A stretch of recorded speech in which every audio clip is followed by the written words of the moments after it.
I know that you think I'm a junkie, it's why you can't trust me, it's why you don't love me, yeah. I've been all alone on my own, that's actually a joke, but none of this fuck should be funny. And I'm double sipping Patron, sting in my throat, I feel that shit all in my tummy. And I'm always walking alone, there's nowhere to go, I'm feeling straight dead like a mummy. And I'm never tripping for hoes, I'm driving the boat, don't come me and that's about money. I guess that's the way life goes, so dense, so cold, can count on nobody for nothing. Too lost in my head, I'm unknown, roll up in smoke, because I swear it's never sunny. I get high to bounce a low, just sick it, know these people around me fucking judge me. Constantly I'm faded to forget about the hatred, not apparent to the public, cause my mind's too fucking dangerous. Just display myself in music, this is a picture I've been painting. I can never talk shit out because I get too fucking anxious. Fake love, internet text and a breakup, break trust. Tell me why the fuck I fucking hate us. Hate love, damage in my brain, I just need patience.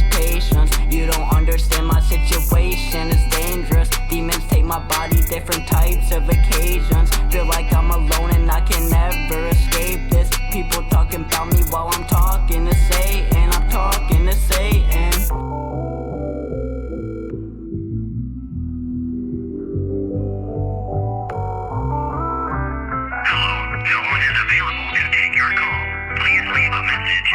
I know that you think I'm a junkie, it's why you can't trust me, it's why you don't love me, yeah. I've been all alone on my own, that's actually a joke, but none of this fuck should be funny. And I'm double sipping Patron, sting in my throat, I feel that shit all in my tummy. And I'm always walking alone, there's nowhere to go, I'm feeling straight dead like a mummy. And I'm never tripping for hoes, I'm driving the boat, don't come me and that's about money. I guess that's the way life goes, so dense, so cold, can count on nobody for nothing. Too lost in my head, I'm unknown, roll up in smoke, because I swear it's never sunny. I get high to bounce a low, just sick it, know these people around me fucking judge me. Every day I gotta say that I'm fine, every day I gotta live through a lie. Acting like I haven't been through a lot, acting like I'm superhuman and stupid. I don't wanna do it, I'm not gonna fake. Don't even ask if I'm feeling okay, I don't really wanna deal with today. I don't want nothing to do with nobody. You don't know me just cause you've been around me, I just be letting you think it's that way. Yeah, I might show you a smile today, bet you tonight I'ma drown in my pain. Nobody's there for me when I need help, I deal with all of this shit by myself. Can't think of anyone who's really there. Where the fuck are you if you really care? Cause you ain't around when I'm down on my luck. You don't give a fuck, it ain't nothing new to me. I know that I ain't the person I used to be. Constantly deal with depression, abusing me. Sad part about it is that I got used to it, now I'm expecting this shit. This ain't how I wanna live, but I think this is as good as it gets. But maybe I'm wrong, maybe one day I'll wake up and I'll really believe I belong. But until then I'll pretend that I'm strong, and just put all of my pain in my songs, hoping that somebody play it and hear what I'm saying and feel all the pain in my thoughts, I hope they feel all the pain in my thoughts. I feel like I'm talking to Satan, devil on my shoulder, think that angels on vacation. All with no consent from me, I hate this conversation. My brain's been invaded, demons in my thoughts all day. And now I feel like I'm talking to Satan, devil on my shoulder, think that angels on vacation. All with no consent from me, I hate this conversation. My brain's been invaded, demons in my thoughts all day.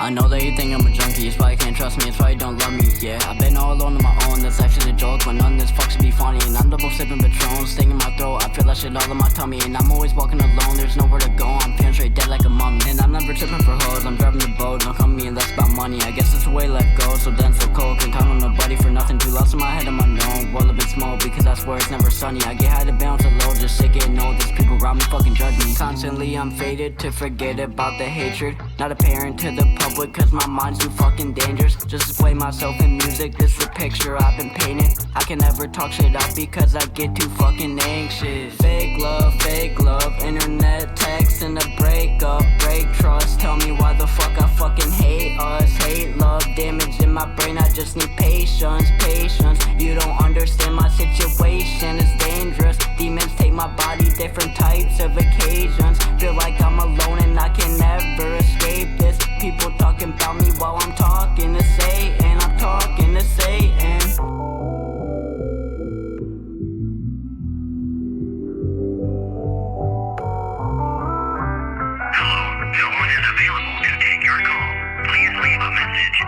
I know that you think I'm a junkie, it's why you can't trust me, it's why you don't love me, yeah. I've been all alone on my own, that's actually a joke, but none of this fuck should be funny. And I'm double sipping Patron, sting in my throat, I feel that shit all in my tummy. And I'm always walking alone, there's nowhere to go, I'm feeling straight dead like a mummy. And I'm never tripping for hoes, I'm driving the boat, don't come me and that's about money. I guess that's the way life goes, so dense, so cold, can count on sunny. I get high to bounce a low, just sick getting old. These people around me fucking judge me. Every day I gotta say that I'm fine. Every day I gotta live through a lie. Acting like I haven't been through a lot. Acting like I'm superhuman and stupid. I don't wanna do it, I'm not gonna fake. Don't even ask if I'm feeling okay. I don't really wanna deal with today. I don't want nothing to do with nobody. You don't know me just cause you've been around me. I just be letting you think it's that way. Yeah, I'ma show you a smile today. Bet you tonight I'ma drown in my pain. Nobody's there for me when I need help. I deal with all of this shit by myself. Can't think of anyone who's really there. Where the fuck are you if you really care? Cause you ain't around when I'm down on my luck. You don't give a fuck, it ain't nothing new to me. I know that I ain't the person I used to be. Constantly deal with depression, abusing me. Sad part about it is that I got used to it. Now I'm expecting this shit. This ain't how I wanna live, but I think this is as good as it gets. But maybe I'm wrong. Maybe one day I'll wake up and I'll really believe I belong. But until then I'll pretend that I'm strong and just put all of my pain in my songs, hoping that somebody play it and hear what I'm saying and feel all the pain in my thoughts. I hope they feel all the pain in my thoughts. I feel like I'm talking to Satan. Devil on my shoulder, think that angels on vacation. All with no consent from me, I hate this conversation. My brain's been invaded, demons in my thoughts all day. And now I feel like I'm talking to Satan. Devil on my shoulder, think that angels on vacation. All with no consent from me, I hate this conversation. My brain's been invaded, demons in my thoughts all day.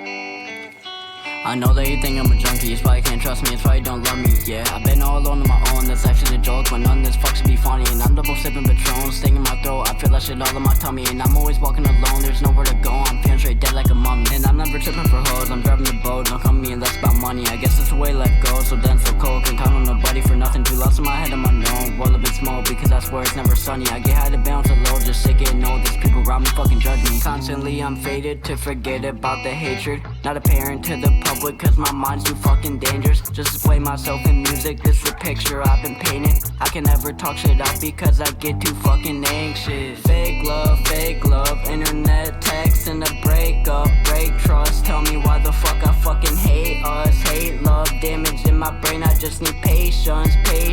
You don't understand my situation, it's dangerous. Demons take my body, different types of occasions. Feel like I'm alone and I can never escape this. People talking about me while I'm talking to Satan. I'm talking to Satan.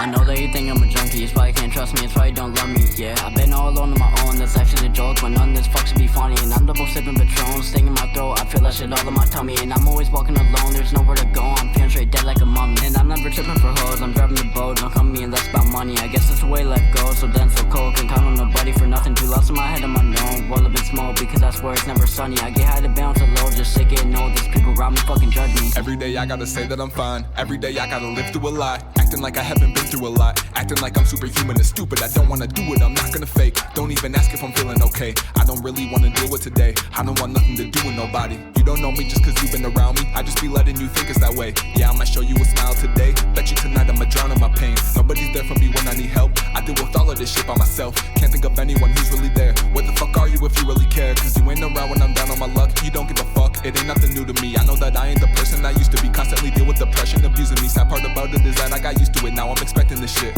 This ain't how I wanna live, but I think this is as good as it gets. But maybe I'm wrong. Maybe one day I'll wake up and I'll really believe I belong. But until then I'll pretend that I'm strong and just put all of my pain in my songs, hoping that somebody play it and hear what I'm saying and feel all the pain in my thoughts. I hope they feel all the pain in my thoughts. I feel like I'm talking to Satan. Devil on my shoulder, think that angels on vacation. All with no consent from me, I hate this conversation. My brain's been invaded, demons in my thoughts all day. And now I feel like I'm talking to Satan. Devil on my shoulder, think that angels on vacation. All with no consent from me, I hate this conversation. My brain's been invaded, demons in my thoughts all day.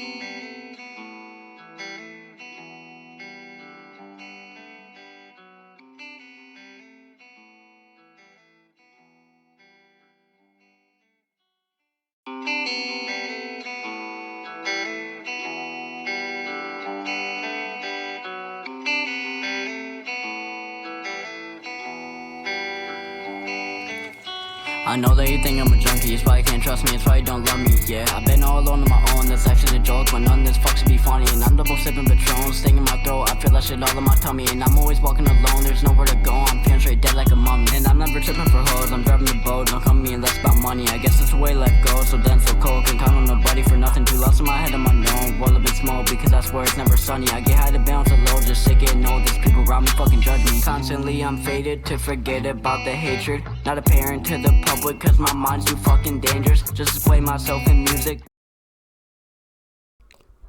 Yo, chat. Everybody get in here. We are doing sleep stream. We're gonna be live all night. We got YouTube videos all night, chat. Lock in. We got a follower goal on Twitch.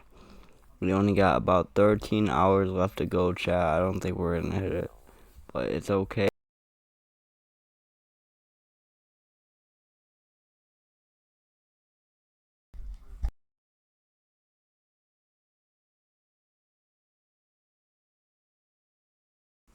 My mic has been tweaking on me, bro. My mic has been tweaking on me, chat. It keeps cutting out and shit, like the audio port on the back of the mic. I think it's giving out. I've had this mic for so long, but we're about to get into it, chat. I'm tired. We're about to be live all night, get YouTube videos all night. So let's get into it, chat. Let's get into it, chat.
I didn't even know I was on mute. I'm sorry. I'm sauce. Trying to get everything working. Desktop audio, Snowball. We got everything, chat. About to get started. Good night, chat. I love y'all, bro. I love y'all, chat. Let's get started, bro. My best friend John and I were invited to a house party across the state one night. We didn't know the host very well, but we didn't care. We were stressed out college students, and it seemed like a good opportunity to relax and blow off steam. John had a van that we used to bring 4 other friends to the party with. We drove the entire 3-hour ride there without incident. Once we got there, we partied hard. I downed well over a dozen cups of beer with my friends. John hadn't planned on drinking much, so that he could be our designated driver. But after a little peer pressure from a cute girl at the party, he caved in and started drinking and dancing with the rest of us. I'm pretty sure we did some club drugs too during our time there, but I was way too drunk to remember most of it. By the end of it, I could barely walk, and John was more than a little tipsy. Once it was clear that the party was coming to a close, we decided to take our leave together. John insisted that he be the one to drive his own van during the trip back. I told him that it was a bad idea for him to be driving in his state, but he insisted that he was fine and will be fine after a few minutes. I wanted to protest, but I was too drunk and tired myself to argue. It's not like I had any other way to get back home anyways. And besides, he was the most sober of us, even if that wasn't saying much. Since I was the drunkest out of the 6 of us, I was given the back seat of the van all to myself so that I could lie down and rest. I passed out almost immediately as my head touched the soft cushion of the back seat. When I woke up, I noticed that the van was slowing down. I pulled myself up to sit and wiped the drool from the corner of my lips. "What's up? Why are we slowing down?" I asked, still groggy from the alcohol in my system. "We're picking up a hitchhiker," John slurred, clearly still a bit drunk. I was going to tell him that it was a terrible idea to pick up a hitchhiker in the middle of the night, or during any time of the day for that matter. But then, I saw the hitchhiker holding out their thumb for myself through the backseat window. She was a slender young woman, and a pretty one at that. Her skin was bone white, and her hair was long and dark. She looked like she'd just gotten out of a funeral in her pitch-black dress with her lips fixed into a frown. John took a second to tidy up his hair and check his breath, which undoubtedly smelled like alcohol, before lowering the driver's side window. "Hey miss, do you need a lift?" he asked, while flashing the hitchhiker the most charming smile he could muster. I didn't hear her reply, but I chalked it up to her voice being too soft for my dulled senses to catch. She must have said yes though, because John unlocked the van for her right away. With the other seats taken, she ended up joining me in the back seat. She sat down beside me but didn't bother to buckle her seatbelt. Seeing her up close, it really did look like she was sad about something. With the way that she was dressed, I could only assume that she had just lost a loved one and got stranded on the way back from the funeral. I wanted to cheer her up, so I decided to make polite conversation with her. "So, where are you headed?" She turned to me and opened her mouth to speak. I could see her lips moving to form words, but for some reason I couldn't hear a word of what she said. John must have heard her just fine though. "I think that's a couple of hours away from here," John said in reply to whatever she said that I couldn't hear. "We could pick up a snack for ourselves there too. Anyone want anything?" My other friends started listing off the pit stop foods that they were craving. Hot dogs, burgers, fries, the typical drunk food. They all apparently heard the pale girl say her destination too. I don't know why I couldn't hear her, but I was also too tired and hungover to care. I just leaned on the car door and waited for my headache to go away. We continued driving down the road for a couple of hours. In all that time, my friends all made conversation with the pale girl beside me. However, I didn't hear her utter a single word during my entire ride. She would just move her lips in silence, and my friends would pretend like they heard her say something. My eyes were about to flutter shut when we arrived at the pit stop. In our inebriated state, none of us noticed the truck coming out of the pit stop until it was too late. I saw the white flash of headlights and felt a sudden shockwave erupt throughout the van. We crashed head-on into the truck. My legs were crushed by the seat in front of me, and pain flooded my mind, and I passed out. When I finally came to, the pale girl was no longer beside me, and in front of me were the mangled and bloodied bodies of my friends. They were all dead, their bones crushed by the jagged metal of the car after impact. The girl in front of me had her head completely caved in by stray debris from the truck that hit us, splattering the contents of her skull all over me. I vomited into the seat beside me and saw the pale hitchhiker standing outside without a scratch on her. She gave me one last mournful glance before walking away. I don't know if it was just my pain-addled mind playing tricks on me, but I could have sworn I saw my mutilated friends following behind her. Before they all disappeared into the night, John, with his intestines hanging from a gaping hole in his stomach, turned towards me and mouthed, "I'm sorry," before following the hitchhiker into the darkness.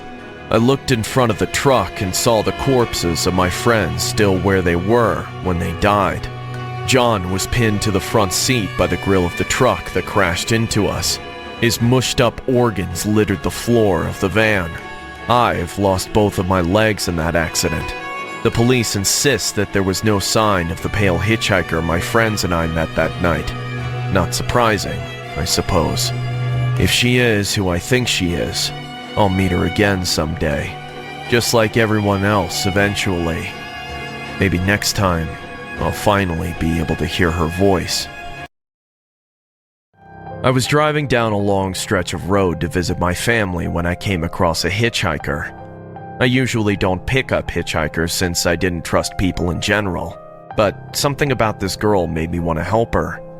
Maybe it was because she reminded me of my sister, but the little angel on my shoulder egged me to offer some help as I drove closer and closer towards her. She was on the younger side, early 20s at the very most. The dress she wore was nowhere near appropriate for the cold weather.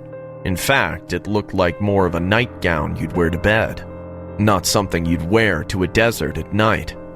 There was no way she wasn't freezing in the cold air, yet she just kept trudging forward with her eyes fixed on the ground, as if in a trance. I slowed down my car to a halt next to her. I rolled down my window and she turned to look at me with a weary expression on her face. "Hey, miss, would you like a lift?" I asked. She seemed hesitant at first, shifting her eyes to the road behind me as if hoping another car would come by. I didn't blame her for it. Any woman would be hesitant to get into the car of a man they've never seen before in the middle of the night. In the end, it seemed the risk of dying from hypothermia outweighed the risk of getting into a stranger's car. "A lift would be nice," she finally said, after a lengthy pause. "I don't mind giving you a ride," I told her with a smile. "But do you mind telling me where you're headed first?"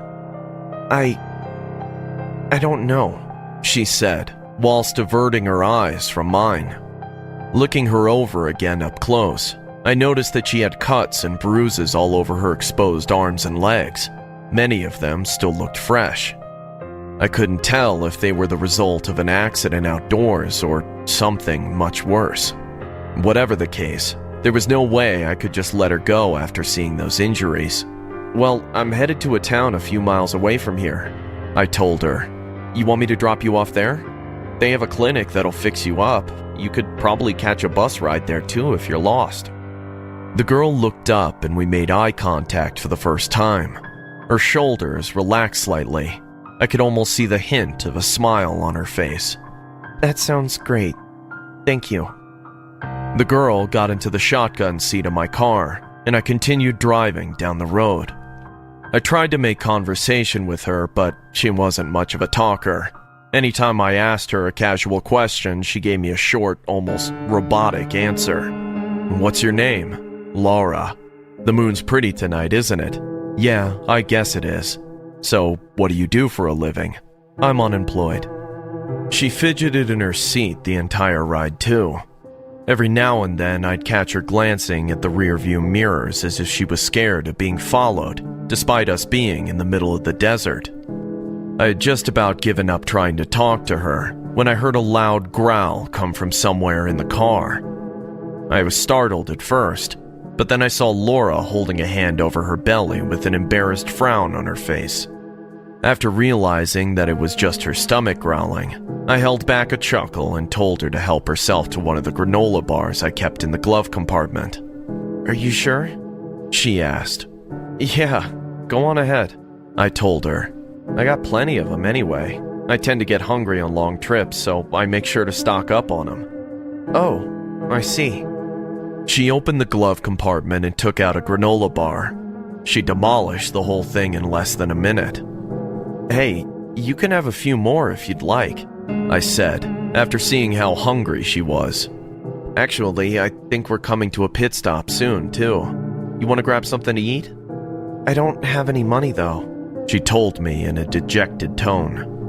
"No worries. It's my treat," I told her with the friendliest smile I could muster. "I'm kind of peckish myself, anyway." "Well, if it's all right with you, I would really appreciate that." Laura became much more cheerful after that. She even started smiling and chuckling at jokes I made. I still didn't get to learn much about her, though. We talked about family, specifically mine, since from what I gathered, she didn't really like to talk about hers. By the time we reached the pit stop, we were talking casually like we were actual friends. She seemed cold outside without my car heater keeping her warm, so I took off my jacket and gave it to her. I had a sweater under it anyway, so it didn't bother me much. She zipped up the jacket and pulled the hood over her head before we walked into the pit stop diner. We walked past several truckers who were laughing and joking with each other over a mountain of food. Laura seemed like someone who liked her peace and quiet, so I led her to the furthest corner of the diner to avoid the noise. It didn't help much, but I think Laura appreciated the gesture. I ordered 2 stacks of pancakes, a generous amount of bacon, and enough coffee to wake both of us up for the long ride ahead. We'd planned on just having a quick bite to eat before going back on the road, but ended up talking for several hours. I traveled a lot while she was sheltered all her life, so she took a keen interest in my travel stories. Before we knew it, we lost track of time and had drunk enough coffee to keep us awake for weeks. I almost didn't notice the diner entrance bell ring behind me as yet another customer stepped inside the pit stop. On the other hand, immediately pulled down the hood of the jacket I gave her and shrunk into the seat when she saw who entered. I could tell from what little of her face that wasn't hidden by the hood that she must have been scared. I looked behind me to see who'd entered. Standing in front of the entrance was a disheveled-looking man with short, unkempt hair and a crazed look in his bloodshot eyes. He walked up to the nearest person, one of the truckers, and tapped him on the shoulder. "Hey, have you seen a girl with brown hair come by here?" he asked. The trucker looked him up and down before letting out a hearty chuckle. "No, man, I haven't. But you sure as hell won't be getting any girls looking like that." His trucker friends joined in the laughter. The man was less amused. He grabbed the trucker by his shirt and pulled something out from under his shirt. I stifled a gasp when I recognized that it was a gun. He pressed the parallel of the gun to the trucker's head. "You took her, didn't you?" he screamed. "I knew my Laura couldn't get this far on her own. Where is she?" As the other truckers attempted to talk the crazed man down, Laura covered her face, her tears seeping out between her fingers. "That's my dad," she whispered under her breath. I realized right then and there where the cuts and bruises on her must have come from. I wanted to help her get out, but the only way out was past her gun-toting father, so instead I just kept quiet, hoping that he wouldn't notice us while the truckers and staff attempted to de-escalate the situation. It didn't work. The crazed father shot the trucker in the head. The bullet tore through his skull and sent his liquefied brains flying onto the walls. Spurred by the death of his friend, another trucker grabbed the man by the wrist. The gun fired off a few times during the struggle, but they managed to force him to drop the gun. A waitress quickly kicked away the gun, and the truckers started beating the man, bringing down their fists on his face and body over and over again.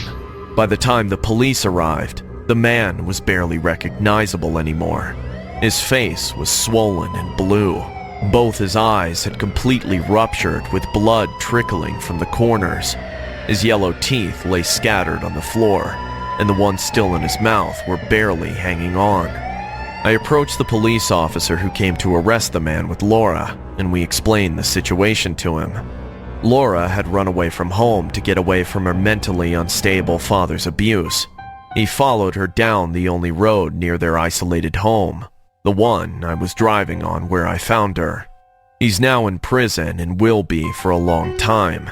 Meanwhile, Laura is finally free to live her own life after being trapped with him for so long. I still keep in touch with Laura.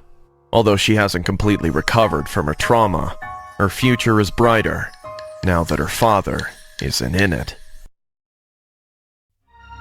I decided to throw a massive house party in my senior year of high school. My parents were both on a business trip, so me and my older brother had the house to ourselves. I only invited a few of my close friends over, while my brother decided to invite everyone he shared a room with and all of their friends as well. Yeah, he was always the more social of the two of us. I didn't mind it all that much. It saved me from the trouble of looking for more people and gave me the opportunity to meet some new people. If I was lucky, I thought I'd be able to chat up a new girl too. On the night of the party, my brother, who was 21, bought enough booze from a nearby liquor store to make a circus of elephants drunk. Meanwhile, I prepared bowls of junk food like cheesy nachos and greasy chicken fries for the guest and moved the furniture around to give space for dancing. The first person to arrive was one of my friends, whom I hired as a DJ on short notice. I helped him set up his equipment and pick the music just in time before the guests started to arrive. People drank and danced and played beer pong on the dining room table. I chatted up several girls at the party, though most of them seemed more interested in just having a good time than talking to me. That is, until I met this one girl who was hanging, sipping beer by herself in a corner, looking lonelier than she should have. She was a short brunette wearing jeans and a casual t-shirt, who I thought I recognized from school, but wasn't sure. Seeing no harm in trying, I walked up to her and started a conversation. "Hey, how are you enjoying the party so far?" The girl looked up from her cup of beer and smiled. "Yeah, I'm having fun," she said, though the soft tone of her voice didn't sound very convincing. "The nachos are great." Upon hearing that, I jumped at the chance to extend the conversation. "Glad to hear that. You know, I made them myself." I don't remember what she said next, but one thing led to another, and soon we were both in deep conversation. She was quiet and shy at first, but gradually opened up after a few more cups of beer, and God knows how many snacks. I learned that her name was Liz, and that she was one of the cheerleaders from the school's football team. She was at the party alone because she'd just broken up with her boyfriend, some jock from the football team, who was way too possessive of her when they dated. She was hoping to meet someone new at the party, and apparently, I ticked all the right boxes with her. About halfway through the party, we were sitting side by side on the couch, making out. I thought I might just get lucky that night after all. I probably would have asked her to come upstairs with me had we not been interrupted. In the middle of us exploring each other's mouths, I felt a firm hand grab me by the shoulder. I was yanked away from Liz and came face to face with a blonde jock who had like 100 pounds of muscles over me. "What are you doing with my girlfriend?" he screamed. I immediately realized who he was, and what Liz said next confirmed it. "God damn it, Joe, we're not dating anymore." The ex-boyfriend turned his eyes to Liz. "You don't get to decide that." "Hey man, back off," I said, though coming from me, I probably sounded as threatening as a house cat hissing at a lion. "You aren't together anymore. She can do what she wants." I saw a vein bulge on Joe's forehead before he raised and drew his fist back for a punch. I tensed my face in anticipation of impact, but none ever came. "What do you think you're doing with my brother?" rang my brother's voice from throughout the house. Our eyes turned to look at my brother power walking through the horde of guests who parted away for him. Suddenly, everyone was looking at my brother staring down at Joe, who still held me by the shoulder with a sweaty grip.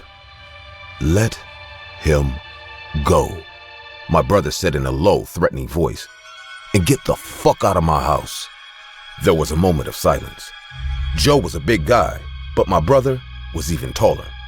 Once he realized that my brother wasn't in the mood to deal with this bullshit, he let me go and walked out the door without another word.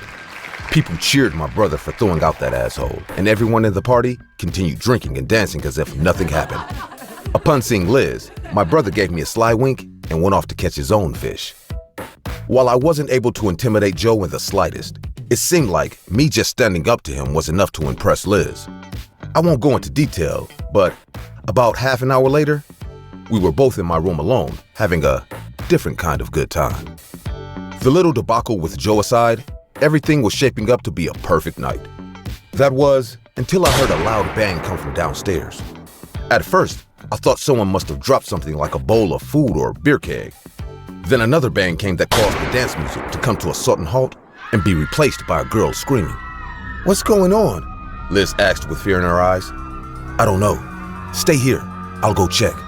I ran from my bedroom and rushed down the stairs. I nearly puked from what I saw.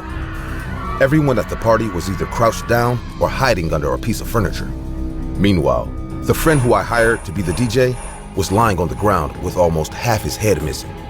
Shards of white skull dotted the wooden floor alongside pink-splattered brain matter. One of his eyes had been blown clean off his head and stared lifeless at me as I tried to process the situation. "Tom, get down!" My brother's voice snapped me out of my terrified trance. I turned to look at my brother just in time to hear another loud bang and see his heart explode from his chest in multiple bloody chunks. I was horrified at what I saw, but I followed his dying words, laid flat on the ground with my hands clasped above my head. The loud bangs, which I now know to be gunshots, continued to ring out over the next hours. Every time it did, something or someone inside my house would be destroyed. One of the bullets ricocheted off the wall and grazed me in the shoulder, but I kept myself from yelping to not give away my position. I stayed there for what felt like forever before the cops arrived. I couldn't see what happened, but I could hear the gunfight outside as the shooter fought back against the police with what little ammo he had left for the next 10 minutes. In the end, I heard the loud blast of a shotgun, followed by a loud thud. Police flooded the house soon after to treat the injured. I was treated for the graze in my shoulder and lifted out in a gurney. As they carried me to the ambulance, I caught a passing glance of the shooter's body lying motionless on the ground. It was Joe. His hand still gripped the hunting rifle he used to shoot at us in his cold, dead hands. A shotgun blast had torn through his midsection and sprayed his mangled organs all over my front lawn. I hoped it hurt when the police shot him. I was able to make a full recovery from my injury, but the trauma of that night still remains. I lost my brother forever, and all because of some asshole who couldn't handle his girlfriend dumping him. I'll never forget or forgive Joe for what he did.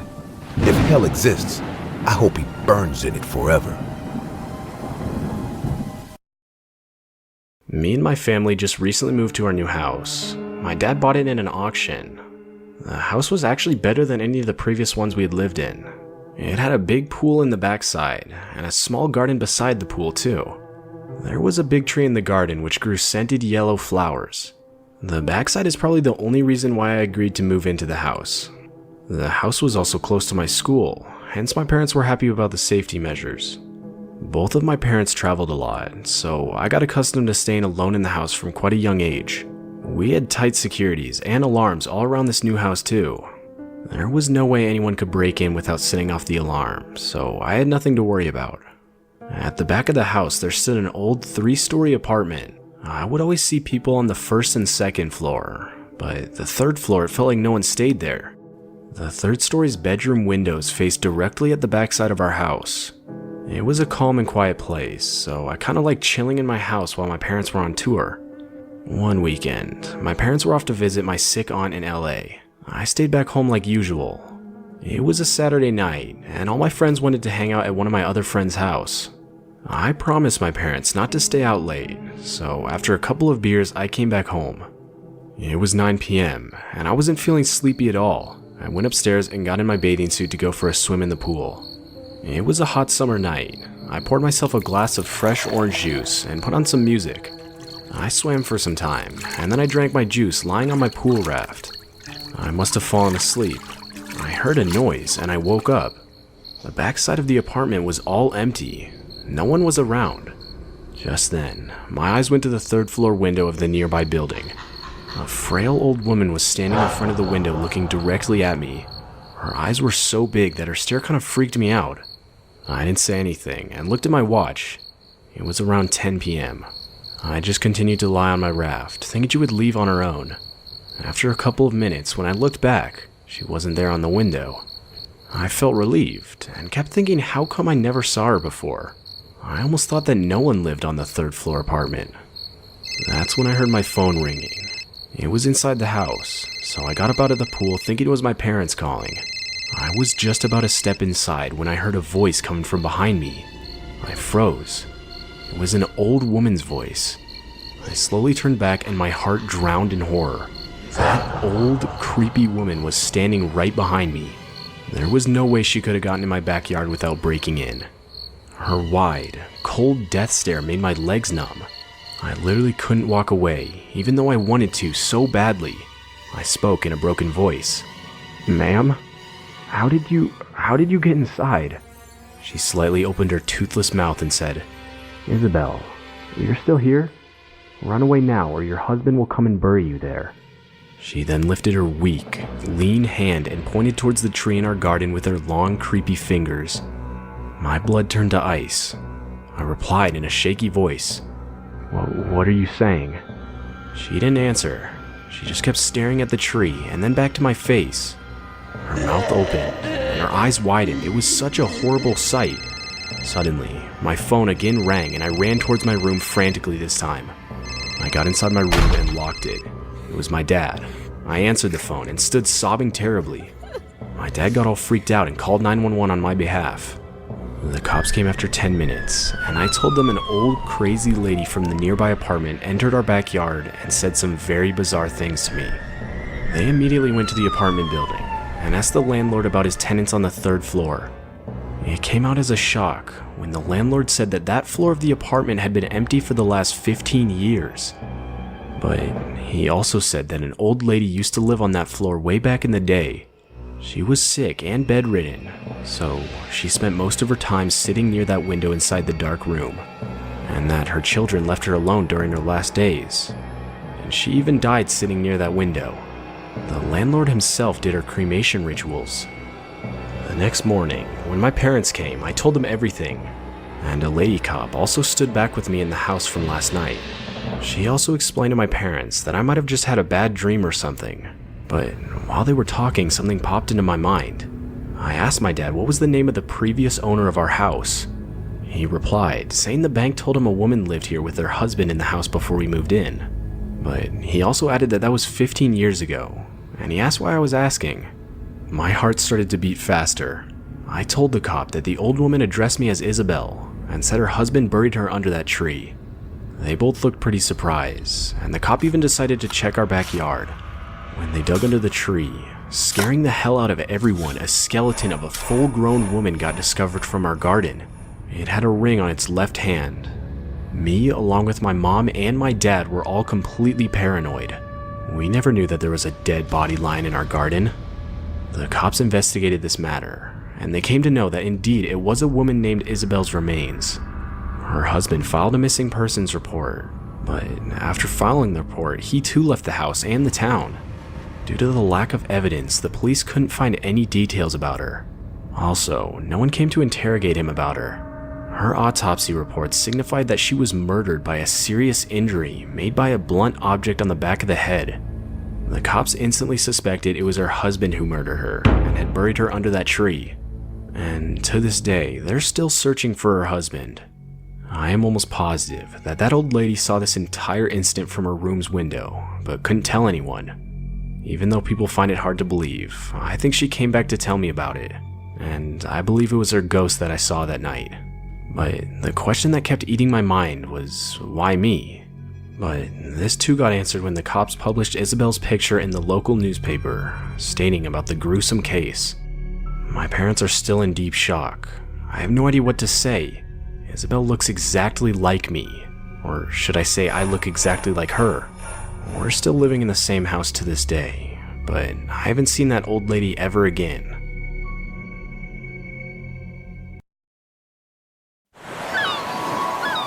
Honeymoons are meant to be a time of love. A time to enjoy the woman who just said yes to you. A time to finally look back on and remember. But mine turned out to be the worst experience of my life. My name is Noah Michael, and this is my story. It started on the 17th of July, 2007. Me and my lovely wife, Adriana, had just had the best day of our lives. We were also planning on going to the best honeymoon ever.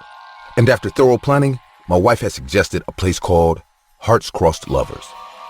It was an island resort that was out of the country, and she said she'd seen it in a magazine a while back, and she thought it'd be the perfect place for us to start the rest of our lives. I remember saying, the review said there's so much love in the atmosphere, you could literally die. I wasn't really into the location. All I knew was that if we were together, I would be happy. So we boarded a plane the next week, and we went to the island resort. We reached the island resort, and the place was beautiful. Everything from the atmosphere to the hotel to the activities. Everything really screamed love. We settled in and began the best week of our lives. We did numerous couple activities as we enjoyed ourselves. I remember telling her, "You always manage to find the best places." She smiled at me and then replied, "I also managed to find the best person I could marry." I remember smiling really hard at what she said. This is going to be the first of many beautiful moments we'll experience together. We had been at the resort for 2 weeks, and me and Adriana knew that we'll be leaving soon, as we had only planned to stay for a month. That evening, there was a program for couples that was organized by the natives of the island. When we got there, we were met with other couples, and when the program started, the natives began to dazzle us with their tribal dances and songs. It was truly a beautiful sight. After an hour, the program was coming to an end, and one of the natives took the stage to give the closing remarks. It was a woman, and she said, "Now it is time to reveal the couple that Ubu has chosen." I was confused, and I began to ask my wife, "What's going on?" and she said, "Didn't you read the brochure? Ubu is apparently the founder of the island, and every 10 years, he picks a couple he has seen that their love is the strongest." I remember still being confused, so I said, "What?"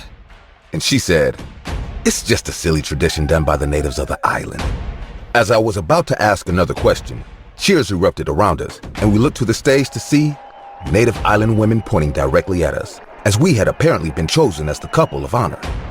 I was still confused, and they began to decorate us with beads and seashells. I called a waiter aside to explain, as my wife wasn't really explaining what was going on well, and he said, "It's a traditional thing done every 10 years by the villagers.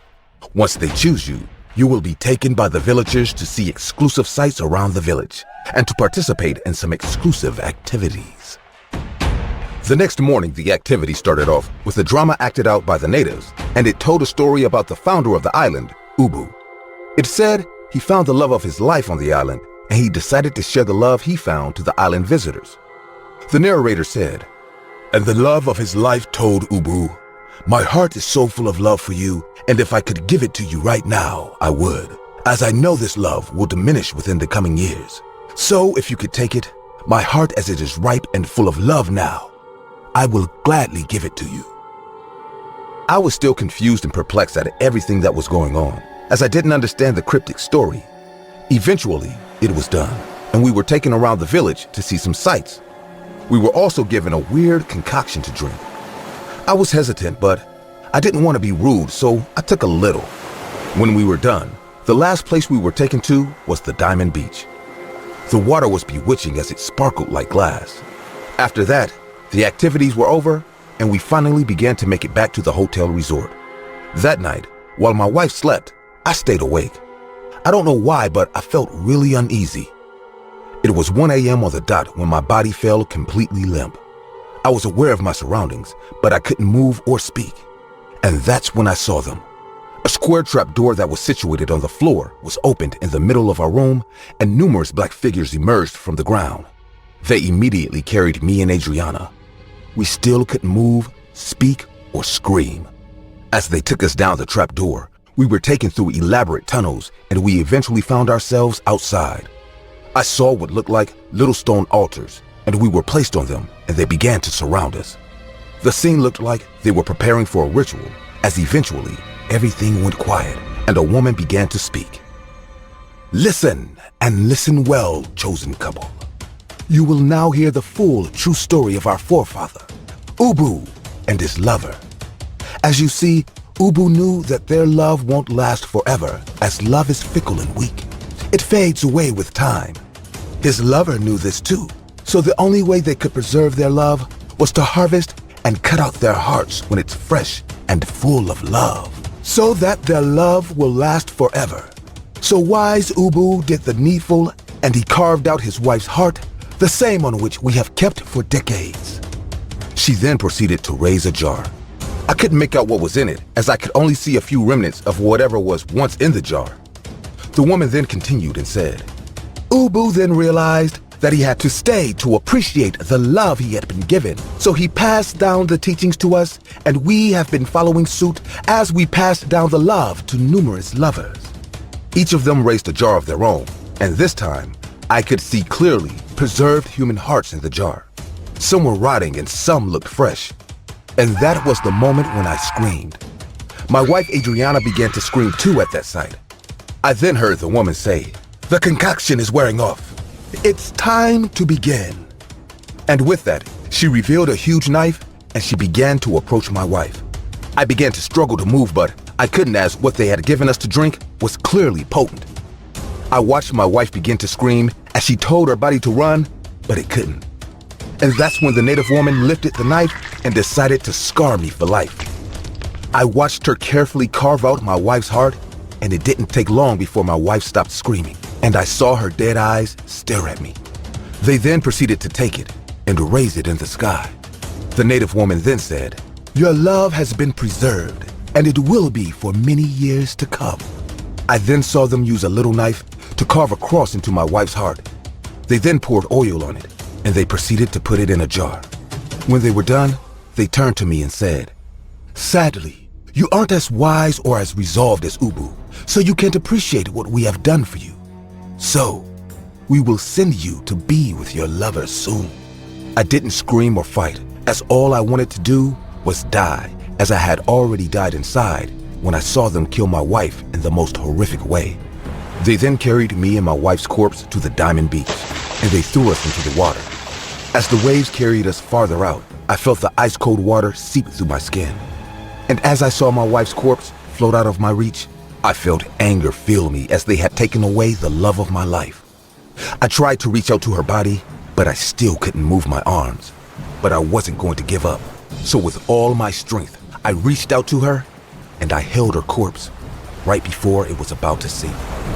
I began to pull her as I fought the current, and with all my strength, I began to make my way to shore with her body in my arms. It was the most brutal and strength-draining experience, but I did it. And when we finally reached the shore, I collapsed. I began to hear some footsteps, and I was scared as I thought it was the native villagers. But it was a receptionist I had met at the resort. He saw me moving and rushed to my side. And the last thing I heard him say before I passed out was, "I'll go get help." I woke up in the resort, but in a different room, and with a bad headache. I was surrounded by 2 doctors and a few cops. I immediately asked for my wife Adriana, but the doctor told me to be calm. I began to cry, and with tears, I told them everything that happened. Later that day, the village was raided, and everything I told them was true, as they found the shrine, the altars, and over 30 preserved human hearts. The investigation took place, and it was revealed that the villagers had killed over 30 couples. I was given Adriana's body to bury, and taking it back home to bury was the worst feeling I ever experienced. 14 years have passed, and nothing has changed.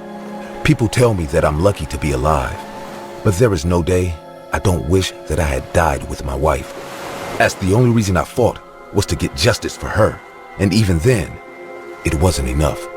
But even though I still stand and breathe, when those people carved out my wife's heart, they carved out mine, as I feel nothing but emptiness in my heart. And I know it's the only feeling I will have for the rest of my life. I was forced to hitchhike in the desert when my car broke down. I was going to visit my family across the state when the cheap second-hand Toyota I got for my birthday broke down. While I didn't like the idea of getting into a stranger's car for hours on end, hoping that they wouldn't try anything, I wasn't left with much of a choice. Hell, I wasn't even sure if I'd be able to find a ride. The sun was already down when my car broke down. Cars were less likely to stop for hitchhikers after dark, and it was risky to trust anyone who did stop to give you a ride, especially if you're a woman like me. I learned that all too well that night. A trailer truck was cruising down the highway, and I stuck out a thumb to tell them I was looking for a ride. The truck slowed to a stop, and the driver's side window rolled down. Inside the truck was a slightly overweight man dressed in a dirty red flannel and an oversized blue cap. He looked like he hasn't shaved in a few days, and I could tell from the redness of his eyes that he must have not slept in a while. "Where are you headed, miss?" he said in a tired voice. "I just need to head to the nearest town or pit stop where I can get cell reception." I pointed a thumb at my run-down car. "My ride broke down, so I need to call a tow truck for it." The man looked at my broken car and smiled at me. "I'd be glad to help. Hop in." I trusted this guy about as far as I could throw him.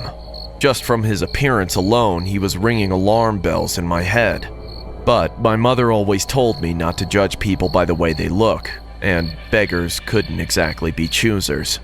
Besides, I was pretty sure I could defend myself if the need ever arose. I might not look like it, but I've served in the Navy since I was 18. Sure, I wasn't involved in direct combat, but I still had enough basic combat training to take on one fat trucker if I had to. I got into the man's truck, kicking away several cans of energy drinks as I lifted myself onto the shotgun seat. The guy tried to make conversation with me, and I tried my best to humor him. He was kind of awkward, though. I couldn't tell if it was because he was tired or if he just wasn't good at making small talk.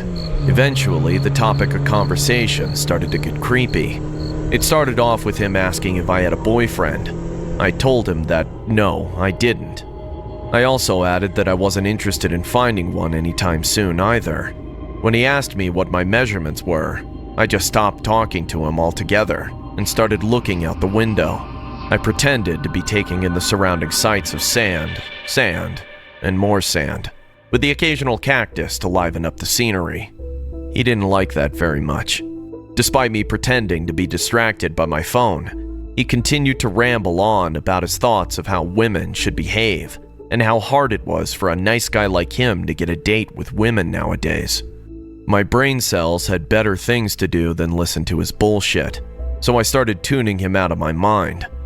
Every now and then I would nod or mutter an uninterested uh-huh, but for the most part I allowed myself to daydream throughout the ride. Somewhere down the line, I started noticing a sound that came sporadically from behind me, where the truck's trailer was. It was the sound of something tapping against metal. I didn't think much of it at first, assuming that it was just the cargo banging against the metal walls.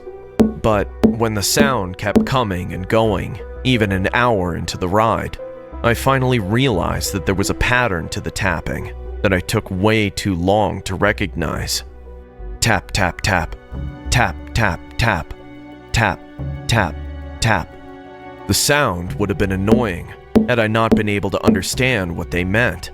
However, I kept my disinterested poker face on for the rest of the ride. The self-discipline I learned from the Navy helped me keep calm under the pressure until we reached a pit stop.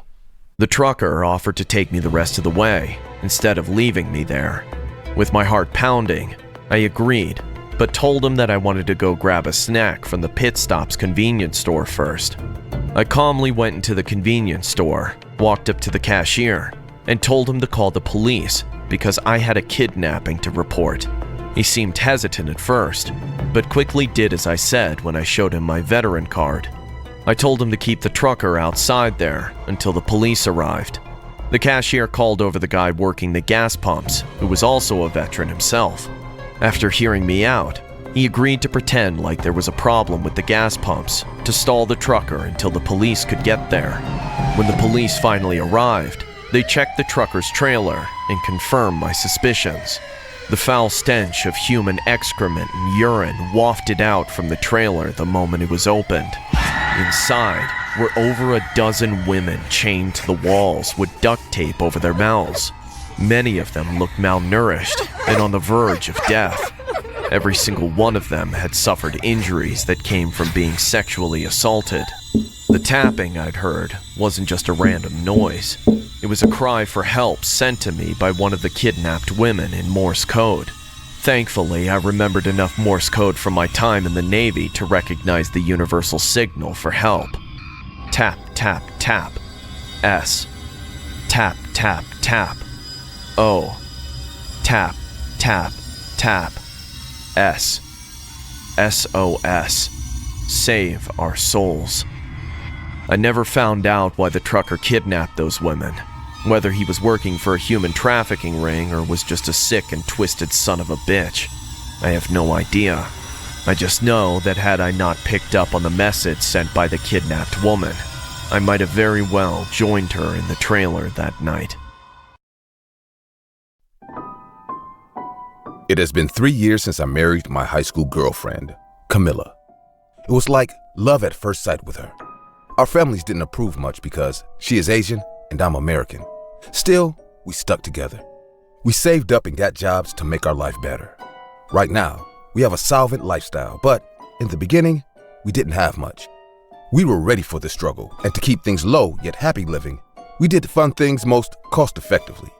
And that's when this incident happened. I worked in the garage while she worked as a waitress in a small cafe at the beginning years of our married life. Like every newlywed, I wanted to take her for a honeymoon, so we saved up and decided to go snowboarding in the mountains. A guy in my garage told me about this old house that his brother rents. The house is located in the valley of the mountains. The only catch is, you have to share the space with another couple. I asked Camille about going there, and she hesitated at first, but looking at our option of going somewhere really serene and beautiful, that too, under our budget, seemed more lucrative. We did as we planned. My sister lent me her car, and we set off on a dreamy week amidst the snow. Camille and I were so happy. She was singing and laughing during the entire ride. The smile on her face lit up my world. After 2 hours, we finally started driving up the mountain. The white snow spread around us like vanilla ice cream dazzled our eyes. I even stopped the car and took pictures with Camilla. She played with the snow while I went on clicking photos of her. When we reached the location, we saw a wooden 2-storied house standing under the long pine trees that were sleeping under the blanket of snow. "Wow, isn't it beautiful?" Camilla said. "Yes, it is," I replied with a smile. I walked to the porch and took out the key from the hanging plant pot as mentioned by the owner. It seemed like we were the first couple to arrive because otherwise we would have found the house open. I unlocked the door with the key and we got inside, taking our luggage. The house was moderately nice. There wasn't much furniture inside except a big couch near the fireplace and 2 armchairs. The living room was cozy and cold at the same time. 2 bedrooms lied in the house, one downstairs and another on top of it upstairs. We were told that the top one is booked beforehand by the second couple, so we were bound to live under them. Our room had a double bed, a small table, and 2 chairs near a wide glass window. The rest of the valley was visible from that window. A night sky full of stars was an added miracle to the view outside the window. "When will the other couple arrive?" Camilla asked. The owner said today only. Maybe they're still on their way. I told her to freshen up and went to light up the fireplace in the living room. By the time I managed to start a fire on the damp logs, snowfall started outside. We brought canned tunas and ready-to-cook meals with us. I already knew there won't be many amenities to avail here, so we came prepared. I lit up a smoke and sat on the couch just when the main door wide opened and a gust of cold wind entered the house. "Well, hello there." A man in his late 50s entered the room with a pale, tall woman. The woman was quite old too, but her face looked uncanny dark with red lipstick. She was wearing a lot of makeup that even in those dim lights, I could spot easily. The artificial pink blush on her cheek made her look freakily weird at first appearance. The elderly couple closed the door behind them and I said, "Hello, I'm Jack. You must be the other couple sharing this cottage with us." The husband smiled and replied, "Nice to meet you, Jack. I'm Dave, and this is my beautiful wife, Linda." "Where is your better half, young prince?" the woman asked in a squeaky voice. Before I could reply to her, the address, young prince, kind of startled me. I told them my wife is freshening up in the room. They looked at each other and said, "If we don't mind, we can all have dinner together." At that point, I had no other option than to say yes. We are going to share this place with Dave and Linda for a week, so it's better to mix up and maintain a good rapport. They went upstairs and locked the door. I quickly walked to our room to tell Camilla about our neighbors. Camilla was wearing a beautiful blue long dress. She looked like a dream in that attire. I couldn't help but to go and kiss her. After sharing a brief, passionate moment, I told her the other couple has arrived and they have invited us to join them for dinner. She asked me what they are like, to which I explained all details about our first interactions. I even told her the woman called me young prince, which kind of unsettled me. Camilla laughed about it and the woman couldn't help but flirt with me. We came out hearing a knock on our door. Dave and Linda were sitting in the living room. They have moved a table in front of the couches and created a dinner setup. Camilla and I sat at the table and shared our food with them. Things started quite all right, but as time passed, I realized something is very wrong with these two. Linda wasn't at all talking to Camilla. Her attention was on me. She was flirting with me in the creepiest way possible. Like, I was having a bite when she said, "Oh, you got some ketchup on your lips." And without waiting for my response, she wiped my lips with her bony fingers. I could see Camilla getting disturbed by Linda's behavior as well. Not just that, I even saw her licking off that ketchup from her fingers while staring at me. On the other hand, Dave was constantly checking out my wife, and it was the most awkward, uncomfortable dinner of our life. After a point, Camilla said, "I'm feeling tired. Also, we have to get up early to go snowboarding." She got up with an angry face and said, "Jack, are you coming?" I got up at that second when Linda did something unexpected. She got up and came extremely close to my face. She looked me in the eyes like a psycho and said, "I didn't know you're a puppet of this woman, young prince." Camilla couldn't keep it in anymore. She stormed in my direction and pushed Linda, saying, "Back off. This is my husband, and you are crossing your limit." Maybe you should mind your age. Go spend time with your husband, if you have any interest in him. I tried hard not to laugh, but my girl was on fire that night. As soon as we got inside our room, we had a night of amorous lovemaking. As I slept hugging Camilla to my chest, I still couldn't forget the bloodshot, angry face of Linda after she got insulted. But she had it coming, so yeah. Don't remember what time it was, but we woke up hearing loud sounds of furniture breaking and glass shattering in the house. What was that? Camilla got up all scared. I could hear Linda screaming.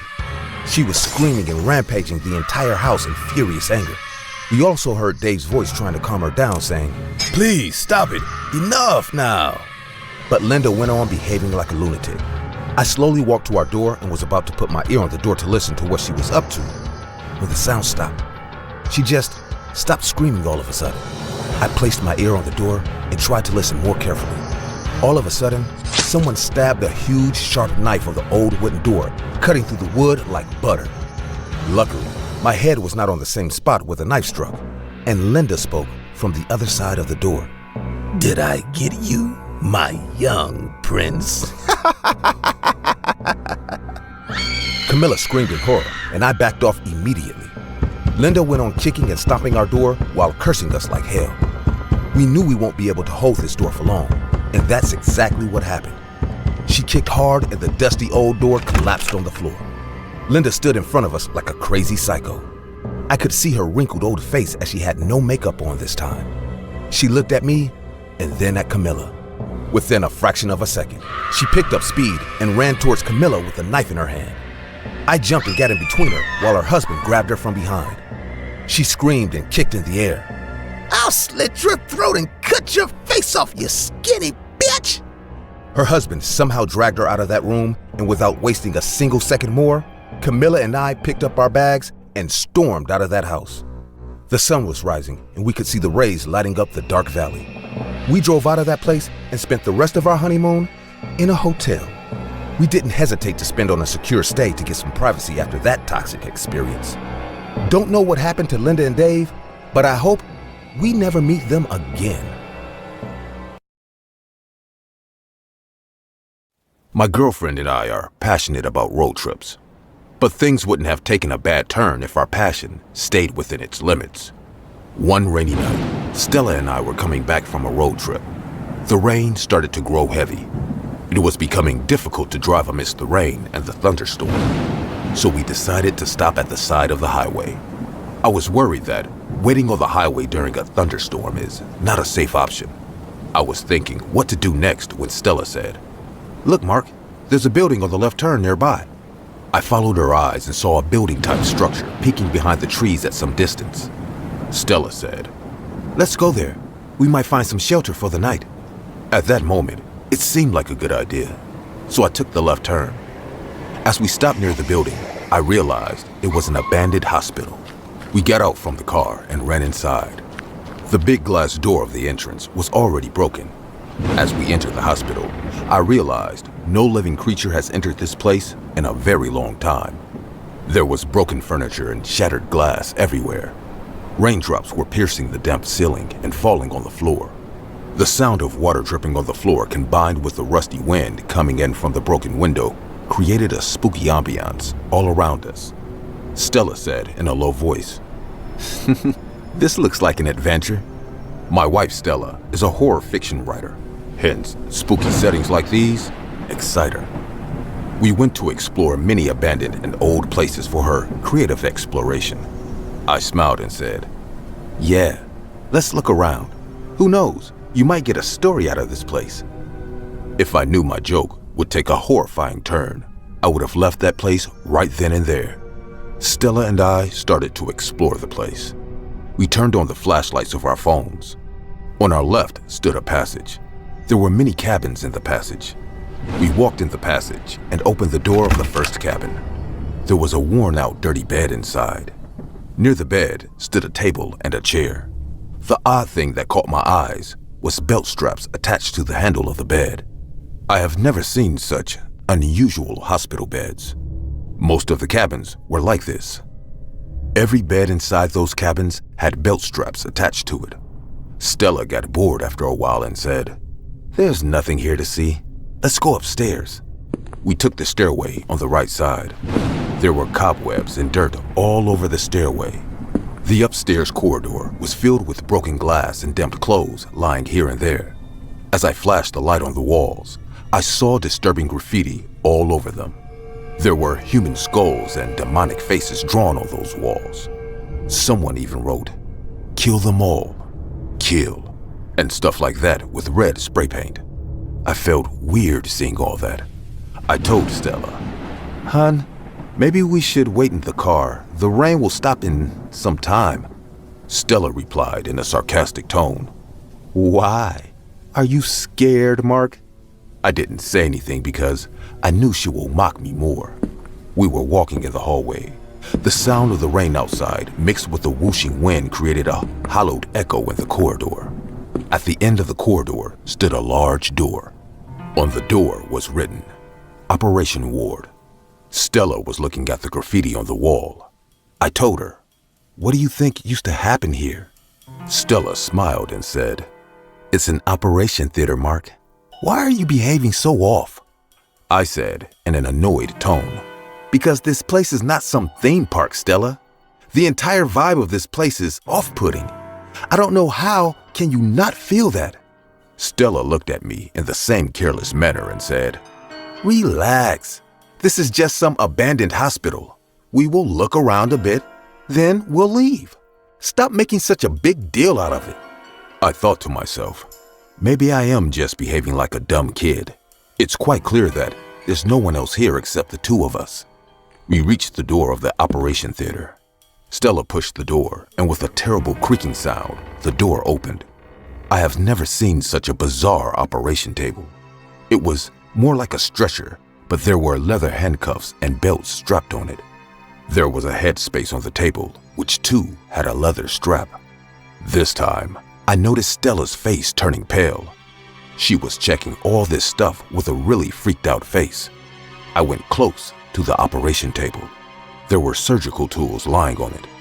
The tools were quite different too.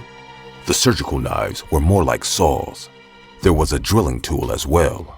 I picked it up and said to Stella, "I wonder what is the use of this tool?"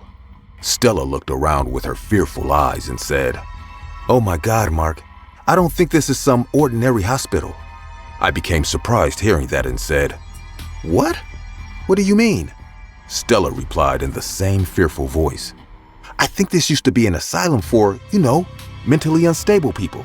That's why there are belt straps and handcuffs all on the cabin beds. I think they had really violent patients." I realized she was right, but before I could ponder on this revelation for a few more seconds, my eyes went to the tip of the tool that I was holding in my hand. I said in a confused tone, "There's something on the tip of this drilling tool. Flash your light on it, Stella." As Stella flashed her light on the tool, we realized it was nothing but dried blood. Our hearts started to beat fast in fear. We inspected all the tools on the operation table and noticed almost all of them had dried blood spots. There was a freezer-type thing in the corner of that room. Stella rushed towards it and opened the door. As she looked into the freezer, she started screaming at the top of her lungs. Oh my God! I ran towards her and soon came across the horror lying in front of her eyes. The freezer had various types of jars. The jars seemed really old and a reeking smell was coming out of them. In each jar, there was a human body part in it. Some had an ear, some nose, human tongue, fingers, brains, and a human head. We couldn't believe our eyes. I took out the jar with the human head in it. Stella said, "I can't believe they used to treat the patients in such a gruesome manner." It was a man's head with his eyes closed. The face was horrible to look at, but what happened next still gives me the creeps when I think about it. Stella and I were inspecting the human head with a close look when suddenly the slitted head opened its eyes and started staring back at us. Out of fear and shock, we stepped back. The head then started to smile from ear to ear. Stella screamed as loud as she could, and we started to run for our life. As I looked back, I saw a group of black shadows following us. They were whispering in their own demonic language. They stretched their hands towards us and started to run. I said in a panicked voice, "Run, Stella, run! They're coming to get us!" Stella and I stormed out of the asylum and hopped inside our car. We could hear the cry of hundreds of people coming from the asylum. It was like people screaming in pain. As we started the car, the cries turned into maddening laughter. Without thinking much, I pushed the accelerator so hard that the car started making a screeching noise. I won't be able to explain if you ask me how we came back home. All I remember is that somehow we did, and which is why we are still alive. Stella later researched about that abandoned asylum. She talked to a few local people and collected some bizarre news on this matter. People said the asylum used to be a home for mentally disabled criminals, but the doctors running that place used to torture them and run many inhuman experiments on them. Local people are scared to go there, even in daylight. They believe numerous spirits of those tortured patients still haunt that place. The Living Dead Body. I work as a staff member in a city hospital morgue. It has been 5 years now, but I still get horrible nightmares of one particular incident. The morgue is in the basement of the building. I am a male in my late 20s. I was well aware of the mental impact caused by such kind of jobs. Residing 12 hours in a morgue is not very entertaining, that's for sure. At the beginning of my tenure, I was often assigned to day shifts. After working there for 2 years without any trouble, one day my supervisor called me for an emergency meeting. My supervisor told me that the guy who used to work the night shifts has recently left the job, so they need someone to cover for him until a new recruitment arrives. I accepted the shift to impress my higher authorities, and they handed me over a new schedule. I got assigned for the night shift from 6 p.m. to 6 a.m. for a week. The first 3 days went like usual, but I must say at night, it felt really spooky. To pass the time, I often took rounds of the morgue. Sometimes, I used to visit the emergency ward, which was right above the morgue. One night, I was sitting in my cabin and drafting the reports, just when a colleague of mine called me to the emergency ward. After reaching there, I came to know that a patient in cabin number 3 has just passed away. The man met with a horrible accident. I saw 2 to 3 doctors coming out of cabin 3. Their white jackets were drenched in blood. I got instructions to take the dead body into the morgue, and post-mortem will take place the next morning. I have seen enough dead bodies already, but as I stepped inside the cabin, my heart stopped. With wide, shaken eyes, I saw a completely mutilated corpse lying on the bed. There was blood all over the bed. Flesh was gushing out from the cuts on his legs and hands. But that wasn't the scariest part. As I noticed the man's face, a chill went down my spine. His head was faced towards me. With a wide open mouth, the man was staring at me. His eyes were cold and dead still. For a moment, I felt the man blinked at me. Just then, my colleague patted me on my back, and I came back to my senses. My colleague said, "Come on, John, what are you waiting for?" I didn't say anything and started my work. I lifted the corpse onto a stretcher and headed towards the morgue. I got onto the lift. For the first time in my life, I was feeling uncomfortable inside an empty lift with a dead body. After reaching the morgue, I unzipped the back cover, and once again, that vicious face came out. I put the body inside the vault and came back to my cabin. I sat down and started to write the reports again. There was absolute silence in the basement area. Generally, that's how things often are at night in the morgue section, but the silence of that night made my skin crawl. Don't know how long I went with my work, but a sudden sound broke my concentration. I heard footsteps outside, as if someone is walking in the corridor. I got up and came out of my cabin. The room where the dead bodies are kept lies at the end of the corridor. I saw the doors were closed and the corridor was completely empty. I was walking towards the main room when suddenly I felt someone was walking behind me. I turned around, but there wasn't anyone. I blamed my stupid head for imagining all this. The main room was perfectly fine. Everything was in its place. Only the door of vault number 3 was wide open. This is the vault where I kept the man's dead body a few hours back. With a sense of fear, I reached near the vault and pulled out the stretcher. The man's body was still lying on it, but this time, his wide mouth was closed. Not just that, a weird grin appeared on his face. It felt like he was looking at me with his dead eyes and smirking at me. I said to myself, fuck it, I am going home. I immediately pushed the stretcher back inside and decided to leave for home. I planned to call my supervisor and make up a story about feeling sick. I was almost near the exit of the main room when I heard a sound coming behind me. I turned around and saw the man crawling out of that vault like a creature from hell. His entire body was covered in blood. His eyes were even wider now, as if they will come out anytime. I couldn't move and kept witnessing this horror in front of my eyes. The man came out and stood on the floor. Blood was dripping from his body. The entire floor beneath his feet turned red with blood. I said in a panicked voice, You are supposed to be dead." But the man laughed in a very low, creepy voice and replied, "You know what's the best part about being dead? You don't feel anything anymore." I couldn't believe that I was standing face to face with a living dead body. I was about to scream when the man rushed to my face. I can't explain how he did that, but it was like he swept his way like wind and stopped right at my face. His eyes were right in front of mine. I didn't know what to do then, but an idea came to my mind. I asked him, "What do you want? Please, let me help you." The man now looked up and said, "I was poisoned before getting into the car. Tell them to check the post-mortem. They must know the truth, or she will live free." I was about to ask him, "Who?" But suddenly, the lift door opened, and I turned back. I saw my colleague upstairs coming towards the main room with a few doctors. He told me, "John, you still here? There's hardly any work here today. You could have left early today." I looked back at the vault, and everything seemed like nothing happened here a few moments back. There was no sign of blood or that man.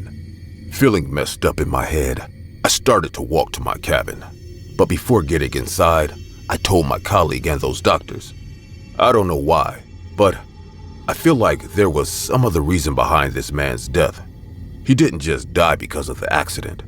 They all gave me a surprised look, but I got inside, took my bag, and left for home. The next morning, I got a phone call from a colleague. He told me, "Oh my God, John, how did you know? I mean, it anyway would have come out in the post-mortem report, but how come you were so sure?" At first, I failed to understand what he meant, so I asked, "What are you talking about?" My colleague replied, "That man, the dead body recovered from the road accident last night, traces of poison has been found in his stomach. Doctors are saying he was poisoned before he got into the car. This is now a criminal case. Cops are all over the hospital." I started to sweat like hell. That means it all actually happened. The man's ghost was there in front of my eyes. I sat down at the chair nearby. It took me time to deal with the fact that I have not only experienced a supernatural occurrence, but also talked to the haunting spirit of a dead man. The case continued for a while until the cops arrested his girlfriend for poisoning him before he left her house. I realized that by she, the man meant her. I didn't leave my job after this incident. The man visited me for one last time. The day his girlfriend got sentenced for first-degree murder charges, I was working another night shift in the morgue. I just finished placing a corpse inside vault number 3. As I turned to go to my cabin, I saw that man standing in front of the lift. This time, he had a big smile on his face. His body was disfigured like before, but his face was looking more fearful than before. His ear-to-ear smiles still haunts me at night. I just stood there because I had no idea he will come to visit me again. But this time, he didn't say anything.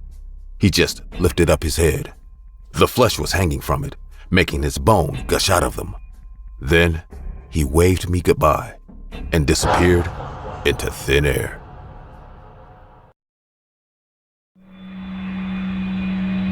My wife and I went to Japan for our honeymoon. I'd studied there for a while during college, so I knew the language pretty well, and we were financially stable enough to afford it. We had planned on exploring all of Tokyo. Being one of the largest and densely populated cities on the planet, it was almost like a world of its own.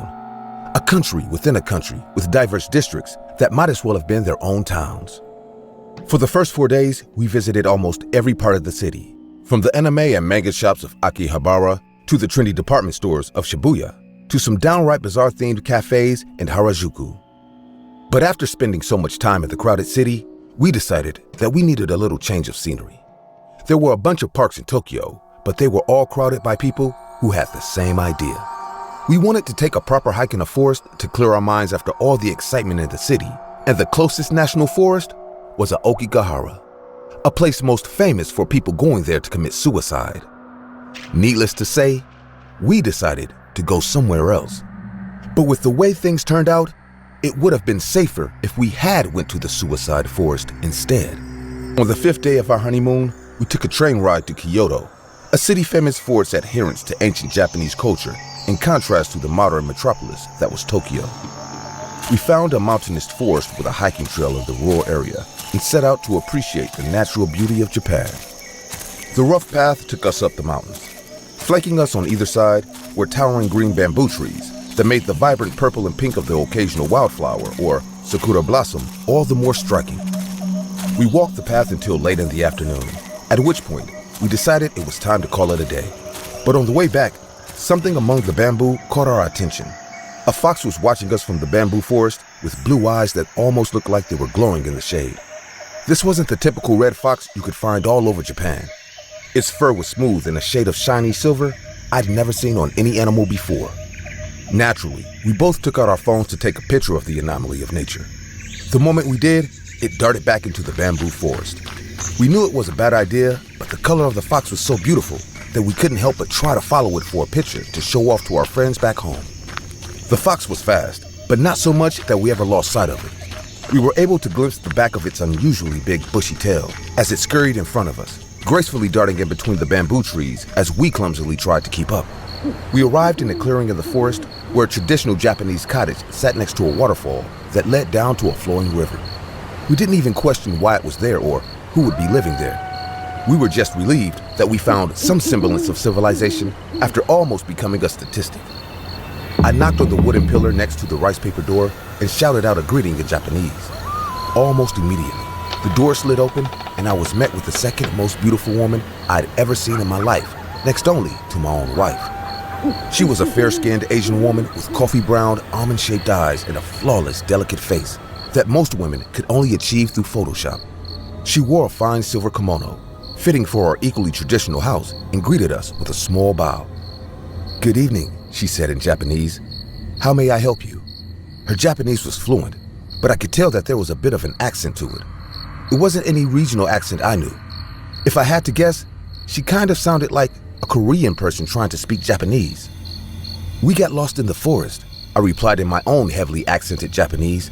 "Can you please help us?" She gave me a smile that made my heart flutter against my will. "Certainly. However, it is getting dark and the forest is dangerous at night. Would you care to stay the night here until tomorrow instead? I can lead you out of the forest then." I translated the conversation to my wife and we agreed to stay over. She introduced herself as Hana and even offered to serve us food. I tried to decline, but she insisted, and both my wife and I were hungry from our hike anyways. The food was some sort of meat with rice, accompanied by clay cups of green tea. Though we tried to mind our manners, we ended up scarfing the whole thing down in minutes. It was one of the most delicious meals I'd ever had in my life. She then led us to a small guest room and laid out 2 small futons for us to sleep on. My wife fell asleep almost right away, but I couldn't for some reason. It was odd, since she was usually the light sleeper, and I've literally slept through storms before. I felt an inexplicable urge to get out for some fresh air, so I did. I quietly exited the guest room. To my surprise, Hannah was still awake in the living room. More of the same food she'd served us from before was still on the low dining table, and she was in the middle of eating it. I hastily apologized for the intrusion in stuttering Japanese. She told me that it was all right in the same soft, polite tone she kept since we met. When she told me to sit down so that she could pour me some tea, I saw no reason to decline. I won't go into detail about what we talked about. Long story short, she tried to seduce me as my newlywed wife was sleeping right in the other room. My hormones screamed at me to take her up on her offer, and I felt my body burning with an almost supernatural compulsion to take her then and there. However, it was all drowned out by sheer disgust at the thought of cheating on my wife. I declined her offer to sleep with me in no uncertain terms. She didn't seem angry about it. Instead, a look of surprise spread across her face. "Do you really love her that much?" she asked me. "Of course I do," I replied. "I wouldn't have married her otherwise." There was a tense moment of silence between us. In that time, her surprised expression turned to a look of sorrow. I almost felt bad about making her like that, but nothing was going to make me betray the trust of the woman I loved. "I really do like you," Hannah said before standing up, "which is why I have to ask you to leave." "What?" I asked, surprised. "Right now?" "Yes," she said firmly. "Just follow the river downwards and you'll find a small town there. Don't worry, no harm will come to you, and the moon is bright enough to light your path. Go now, take your wife and get out of here." I didn't dare question her with the way she said it. There was a strong tone of authority in her words that made me not want to defy it. I could have sworn that her eyes glowed blue in the dim light as she spoke, too. I went back to the guest room and woke up my sleeping wife. I told her that Hannah just asked us to leave, and we had to go now. She gave me an earful for getting us kicked out, but stopped when we returned to the living room. Hannah was nowhere in sight, and instead of the cozy cottage we'd arrived in, we were instead greeted with a derelict ruin covered in dust and cobwebs. Lying on the corner of the lifeless living room was the corpse of a man with strips of his flesh torn out of it, the cracked bones beneath them. His cheeks had been completely removed, revealing only toothless gums.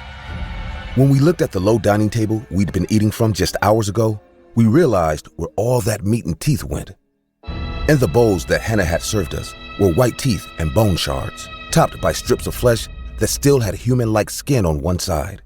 And in those clay teacups was a foul black-red liquid that gave off a pungent metallic odor that could only come from days-old blood. We left the cottage, which had become a desolated ruin in Hannah's absence. With no idea of where to go, I led us down the river as per Hannah's instructions, and true to her word, we arrived in a small town where we met some very surprised people. They told us that the abandoned cottage up the river was cursed, and that no one who'd gone there had ever come out before. They told us how lucky we were to still be alive and contacted the authorities to get us back to our hotel in Tokyo. We cut our honeymoon short after that night. My wife is still recovering from the trauma of what she saw in Hannah's cottage, but I'll be with her all the way. Hannah would probably approve too. Had I not been faithful to my wife, I doubt she would have let me leave her cottage alive.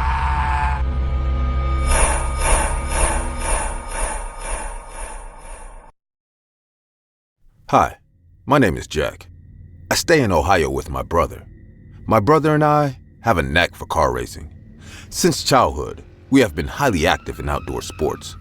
Last month, we went to the racing track and took part in an ongoing competition. My brother acquired the second place, and I, on the other hand, met a terrible accident. I was fortunate enough to live through it, but there's one thing my family doesn't know till now. I don't think I will ever share this matter with them, but I feel like I need to tell someone. So, here I am with my utterly disturbing story.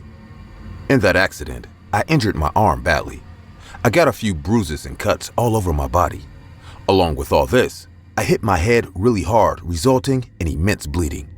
My brother rushed me into the hospital nearby, and we had no time to get back to the city. The IMR racing track was situated in a hill area.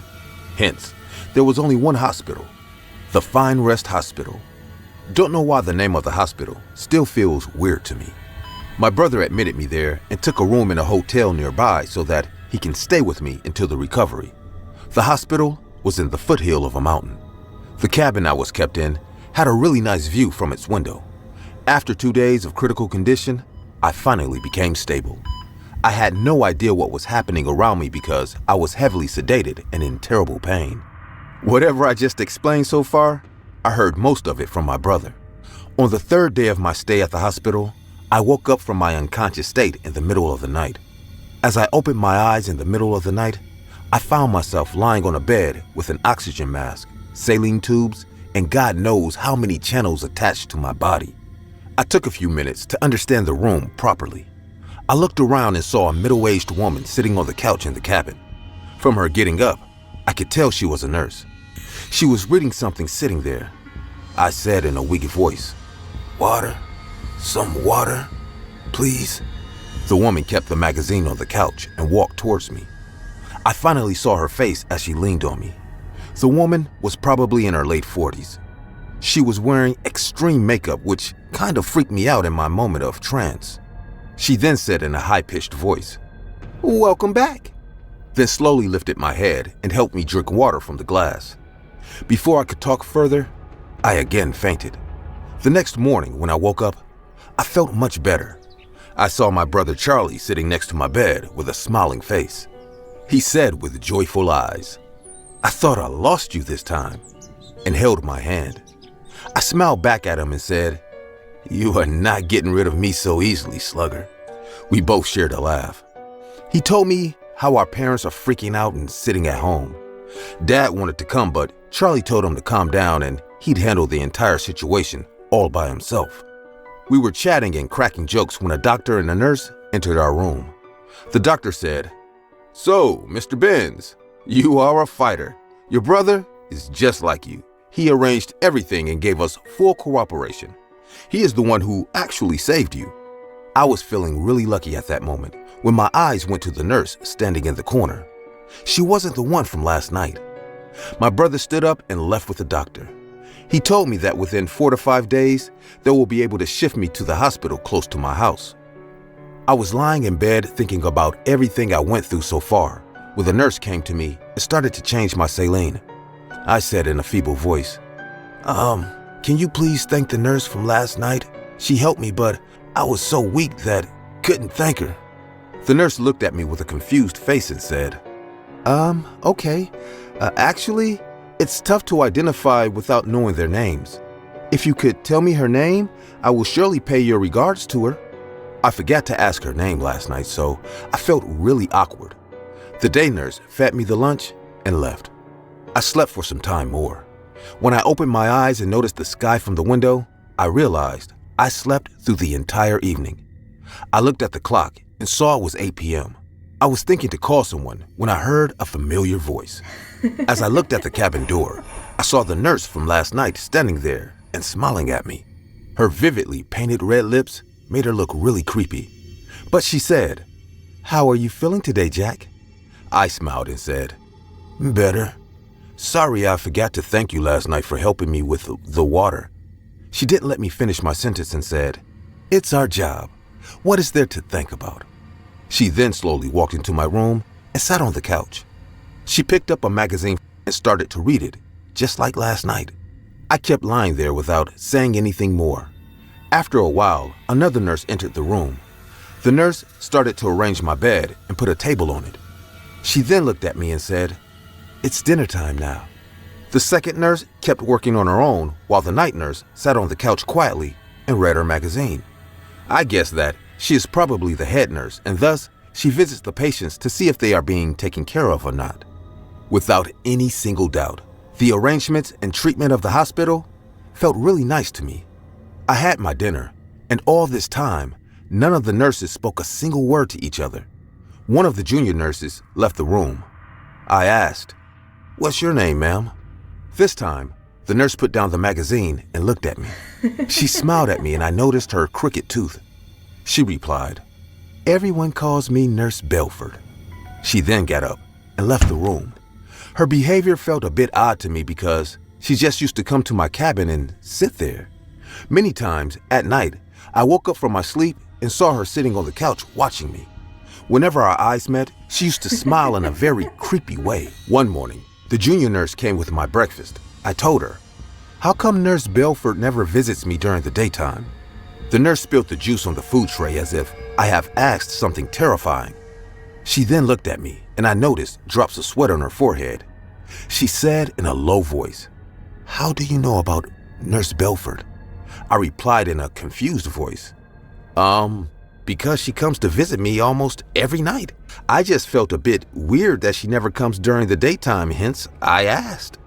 The nurse asked me, "You mean you actually saw her inside your room?" I replied in an irritated tone, "Of course. What kind of question is that? She was here when you came with dinner last night. Didn't you see her sitting on the couch?" The nurse got all freaked out and said, "Listen to me very carefully. This is your last night at this hospital. You must do as I say. If Nurse Belford comes to visit tonight and asks you to go with her somewhere, you must not get out of this bed. Just call any of us, or rather scream, but don't go with her." I got completely freaked out with whatever she just told me. I said in a worried voice, "What? What is this all about?" The nurse then replied in a scared voice, "Nurse Belford committed suicide last year in this hospital. Some of us still see her roaming around the corridors at night. Previously, she sometimes walks up to a young male patient and asks them to come with her. We have found 3 dead patients whose deaths were not natural at all. People say she had an affair with a man less than her age. The man eventually broke her heart, and since then, her haunting spirit tries to take revenge on young men who come here." My head was throbbing in pain. I couldn't believe all this time I was talking to a dead person. I didn't know what to do. I can't leave this hospital before morning. I have already put everyone in enough trouble, so I decided to sleep through the entire night. The nurse stayed with me till midnight, but she had 2 other patients to attend as it was a small hospital. She left and told me to lay on my bed and to keep my eyes closed. I kinda dozed off, but around 3 a.m., I heard a squeaky voice calling my name. "Jack, open your eyes, Jack. I have a surprise for you." Goosebumps appeared on my skin. My heart started to beat like a wild horse. I didn't open my eyes. I realized it was Nurse Belford, but I still didn't react. Then I heard footsteps going out of the room. After lying on the bed like that for a few more seconds, I finally opened my eyes. The room was dark, but the moonlight from the window gave a clear view. There was no one in my room. I heaved a sigh of relief and turned to the left side of my bed, thinking, finally, it's all over now. As soon as my head turned to the left, I saw Nurse Belford placing her head on my bed and staring at me with angry, evil eyes. Her face was looking fucking scary. Blood was dripping from her red lips. Her eyes were so big that it could see into my soul. She then said, in a horrifying voice, "You think you can ignore me like that? I was the one who took care of you, and now this is how you treat me?" She then opened her mouth, and clouds of black flies came out of it. The sound of those flies made my ears numb. I felt like these flies were going to choke me and I won't live to see the sun in the morning. I screamed as loud as possible. The doctor and the junior nurse rushed into my room and switched on the cabin light. The doctor thought I had some kind of panic attack. The nurse stayed in my room till morning. When my brother came, I didn't speak a single word to him. I came back to my house that day.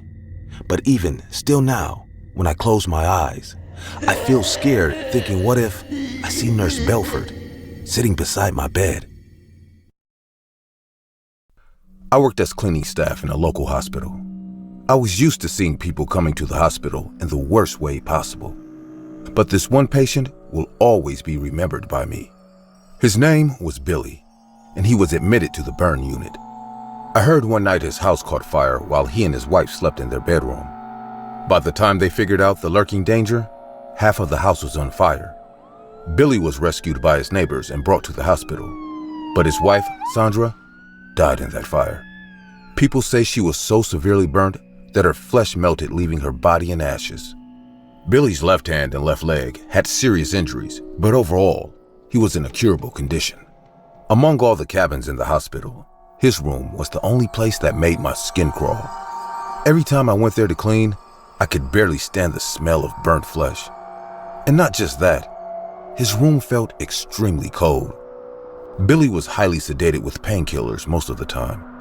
Needless to say, the number of pain burns victims go through can't be explained in words. Anyways, one time I was assigned to the night shift.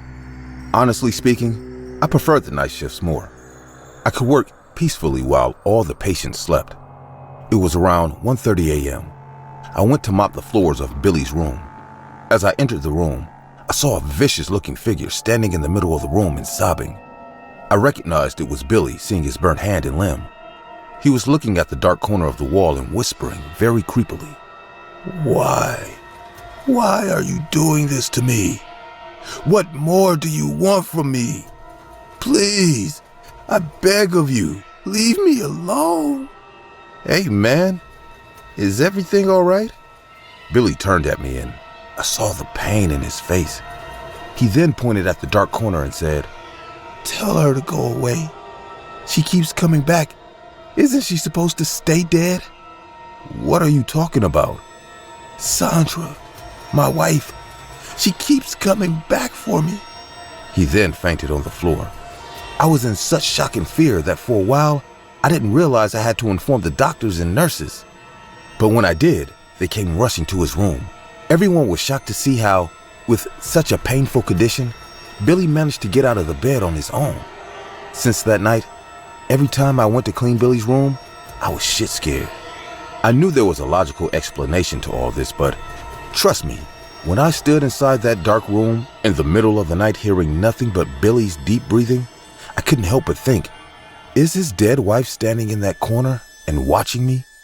Few days passed and Billy's condition worsened. He started to show signs of trauma and fear in his behavior. Many times, I could hear screams from his cabin and saw doctors and nurses rushing there to control him. I changed my shift just to avoid going to his room, but it seemed like life had different plans for me. One morning, my boss called me. He said they are willing to pay me double if I attended tonight's shift as well. Who doesn't need money in this world? So I agreed. Anyways, I had the next day off, so I knew I could pull this off. I went home and took a small nap before going back to the night shift. Hence, my head was clear enough to know what I saw that night, I saw that night. Like usual times, I began my cleaning. After 5 to 6 rooms, I decided to take a break and then do the rest. I went to the empty cafeteria to get a drink. I was standing in front of the vending machine when I heard footsteps in the distance. I looked and found Billy standing at the end of the corridor. His arm and leg were still covered with burn wounds. Half of his face was scarred. Hey, Billy. What's going on?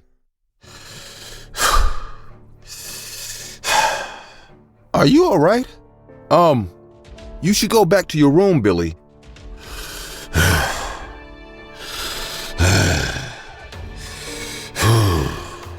I was becoming really disturbed seeing Billy this way. He was staring at me like a statue and breathing in a very scary way.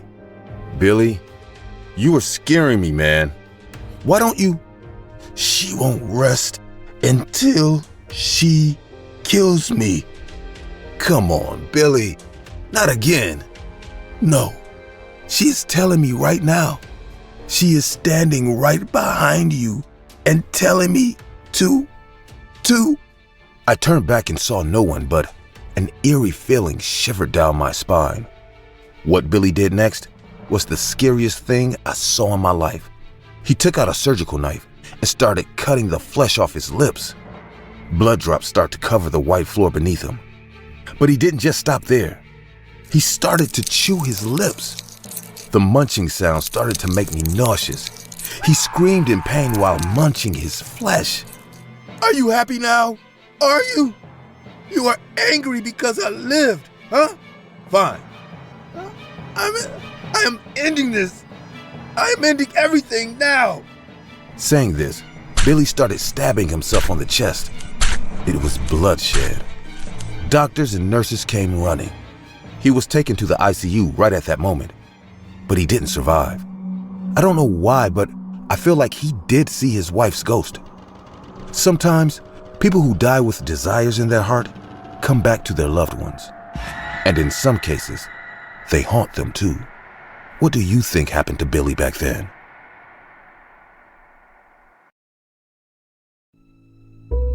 I am Julia, I work in the state hospital as a nurse. Hospitals are probably the only place that bluntly depicts the reality of life and death. When a patient recovers, we, the medical helpers, feel joy in their smile, whereas when a patient dies, we grieve with their family too. With time and experience, nurses train themselves to deal with the toughest situations. But when this incident took place, I was a new nurse at our hospital and only been working there for a couple of months. I was working in an emergency ward. We used to get anything and everything. A naive teenage girl slashed her wrists, obsessing over her first breakup. A man getting involved in a car accident or got into fights leading to physical injuries. Cases of these sorts were common for us. But this one case will never go away from my mind. There was this one boy named Arnold who got admitted over a suicide attempt. When his folks brought him to us, he was covered in blood. Arnold was sitting in the park with his friends when suddenly he got up and ran towards a speeding oil truck. No doubt the truck hit him hard. He was left with a very serious head injury and multiple fractures on his body. His parents were sobbing and crying the entire time. A unit of 3 doctors and 3 nurses, including me, did his surgery. But unfortunately, due to massive blood loss and shock, Arnold went to a vegetative state. A state of complete unconsciousness with some eye-opening and periods of wakefulness and sleep is called the vegetative state. The boy was about 14 years old. Everyone in the hospital felt extremely bad for this kid and his parents. I was assigned to keep a check on him. His body laid on the bed the entire time. His eyes were always still and open, staring at the ceiling all the time. The only time I felt he is alive is when he shut his eyes to sleep after dinner. His random eye movements used to freak me out sometimes. Suppose I was sitting next to him after dinner and reading him a story. His eyes remained closed the entire time. Soon, I realized he has fallen asleep, so I got up and switched off the lamp near his head. I was leaving when I remembered I left my phone on the table near him. So I went back and switched on the table lamp to find it, and right at that moment, I saw Arnold's eyes were wide open, looking at me. Middle of the night, being face to face with such unusual eye contact, no doubt creeped me out. These kinds of events often took place. One more mystery that always haunted my mind was why Arnold tried to take his own life. Slowly, I started to notice changes in Arnold's motor skills. The doctors were really happy to see his speedy recovery. They assured his parents that maybe in some months, Arnold regains his consciousness. His mom came to visit him almost every other day. One day, I was changing his medicine chart when 3 schoolboys, same age as Arnold, entered his cabin with an average height man. He was wearing glasses and formals. I guessed he might be a school teacher, and these boys are Arnold's school friends. The boys talked to Arnold and wished him to get well soon. The man sat next to Arnold and held his hand. As soon as the man did so, I noticed a slight rise in Arnold's pulse rate.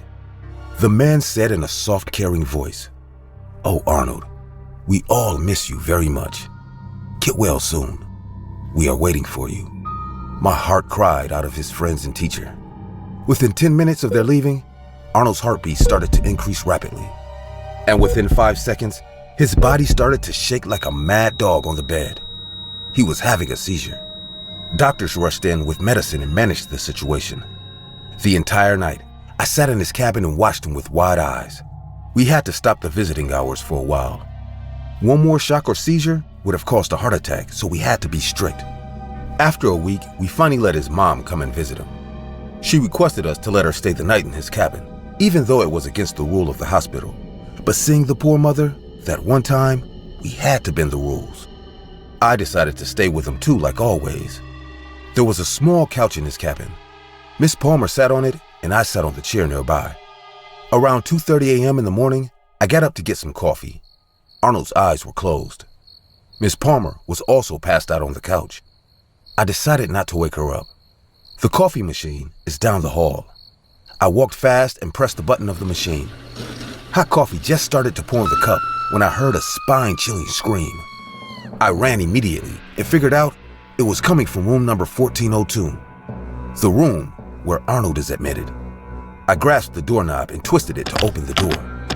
But no matter how hard I tried, it didn't open. The scream that was coming from inside was of Miss Palmer.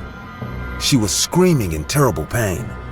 "Miss Palmer, why did you lock the door? Open it! What the hell is going on inside?" I couldn't wait and called the doctors immediately. The maintenance staff was called and he unlocked the door with a spare key. As soon as the door got open, we witnessed a vicious sight. Arnold had smashed the window of this fourth-floor room with his plastered hand and also beat up his mom vigorously. Miss Palmer was bleeding from her face and nose, but still, she was holding on to Arnold tightly, screaming, "Don't! I won't let you jump! No, Arnold, please!" He was going crazy and throwing her around like a rag doll, trying to get to the window to jump out, saying the obscenest things I've ever heard come out of a teenager's mouth. The doctors ran to him and grabbed him. He was kicking in the air while screaming at the top of his lungs. Another nurse took Miss Palmer away to treat her wounds. For a moment, I forgot to act on this incident and stood like a statue. "Julia, come here and help me with the injection." Hearing Dr. Stanley's voice brought me back to my senses. The incident of Arnold waking up from a vegetative state and moving to an extremely violent state left the entire hospital in terror. The doctors of our mental health team were called for his suicidal tendencies. Arnold showed episodes of anger and outrage. We had to keep his hands tied so that he couldn't hurt himself. His injuries were still in a critical stage, which is why we couldn't shift him to a mental institution yet. Cops came, and with the presence of the psychiatrist, did a full interview to dig up why he wants to end his life so desperately. After 4 to 5 sessions, he finally opened up. Arnold claimed that his teacher, Mr. Conan, physically abused him the day before he tried to commit suicide. I couldn't believe this was that same guy who came to visit Arnold that day in the hospital. Now I realize why his pulse increased with that man's presence. The cops eventually arrested Mr. Conan, but the man kept saying he was innocent and that Arnold was the one who persuades him to have relations. But the cops found inappropriate pictures of Arnold taken by his teacher. Arnold testified that Mr. Conan blackmailed him to release the pictures on the internet if he tried to tell anyone. Arnold also said this man abused another boy from his school. The boy named Matthew also testified against Mr. Conan. We all celebrated the day Mr. Conan got imprisoned. After a week more, Arnold got discharged from the unit. His parents were doing the paperwork on the counter while he sat in the wheelchair. I went close to him and said, "You have been a brave boy. Never hurt yourself for someone else, Arnold." He looked at me with a hopeless face. I asked him again, "Hey, you are finally going home to your people. You should smile, dear." He looked at me blankly and said, "Thank you for everything." His father came and took him to the car. I was about to head to the office when a phone notification took place. I saw a handset was lying on the table nearby. I picked up and read a weird text. "I have done what you told me to. The day I heard you blackmailing Mr. Conan to give you grades and nominate you for the scholarship, I knew it was you he was having an affair with. I felt disgusted to fall in love with a guy like you. But we are done now. You have blackmailed me too with my private pictures that you took. I want them back now." Before I could ponder what the hell this meant, I heard a sound behind me. "Sorry, Nurse Julia. Arnold forgot his phone. Can I have it back?" Miss Palmer stretched her hands toward me, and my heart dropped in fear. I handed over the phone to her. She took it and started to walk away. I slowly walked to the exit and noticed Arnold sitting in the back seat and typing on his phone that he just got from his mother. The car engine started, and he looked at me one final time and smiled ear to ear.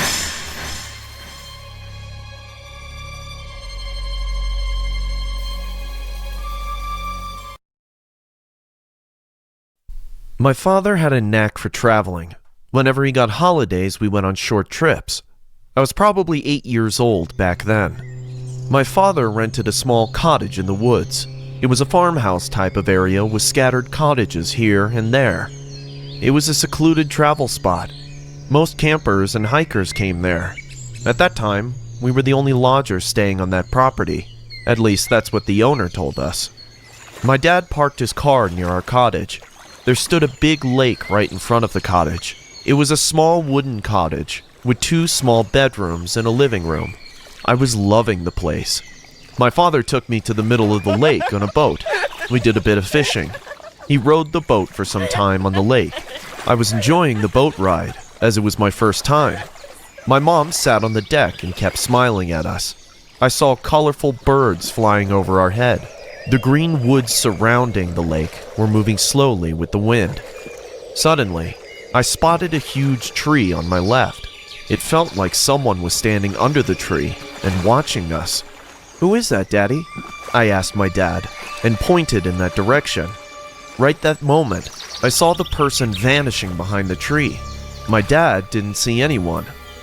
We came back from the lake. My mother set up small table chairs. She brought lunch with her. We sat down and started to eat. My dad was drinking beer, and I was eating an egg sandwich sitting right next to him. We were laughing and having a good time. After lunch, I thought to roam around a bit. I started to walk around. "Don't go too far, Mia," my mother yelled. I picked up a wooden stick from the ground and started to walk. I was staying close to the cottage, but suddenly I saw a rabbit running around at some distance. I was just a kid, hence, out of excitement, I started to follow the rabbit. The rabbit jumped into a nearby bush. I ran there and started to move the bush with my wooden stick. Suddenly, I heard rustling footsteps behind me. I turned back and saw an average height man standing with a weird smile. He was holding the rabbit on his lap. He twitched his eyebrows at me and said, "Looking for this rabbit, dear? Do you want to pet this rabbit?" But Mom says they always run away." "They won't if you put them in a cage." I scratched my head and said, "But I don't have a cage." "I have one at my place. If you come with me, I can give you that." I turned around and saw my parents sitting near the lake and talking on their own. They were far from me, so I couldn't ask for their permission. I looked at the man again. He was standing holding the bunny like before and smiling at me. I know that was a huge red flag, but I was just 8 years old, and I wanted that rabbit. "Okay, let's go." I agreed to go with this man. The man's eyes sparkled mysteriously. He started to walk while showing me the way ahead. After about 5 to 7 minutes, we came in front of a small cottage. This cottage looked the same as ours. I remembered the owner telling us that we were the only ones staying on this property. Hence, I was a bit surprised to see this man staying in another cottage. "Come on with me." I followed him without asking any question. He pushed the main door and we got inside. As soon as I stepped inside the cottage, I smelled something really bad. It felt like something died in there. "Sit here. I'll bring the cage for you." He handed me the rabbit and went to the room on his left. I sat on the couch quietly. The entire cabin was very messy and dirty. Muddy clothes were scattered all over the place. I was wondering how could someone live like this, just when the man spoke from the room. "Can you come help me, dear?" I got up and went to the room. The smell grew stronger this time. I realized that it was coming from this room only. The room was very dark. There was a window on my right side, and a torn, dirty rag was hanging from it. I guessed it to be the curtain. There were small holes on it, from which sunlight pierced inside the room. It took me some time to figure out that there's a bed in this room, and someone is lying on it. At first, I thought it must be that man, but then as my eyes adjusted with the darkness, I saw the man standing next to that bed and speaking to the person who was lying on it. "See? I brought her. Look, she's standing there." Suddenly, the person lying on the bed started to get up. I could hear heavy breathing. "Come here, dear. Come here. She's got so many candies for you. Come on." The man started to call me to get close to the bed, but something didn't feel right anymore. I realized I shouldn't have come with this man. "My mom must be worried for me. I better get back." As soon as I said that, I saw the man's facial expression change. He almost jumped on me and grabbed me. I started to scream. The man lifted me on his lap and said, "Touch her, honey. She can take your disease away. Take her in your arms. Come on." I was throwing my hands and legs in the air while screaming for my life. The man started to take me close to that person lying on the bed. The reeking smell grew stronger each second. The man reached the end of the bed and I kicked him on the face while grabbing the curtain of the window. The man fell on the floor holding his bleeding nose. I fell on the floor as well, and that entire curtain came off from the window. The room filled with sunlight, and I saw a horrified-looking woman sitting on her bed. Her face was rotten. Her skin was coming off. Blood and pus were all over her body. She looked like a living corpse. The disgusting smell from her body made me nauseous. I screamed at the top of my lungs. The woman started to crawl towards me. She stretched her bony, ugly hand to grab me. I screamed and moved back like prey in front of the predator. Suddenly, my father bolted inside of the room. "Mia!" Oh my God. He immediately ran towards me and grabbed me from the floor. The woman was panting and throwing her hands in the air. She was dying to touch me once. We immediately came outside the cottage, and I saw cop cars standing outside the cottage. I don't remember what exactly happened after my father took me out of that cottage. Probably I fainted. But the story unfolded, shocking the hell out of us. The man and the woman were escaped convicts. They broke out from prison and came into these woods to hide. While living in the wilderness, the woman was infected badly.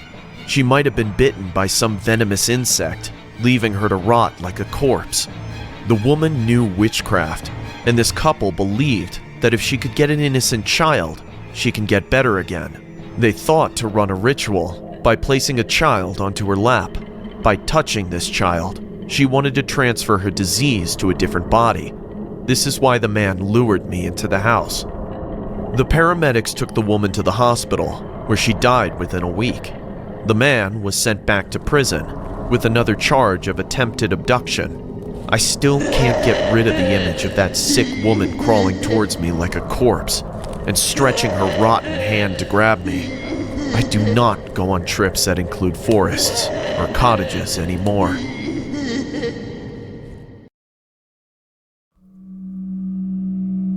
Three of my friends and I were bored out of our minds one Saturday night. Our college exam week had just ended, and we all needed something to do to take our minds off what our grades could be. We were all playing video games at my place when one of my friends, Jeff, received a notification from his phone. Someone he followed on Twitter just posted an announcement for a house party not so far away from where we were. When I asked Jeff who the host was, he just shrugged. "I don't know," he said.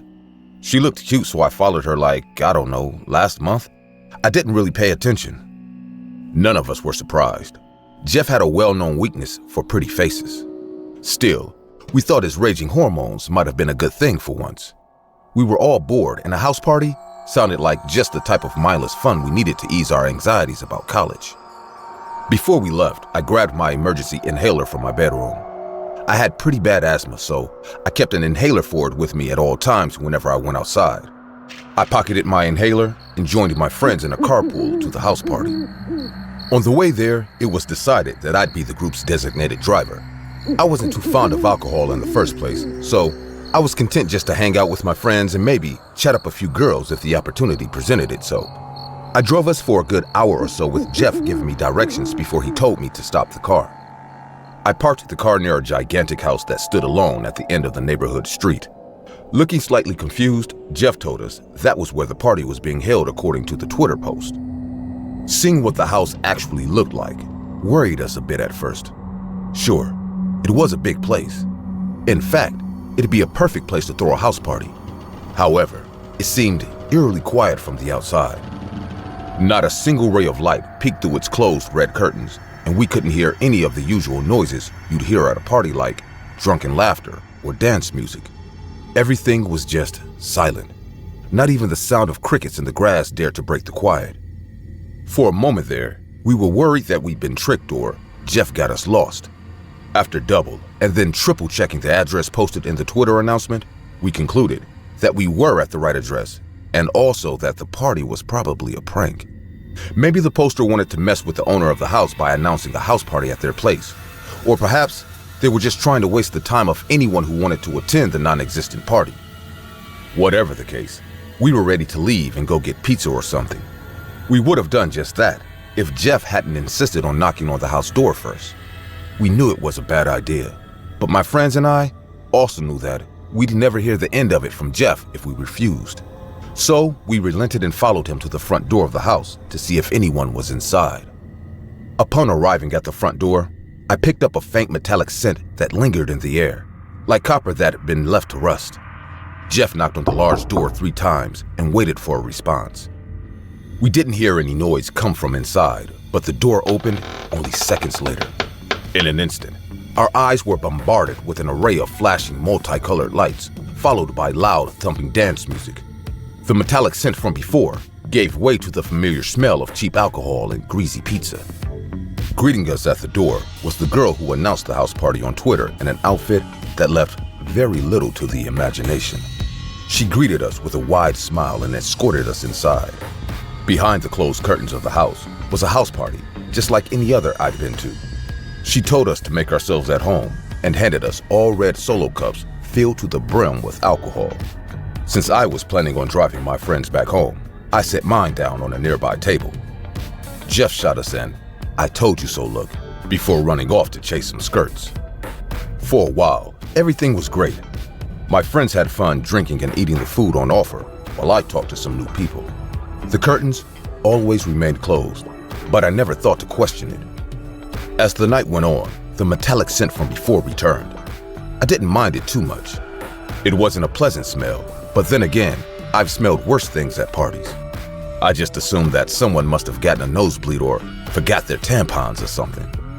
At some point, I started to feel my asthma act up, probably because I was exerting myself too much while dancing. It wasn't anything a huff from my inhaler couldn't fix though. I shook my inhaler, put it to my mouth, and squeezed out its contents. My eyes were closed as I inhaled the chemical cocktail. I counted to 10, like I'd done a million times before, and exhaled my breath. The stiffness in my chest alleviated as the medicine did its thing. I opened my eyes again, with plans to continue partying. Instead, I was met with a nightmarish fleshscape. I was no longer standing in a house, or if it was a house, it was one that came straight from hell. The walls were made of red pulsating flesh that expanded and contracted in rhythmic unison, as if the house itself were breathing. The floors were carpeted by a layer of pink, watery muscle that squished under my feet like a soft tongue. Where there once was a door, was instead 2 rows of vertical teeth that were tightly clasped against one another. That wasn't the worst part, though. There were still people in the house. Partygoers were dancing and drinking to throbbing music that was, in reality, just the sound of the living house breathing in and out. They all appeared to be half digested, with many of them missing huge chunks of flesh from their faces and torsos, exposing white bones and revealing empty holes where their organs were supposed to be. It was as if they'd been eaten away by acid from the inside out. None of them seemed to notice that they were missing most of their bodies. They just kept dancing to the sound of the living, breathing house on its carpet of flesh as bits of their own flesh fell off. Hundreds of long, limp tubes that looked like large intestines dangled from the organic ceiling like hanging vines. Oblivious partygoers grabbed the tubes and put it to their mouths to drink green acidic bile that was being pumped through them by the house. In their minds, they must have been drinking beer from red Solo cups, not knowing that they were digesting themselves for the house's meal. The faint metallic copper scent I picked up when I arrived here has become overpowering since I learned the true form of this house. If I had to venture a guess, the source of that copper scent must be the same thing causing everyone to hallucinate that they were at a normal house party. Whatever chemicals were in my inhaler must have countered the effects of the living house's hallucinogens. It's not like that did me much good though. There are no windows here. The only way in or out was the grinding teeth that comprised the doorway. I tried to pry it open, but it was hard for me to even hold onto the teeth with the slippery saliva covering it. After a while, my vision would blur. The hallucinogens would kick in, and I'd suddenly be transported back to a regular house party where people were having fun and everything was right in the world. I'd have to take another puff of my inhaler to pull myself back to a horrid reality whenever I did, and those moments of brutal clarity were becoming shorter and shorter each time. I've been stuck here for hours trying to find a way out. Puffing my inhaler only gives me a few minutes away from the house's illusions now. But at this point, I welcome the hallucinations. I just took the last puff from my inhaler. Soon, I'll be permanently taken back to the illusion crafted by the house. I hope I'll assume that everything I just saw was just some elaborate waking nightmare, and not the truth I know it to be. Ignorance is bliss, after all.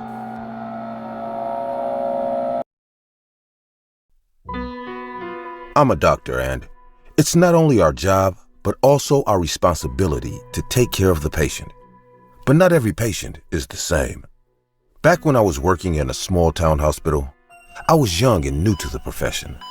But it only took me a few days to get accustomed to the workers and patients there. There were 4 other doctors, and we all reported to the head of our department, Miss Saunders. She was a tough person to impress, being honest. Every doctor was terrified of her. Not a single mistake could go unnoticed by her. I wanted to prove myself, hence I showed effort in my work. To do so, I had to take a lot of night shifts. I lived alone, distant from my family, so I didn't mind staying at the hospital most of the nights. All the patients called me Dr. Cooper. There were patients of various age groups, but there was this one little girl named Tiara. She was probably the youngest patient in the hospital at the time. She was there before my joining. Anyways, Tiara was a lovely child. She often roamed the corridors and talked to the other patients. Mostly, she was always on her own. One night, I was doing a night shift. I went to take my usual rounds. I was walking in the long, empty corridor when I heard 2 people talking in a very low voice. It was late, and every patient was supposed to be asleep by then. I followed the sound, and it came from cabin number 203. As I opened the door and switched on the room light, I found Tiara standing near the patient's bed. She smiled at me mysteriously, but my sudden appearance didn't startle her at all. She smartly said, "Hello, Dr. Cooper." "Tiara, this is way past your bedtime. What are you doing here?" "Nothing. I just came to say goodbye to George." George was the patient of 203. He recently had a major operation. Even though Tiara looked calm to me, I noticed George's face. He was scared and extremely pale. I thought Tiara's sudden arrival might have shocked him, so I said in a soft voice, "Tiara, you can't roam like this at night. Come on, let's take you back to your bed." Then I looked at George and said, "I'll send Nurse Martha for a quick check. She'll give you a pill to help you with sleep. You need to rest now." I then escorted Tiara to her ward. She went to bed without saying anything.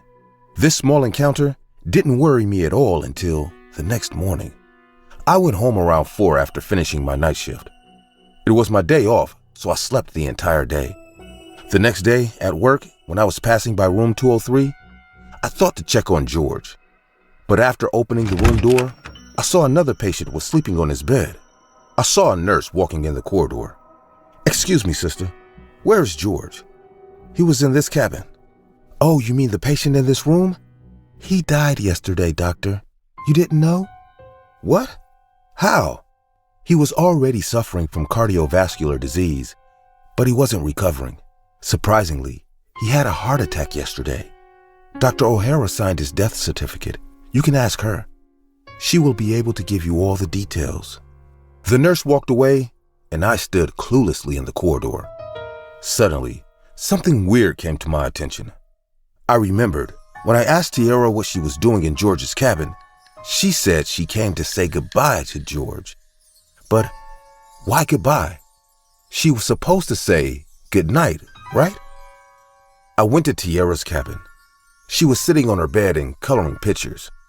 Without wasting a single second, I asked her, "Tiara, why did you go to George's room to say goodbye? Shouldn't you be wishing him good night?" Tiara's face changed color.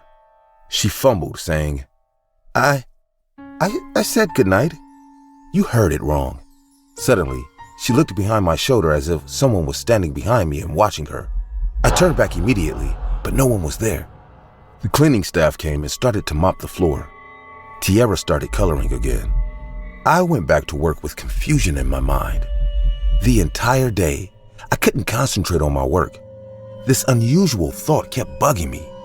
Why did Tiara say goodbye to George? Did she know he was about to die? A week passed and I almost forgot about it. One night, I was making my usual rounds. I was walking on the second floor corridor when I saw Tiara come out of room 706 and slowly walk down the stairs. Room 706 recently took a patient with a serious head injury. I went inside and saw the woman was awake. "Who is it now?" "Oh, it's you, doctor." "How are you feeling, Corey?" "I feel a bit dizzy, doctor." Did someone come to you before me? Yes, a little girl came. She said her name is Tierra.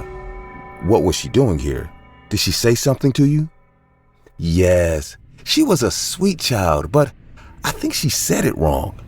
Said what wrong? I guess she meant to say goodnight, but instead, she told me goodbye. Weird, huh? My heartbeat got faster. I put Corey back to bed and came back to my chamber. Deep down in my heart, I knew what was coming. The next morning, Corey passed away. I got this strong belief that Tierra has a weird ability to know when a patient's time has come. But I couldn't tell anyone about this because no one would believe me. There was nothing I could do because she wasn't harming anyone. Just a little girl bidding goodbye to patients whose deaths are near. After 2 more incidents like this, I couldn't keep it in. I went straight to the receptionist, Kathy, and asked her, "How long has Tierra been here?" Kathy looked at me and said, "Who?" "Tierra, the girl in the intensive care ward. Don't you see how she sneaks into the rooms of the patients? I don't know why, but I feel there's something very wrong with this kid." "What are you saying, Dr. Cooper? We don't have any patient named Tierra. No child patient is even admitted to the hospital right now. Are you okay?" What are you saying?" "I have been talking to this girl for the last few days. Check the register. She's in the intensive care ward." "Cooper, please come to my office." I turned back and saw Miss Saunders standing behind me. I followed her to her cabin with a messed up mind. After entering, we sat down and she said in a low voice, "Did you see Tierra? How does she look, Cooper? Is she happy?" "What? Please tell me what's going on." "Kathy just said there's no one here by that name. And now you're asking me about this girl. What the hell is happening?" Miss Saunders couldn't control her tears. She started to cry terribly. After crying for some time, she looked at me and said, "Tierra's my daughter. The week before you joined here, I brought her to work. Her father was supposed to come and pick her up. I was working while she roamed around the halls playing on her own. She was playing on the stairs and somehow her leg slipped and she fell from 3rd floor to 2nd floor. We admitted her to this hospital due to her immensely critical condition, but she died. I couldn't believe what I just heard. The ground beneath my feet got swept away. I felt my heart stopped. Tierra is dead? Oh my God.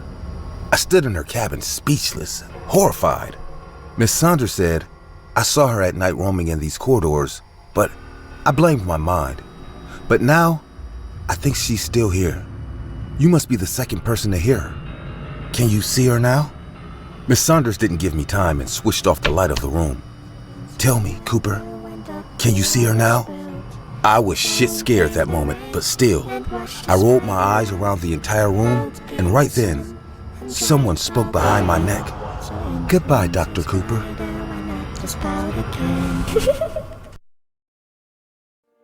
My name is Adam, and I'm a financial broker. My work schedule is always crowded with meetings and appointments. I had to take so many phone calls that often at night in my sleep, I woke up randomly thinking my phone was ringing. I barely get the time to hang out with my friends or family. My girlfriend broke up with me recently because I was too busy to spend time with her.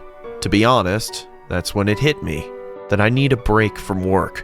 It's been 3 years since I joined this company, and since then I have not taken a single leave. So I decided to go to a small hill station and spend a week or so.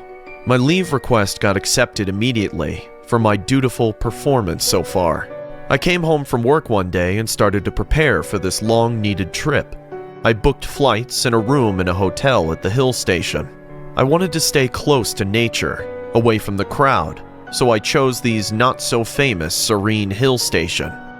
After landing at the airport, I hired a cab to reach the exact location. Within half an hour, we left the city area and got onto the twisted mountain roads. At one side stood the steep edge meeting the Green Mountain Valley. On the other side, huge mountains. I opened the glass window of the car and let the cool breeze touch my face. "Is this your first time here, sir?" "Yeah, it is. I'm staying at the Holiday Inn Hotel. How is that place?"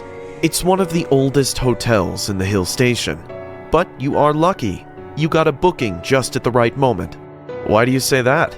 The hotel was closed for 1 year. It was renovated and reopened last week. I see. Good. They renovated the place. No, sir. It wasn't for renovation. It was for the suicide. I was startled to hear this, so I said confusingly, "Suicide? Who committed suicide?" "The owner's wife. She was going mad. People say she roamed the hotel at night scaring the guests. The owner decided to send her to a mental institution. But right before that night she was about to be shifted, she jumped from the hotel roof into the wild valley. It took 2 days for the cops to discover her body. When they found the body, it was a vicious sight to watch. Coyotes and wolves tore flesh from that poor woman's body. Oh, what a horrible scene." The car driver closed his eyes, recalling the dead body. A weird feeling of discomfort grabbed my senses. I started to ponder on the thought, will it be fine to stay at a place where someone committed suicide? But then my rational senses replied, if we think like that, we will not be able to stay anywhere, because someone is always dying here and there. Also, the driver just said that the hotel had been renovated. When I reached the hotel, my eyes dazzled with the beauty of the view. Being surrounded by blue, snowy mountains, this 3-story wooden hotel stood like an ideal place to escape the busy city life. I checked in and a hotel boy escorted me to my room. The room was cozy and the view of the valley from the window refreshed my mind. I kept my luggage in the room and decided to eat something. I locked the room and started to walk towards the dining hall. I was near the dining hall when I saw an old, tall man standing there and talking to the hotel boy. He looked at me and I smiled out of courtesy. "Welcome to the Holiday Inn. I hope you're enjoying your stay," the old man said. "Yeah, this is a beautiful place," I replied with a smile. "Good to hear that. I am John Kipsky, the owner of the hotel. Please make yourself at home. Do not hesitate to ask for anything." He then looked at the hotel boy and said, "Attend to our guest, Matthew," and left. "Sir, please come with me," Matthew said. He took me to the dining hall. I sat down at a table, and the boy went to the counter to call the waiter. So far, I haven't seen any other guests. I was looking around when my eyes went to the wall in front of me. I saw a huge oil painting hanging from the wall. I got up to see it properly. It was the portrait of a woman.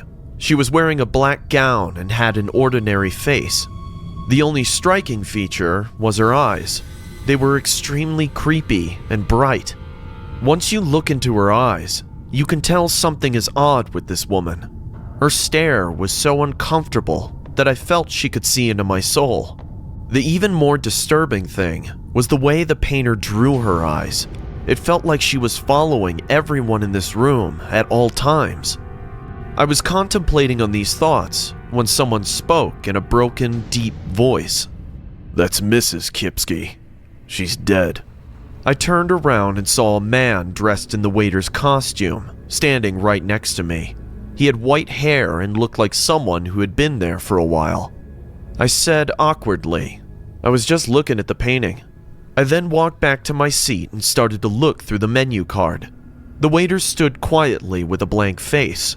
I was taking quite a bit of time to decide on what to eat, but this guy seemed like he had a lot of time to spare. He waited patiently until I ordered my food. As long as I ate there, I couldn't shrug off this uncanny feeling of being watched by that woman in the painting. I finished as quickly as possible and went back to my room. I smoked a cigar sitting near the window and watched the sunset behind the hills. I don't remember when I dozed off on the couch. I woke up hearing muffled laughter in my room. I opened my eyes and saw a woman figure sitting on the couch like a frog. Her hands were placed on my legs. Her face was full of wrinkles. She was wearing a black gown. There was a cruel smile on her face, but her eyes were coming out of her eye sockets. Seeing her eyes, I could recognize her. I just saw her painting in the dining hall today. Yes, it was Mrs. Kipsky. But you're dead. She stood up on the couch and started to cough terribly. Hearing her coughing like this, I got up. She was gagging like she couldn't breathe. Then she suddenly stopped and said, "Would you like to see a magic trick?" She started to pull her tongue out with her very own hands. I screamed in terror and couldn't believe my eyes.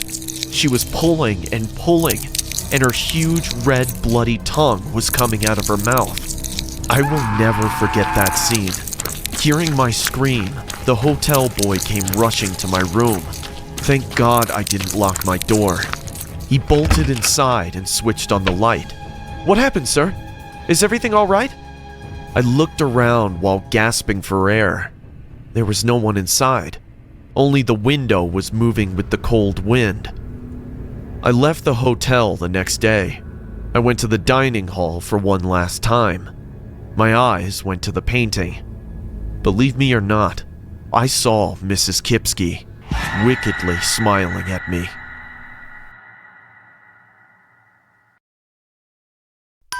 It happened when I was 13. I was in the 8th grade at the time. I remember the time well, as a lot of kids had been going missing from our neighborhood. I remember the first child to go missing. His name was Matthew Smith, and he was our neighbor's son. It gave me a lot of trauma going to school the next day and not seeing one of my classmates. The weird activities had also put our town in fear, as the cops had no idea where the kids were or who was taking them. But amidst the horror of it all, there was a ray of hope that appeared as a shining light for us kids. And that ray of hope was Mr. Williams' ice cream truck. Mr. Williams was a man who regularly sold ice cream to our neighborhood. Every time I came back home from school, his ice cream truck would always be packed with kids. And while I believed he was a good man, most things about Mr. Williams was odd. First of all, he didn't drive a normal ice cream truck, as the vehicle he drove looked more like an RV than a truck, as it was much bigger than regular ice cream trucks. Secondly, he always had this weird, ecstatic look on his face every time he saw children. As I remember the first time I met him, and he looked at me with wanting eyes like I was a treat. Finally, last weird thing about Mr. Williams was the distinct taste of his ice cream. It's really hard to explain, but you know how vanilla ice cream tastes the same regardless of which store you buy it from? Well, no other ice cream tasted like the one made by Mr. Williams, as whatever ingredients he used gave his own ice cream its own unique taste. And it was still sweet at the same time. I don't know what was in it, but I always craved the distinct taste of his particular ice cream. And I knew I wasn't alone, as every other kid always wanted it too. Visiting his truck soon became a tradition for me, till a weird occurrence that happened one afternoon.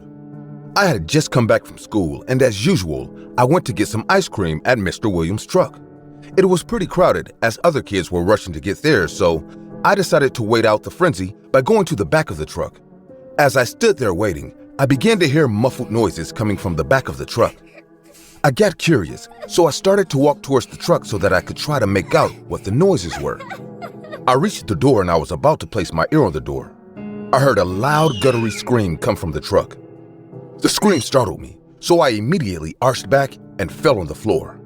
I was confused and scared at the same time as I began to ask myself, why was there a scream coming from the inside of an ice cream truck? At first I thought Mr. Williams was in trouble, but as I began to think more deeply, I realized that the high-pitched scream belonged to a child. Numerous thoughts started running through my head as I sat down there, too scared to move. Eventually, everything became quiet as the screams of the excited kids rushing for ice cream had died down. As I got up to move, that's when the back of the ice cream truck opened up and Mr. Williams walked out. As he saw me sitting down on the floor, he looked at me with concerned eyes and said, "Tracy, isn't it?" I was still scared, so I didn't answer. He then continued with, "What happened to you? Did you fall down? You look pale, as if you've seen a ghost." I still didn't answer, but I just did the first thing that popped into my mind, and I bolted. I ran all the way to my house and I locked the door behind me. That night, I went to bed with only one question on my mind. Who was the child who screamed in the back of Mr. Williams' truck? Throughout the following week, I avoided Mr. Williams' truck as I was still a bit scared due to the incident. With every passing day, I delved deeper into my thoughts as I felt my curiosity eating at me. The next day, when I came back from school, I quietly slipped out of the house and I made my way to Mr. Williams' van. As usual, it was really crowded and busy, so amidst all the rowdiness, I found my way to the back of the truck. The doors were closed. I stood there for about 30 minutes with my thoughts, and I eventually gave up. I didn't hear anything, so I turned my back to leave. And that's when Mr. Williams emerged from the back of the truck. He was taking out what seemed to be trash, and as he walked down the streets to where our garbage cans were situated, I noticed the door was slightly left ajar. I knew I had heard nothing while I was waiting, but something told me to take a peek inside just to clear all doubts. So I walked forward and I peeked into the van. It was pretty dark inside and I couldn't see anything, so I decided to get in and take a better look. So I walked in. The inside of the van looked like a small room. I decided to take out my phone and use its torch to look around. At first, I was confused as to what I was seeing, as posters and pictures of little children were plastered all over the walls. There were notes all over the place, and everything seemed wrong about the scene. I began to walk forward when I felt something brush my leg. I looked down to see I had passed a slightly large dog cage. I was about to peer in to see if I was brushed by the paw of the dog, and that's when I saw a little human hand pressed against the cage. I was shocked, so I instinctively arched back. I knew I had seen a child's hand, but I had to make sure, so I summoned the courage and I peered in.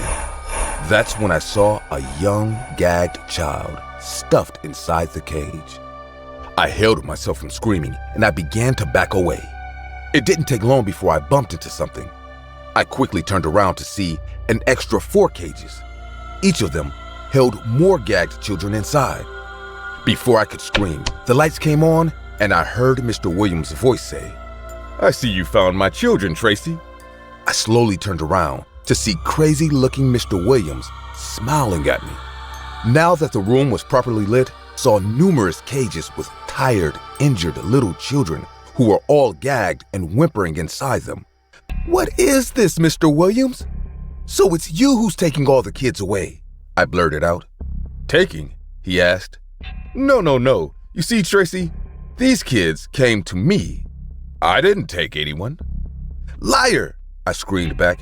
"It's obvious that you took them, but why? Why would you do such a thing?" I asked him in tears. "Why would I?" he shouted back at me, obviously frustrated. Why would life give the beautiful gift of children to everyone but me? I'd be a great father. I've always loved kids, but I can't have them. It hurt me deeply, but I wasn't going to bitch about it, so I decided to collect them, to take them by force. And as you can see, I have amassed quite the collection. He spoke like the children weren't living, breathing human beings. He spoke like they were memorabilia, and it was one of the most horrible and horrific things I had ever heard. When he was done speaking, a tense silence filled the van. I tried to move forward, but he blocked my way. I stuttered. Please let me go." And that's when he replied, "I'm afraid I can't let you do that. You see, I've had my eye on you for a while now, Tracy, and I think you'd make a great addition to my collection." And before I could reply to the morbid statement, he lunged at me. I instinctively threw my phone at him. It hit him in the eye and he began to scream. With no hesitation, I bolted and I ran all the way home. And I told my mom everything that happened, and she immediately called the cops. When the cops arrived, they couldn't find Mr. Williams. No one could, as he had completely vanished. The incident traumatized me for the rest of my childhood, but with a lot of therapy, I moved on. Although I always jump at the sound of an ice cream truck, as I know Mr. Williams is still out there collecting children and spreading his ice cream. I drove an ice cream truck for a couple of years. I am the kind of person who never stopped at one place or at one job. I kind of did everything I could to earn money to travel the world. After a part-time job at a local restaurant, I was getting bored in the small town. I was planning to go out and get on the roads. I had this one friend from school who told me she has got a permanent job as a chef in California. I remember she had an ice cream truck, so without wasting any more time, I asked her if I could rent that from her to make some money. I won't lie, she not only gave me the truck forever, but didn't even take a single penny from me. So, with an entrepreneurial attitude, I started my mini business. I had no idea that I always had a knack for the food business. I started to travel in that truck and sell ice cream for a living in the entire Oklahoma area. I renovated the truck with my hard-earned savings and started a new chapter in my life. I generally stopped near playgrounds and schools in the evenings. The fun part of the job was to see kids chattering around me with excitement and laughter. After a month, I became familiar with the kids. I remember every little face to whom I sold ice cream. It was a warm summer afternoon, also a holiday. Expecting the children to come early to the park, I started driving the truck to the location.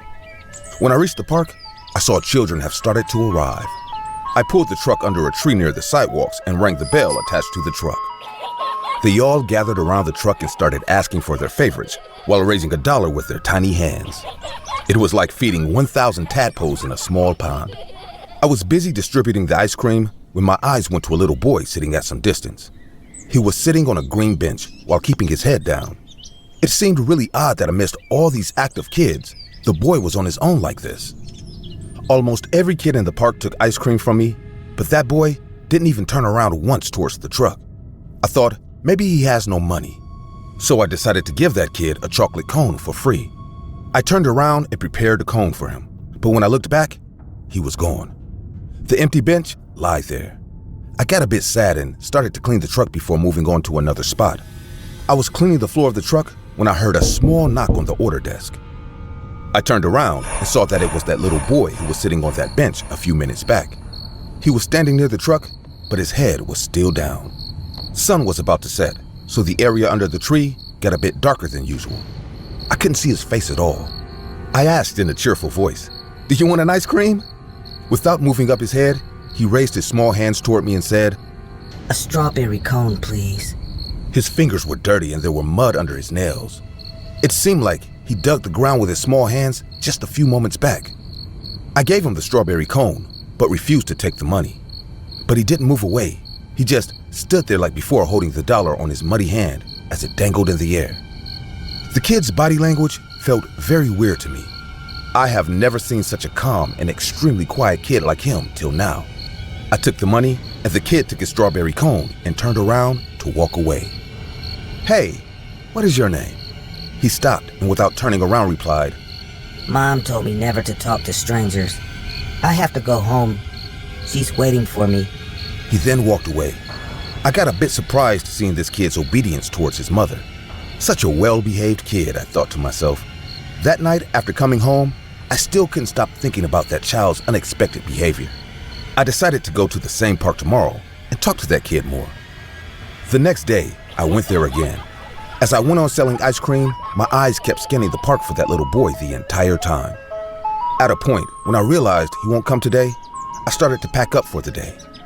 I was putting the ice cream tubs inside the mini fridge when I almost gasped in fear. A small dirty hand was resting on the desk of the truck. It didn't take me a second to realize whose hand was that.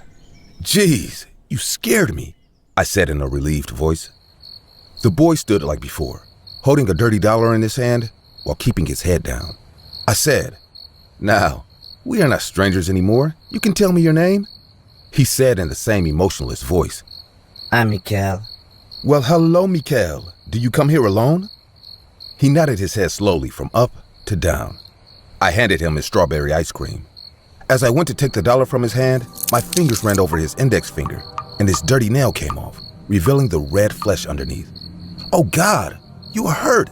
You need help," I said, seeing this vicious sight.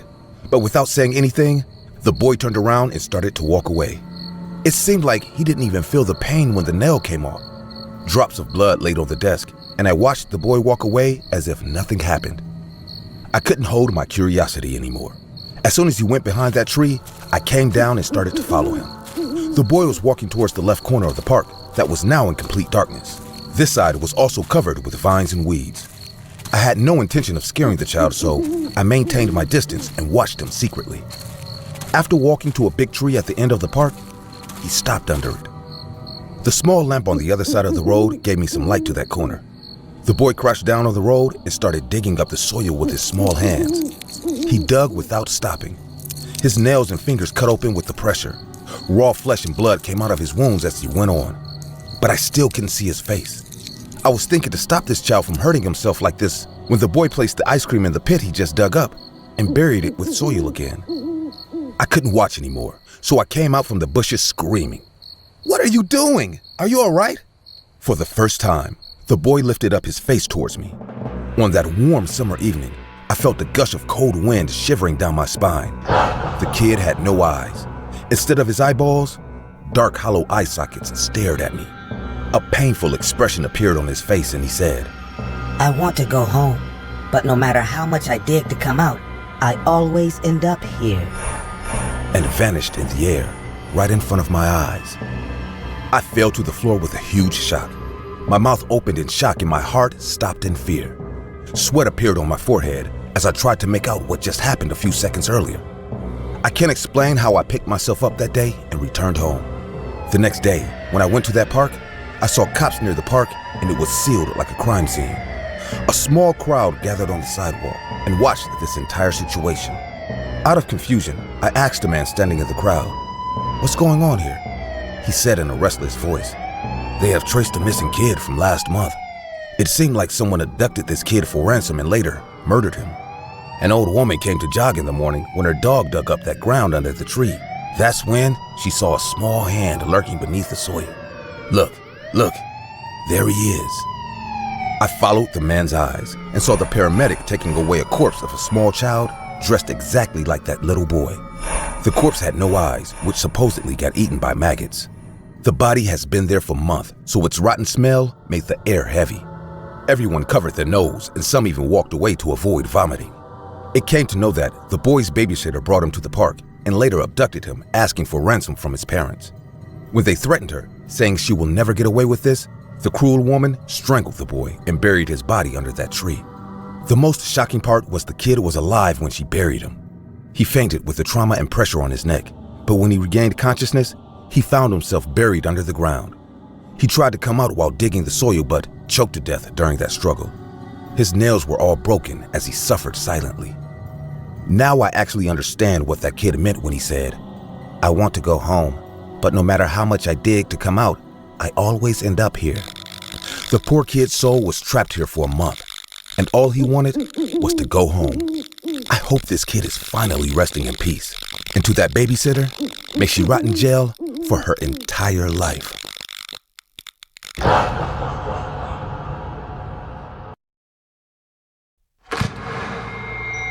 Near the end of my final school year, the quiet kid in my class held a house party and invited everyone in our grade for it. We all thought it was out of character for him, but we also weren't about to turn down a chance to raise hell at someone else's house. Most of us guessed that he probably wanted to throw one last hurrah before we all had to enter the cruel and boring world of adulthood. I wasn't particularly interested, but my friends wanted to go, so I decided to tag along anyways. We arrived at the house while the party was in full swing. Kids from the entire grade were dancing to the music and downing beers like it was water. The house was gigantic, so there was plenty of space for the 100-odd students to mingle around. The quiet kid who hosted the party, Tim, I think his name was, stood chatting with some other kids I didn't recognize, like it was the most natural thing in the world. I'd never seen him like that before. None of us did. All throughout high school, we all knew him as the kid who kept to himself and ate lunch alone at the cafeteria. He even had a few bullies who made his life hell almost every single day, stealing his lunch money, locking him in lockers, tripping him whenever he walked past them in the hall, that sort of thing. I was surprised to find that those very same bullies were also at the party. The ringleader, Biff, was with his usual posse, forcing some kid to do a keg stand. Why Tim would invite that asshole, I had no idea. But I wasn't one to judge. My friends and I danced to the sound of blaring techno and played a game of beer pong that left us barely able to stand. However, I noticed that Tim himself never engaged in any of it. He didn't drink any beer or bust any moves on the dance floor. He just leaned against the quiet corner of his own house, watching people he barely knew trash it to bits. I got the feeling that he must have thrown the party more for the classmates who barely acknowledged his existence than for himself. I was right, in a way. As the night drew to a close, Tim addressed the party for the first time with a loudspeaker. "Hey, everyone." He held up 2 bottles of very expensive-looking whiskey that he must have nicked from his parents' liquor cabinet. "Who wants a taste of some of the good shit? Line up and bring your cups." The partygoers scrambled towards him with their red Solo cups outstretched, eager to know what genuinely good booze tasted like. Near the very front of the line was Biff himself, who smiled smugly as Tim poured him his drink. For some reason, it seemed like Tim gave Biff far more of the stuff than he did everybody else. At the time, I assumed that he was trying to give Biff the extra booze as a peace offering between them. I wouldn't have minded a taste myself, but I was far too drunk already, so instead, I made my way to the nearest couch and laid back. My half-closed eyes still watched the party unfold around me with only a passing interest. But before drunken unconsciousness could take me, I noticed something odd about the party. The movements of the people dancing were much more sluggish than before, as if they were moving through water. And judging by the ill look on their faces, it wasn't just the alcohol in my system making me see things. Biff was the first one to keel over. His face turned pale white and a stream of vomit burst from his mouth. What's happening?" he gurgled before falling on the floor face first in his own vomit. The rest of the party soon followed, with people vomiting and falling to the floor left and right. But as everyone was either panicking or dropping onto the floor themselves, Tim simply watched it all happen from his corner with a serene smile on his face. It was then that I realized that he never drank any of the whiskey himself. It wasn't long before people started accusing him for what was happening. "You did this, didn't you?" shouted one of Biff's friends, who was also doubled over in pain himself. "What did you do?" Tim didn't answer. He simply walked over to the guy, pulled a pistol from under his shirt, and shot him in the head. The guy crumpled backwards onto the floor with a quarter-sized hole in his forehead. I actually felt his still warm blood trickle around my shoes. The entire house erupted into chaos as Tim coldly and methodically shot down anyone who hadn't already died from the poisoned whiskey. My body remained paralyzed in fear on the couch as I watched him mow down the guests at his party, one by one. I closed my eyes and remained as still as possible. He only seemed to be shooting those he didn't think were already dead. I hoped that by laying still on the couch, as if I'd already died from the whiskey, he wouldn't notice me. I remained in that position for what felt like an eternity, listening to the dying scream of kids who I went to school with, followed by gunshots from someone who clearly had nothing to lose. I didn't open my eyes even after I heard the last gunshot. I only mustered up the courage to open them when I heard police sirens outside. The house had turned into a mass grave. All around me were people who either died from whatever poison was in the whiskey or a gunshot to the head. And lying in the middle of it all was Tim, his hand still clutching the gun that was pressed to his head. He'd done what he planned to do. He'd killed everyone who ever bullied him, alongside those who only ever sat back and watched it as it happened. I guess he didn't see the need to live after that. Out of everyone who went to that party, I was the only survivor. Every time I close my eyes, I'm reminded of the sound of gunshots and my classmates screaming.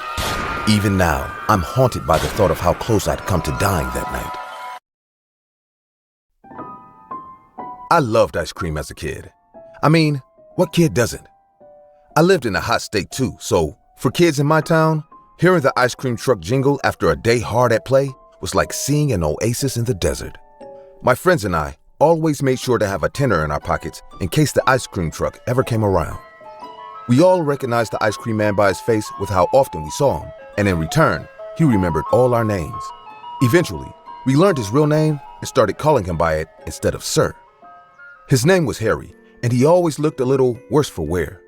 He was balding, middle-aged, and almost certainly depressed if his unkempt, unshaven face was anything to go by. Still, he was nice to all the kids who came by his ice cream truck and made the effort to remember the usual orders of all his regulars.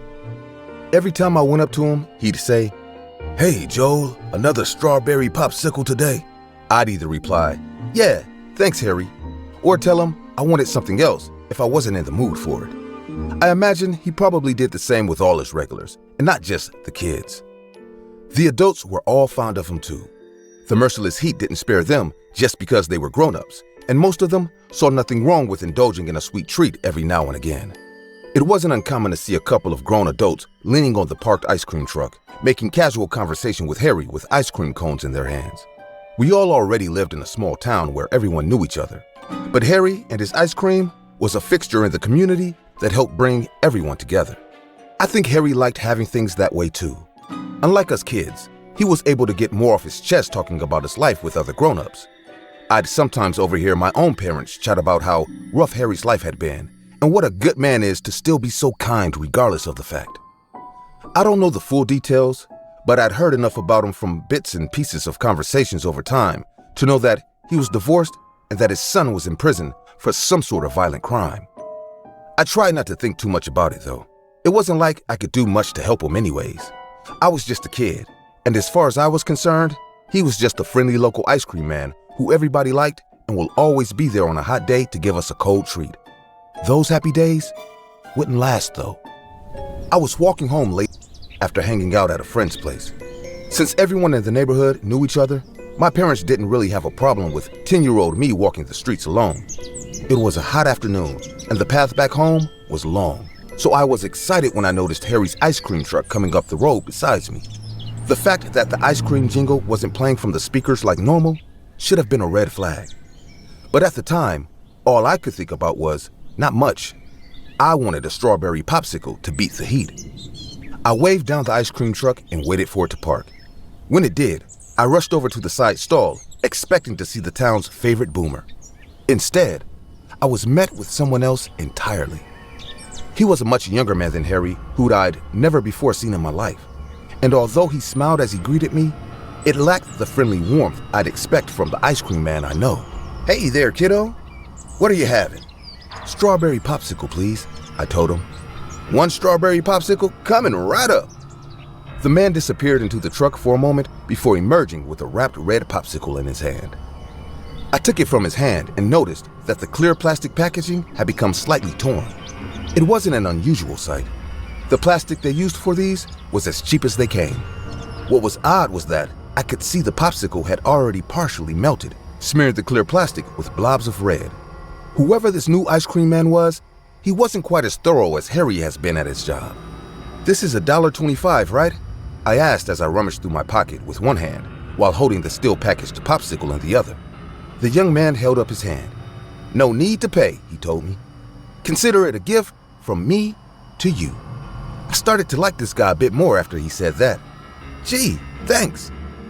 Actually, his eyes darted left and right as if to see if there was anyone nearby. "How about I treat you to some more free ice cream in the truck?" "Why would you do that?" I asked, starting to get suspicious again. "See, I'm new here in town, and I want to get along well with the kids here. So why don't you come inside so we can have a little chat? I'd love to get to know more about this place." No thank you," I told him. "I actually have somewhere to be right now." "Aw, well that's a shame." The man was smiling, but I could see from his eyes that he was angry. "Take care then." He drove off and I continued my walk home while trying to enjoy my popsicle, which was hard to do with how odd it was. Most of it still tasted like strawberry, but there was also an underlying metallic tint to it that I couldn't quite place. In the end, I couldn't even bring myself to finish the whole thing in one go with how strange it was. When I got home, I put the weird half-eaten popsicle in my freezer to continue eating later and went about the rest of my day as normal. The next day, I went downstairs from my room to see the face of the new ice cream man plastered on the news. My parents were both watching it with watery eyes. I was only somewhat shocked to see him there, but I didn't realize why my parents were crying until I listened to the news myself. The young man had been caught by the police in the middle of trying to coax another kid in town into his ice cream truck. They ended up inspecting his ice cream truck for it and found something that left the whole town shaking. Inside the freezer was the bloody body of Harry. His throat had been slit open and he'd been crammed right alongside the ice cream he'd been selling. I realized with horror that the metallic taste I got from that strawberry popsicle the other day was Harry's blood trickling from his still fresh corpse onto the packaged ice cream being sold. The news went on to explain that the young man, Harry's murderer, was none other than Harry's own son. He owed money to someone very violent and was planning to sell his own father's organs on the dark web to pay for it. He was even willing to kidnap kids to sell to pedophiles at those dark recesses of the internet. And if not for my common sense, I could have very well been one of them. The whole town mourned the loss of their friend while his traitorous son rotted in prison. Hopefully, he'll stay there for the rest of his miserable life for what he did.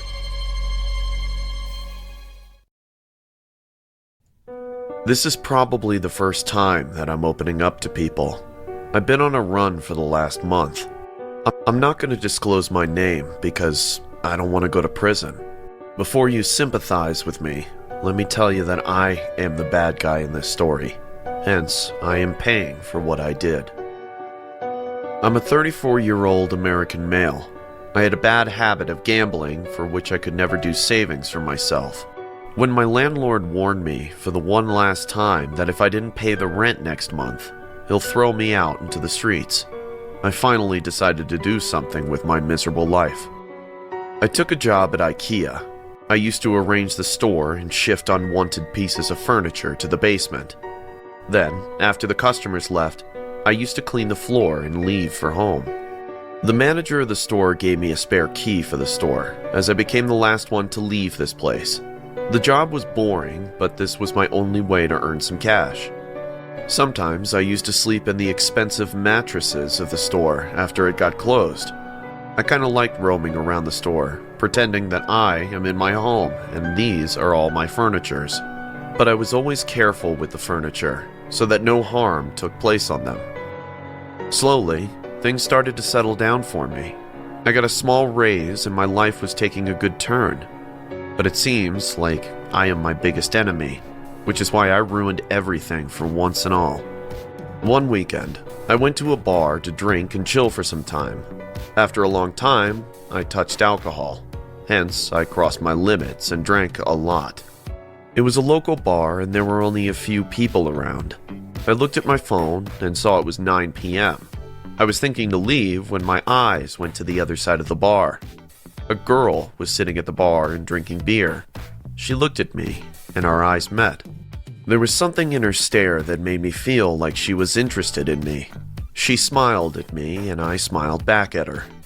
I then got up and walked up to her with stumbling feet. I was feeling quite drunk. I said, "Hey, are you waiting for someone?" She laughed in a teasing manner and said, "What do you think?" I realized that she was playing with me. I got close to her and said, "If you're not waiting for anyone, you can come with me."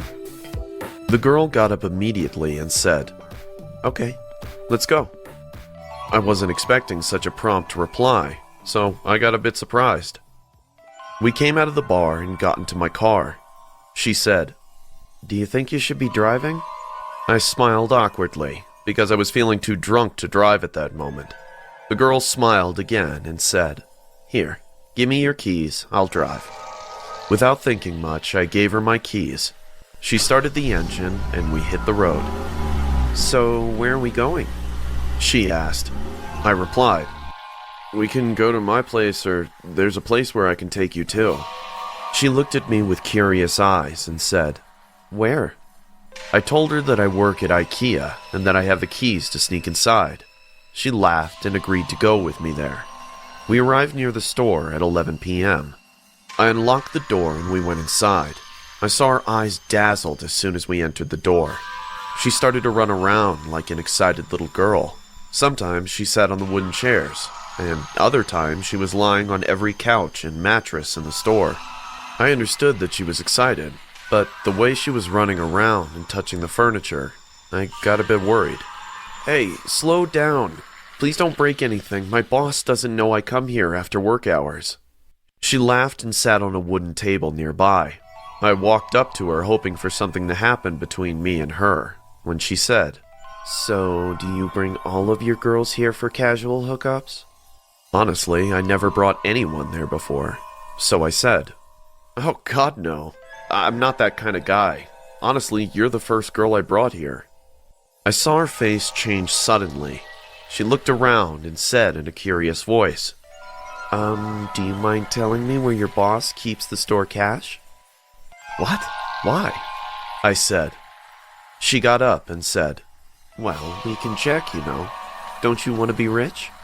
And she smiled mysteriously. I understood that I brought trouble into this place. Her words didn't feel right to me. So I said in an awkward tone, you know, this place is stuffy. Why don't we go to my house and do something fun? I left the car keys on the table she was sitting on before. So, without wasting any more time, I went towards them and picked them up to leave. As I turned back at her, my heart stopped. She was holding a sharp knife and grinning at me. What are you doing? I said. She smiled and said, take me to the cash counter before I spill your entrails out. Oh my God, this woman was trying to rob the store. That's why she came so willingly with me. Look, you're making a big mistake. I'll be in trouble if something happens to the store, I said in a panting voice. I don't care, you dumb shit. Just take me to the cash counter or I will stab you to death right now, she replied. Out of fear, I started to walk towards the cash counter.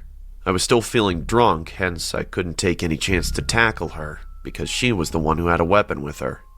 The only thing that has been going in my mind is that if she robs this place and leaves, the entire suspicion will come on me. There hasn't been a break-in, as I opened the door and let her in. Except for the store manager, I'm the only one who has a spare key. We reached the counter and she rushed to the small cupboard where the cash was kept. She hit the small lock on the cupboard with the butt of her knife and the lock broke. There were bundles of notes inside the cupboard. Her eyes dazzled as she looked at the money. She kept the knife on the slab of the counter and started to fill her bag with the money. She was occupied with such greed that she almost forgot I was standing close to her. As soon as she let go of her weapon, I thought that this was my chance to stop her. I picked up the knife and said, "Stop! I'm calling the cops right now!" She turned back to me and screamed like an animal. She then jumped on me to get her knife back. We were tackling each other, and amid that, a terrible accident took place. I accidentally stabbed her in the chest. Blood poured down from her mouth and chest. She held her chest, and I saw fear and pain in her eyes at the same time. She then crouched down on the floor and choked for a while. "Oh my God, are you all right? I didn't mean to." I tried to stop her bleeding, but it was already too late. I saw her body becoming still within a wink, and she died. Yes, I murdered her. I committed murder. I am a murderer now. But what I did next makes me evil, I guess. I sat down on the floor and watched her dead body for a few minutes, then got up to end this nightmare. Only if I knew that I could never do that. I wrapped her body in a plastic sheet and then locked her in an old almirah under the basement. She's still lying there. I cleaned the floor, washed off all the blood, and since then, I've been on the run. I drive most of the days so that I can go as far as possible. At night, I take shelter in the roadside motel. I took some money from the IKEA store because it will help me to suffice. I don't know how long I'll be able to continue like this. I'm sure the cops are looking for me, or maybe not. I'm not sure. The only thing that is 10 times scarier than this entire incident is when I lay on the bed to sleep. I hear her, no matter where I go. I see her standing near my bed in the middle of the night, holding her bloody chest while blood keeps gushing out of her mouth. She just stares at me with her horrible, lifeless grin and says, "Let me go. Let me go. Let me go!" I work in an IKEA store as a general manager. I started as a salesman, but later got promoted for my good reputation and hard work. There are all kinds of buyers in this world. I've faced many weird as well as temperamental customers, but my balancing nature always helped in dealing with all kinds of individuals. until I met this one particular woman. Generally, our store hours run from 9 a.m. to 10 p.m. every day. I like my job, so I have no complaints regarding the work pressure on weekends. Anyway, it was a Thursday, probably around 8 p.m. I was sitting near the counter and making a list of required deliveries on the computer.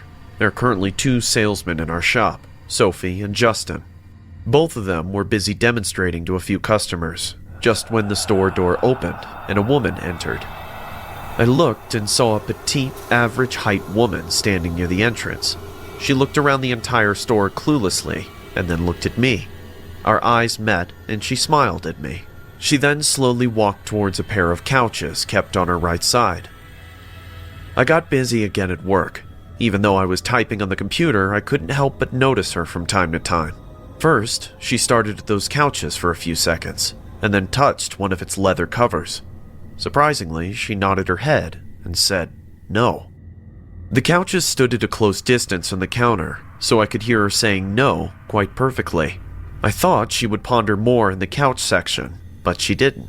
She went straight to the bedding corners and started to check mattresses this time. After checking 2 to 3 options, she again nodded her head and said no.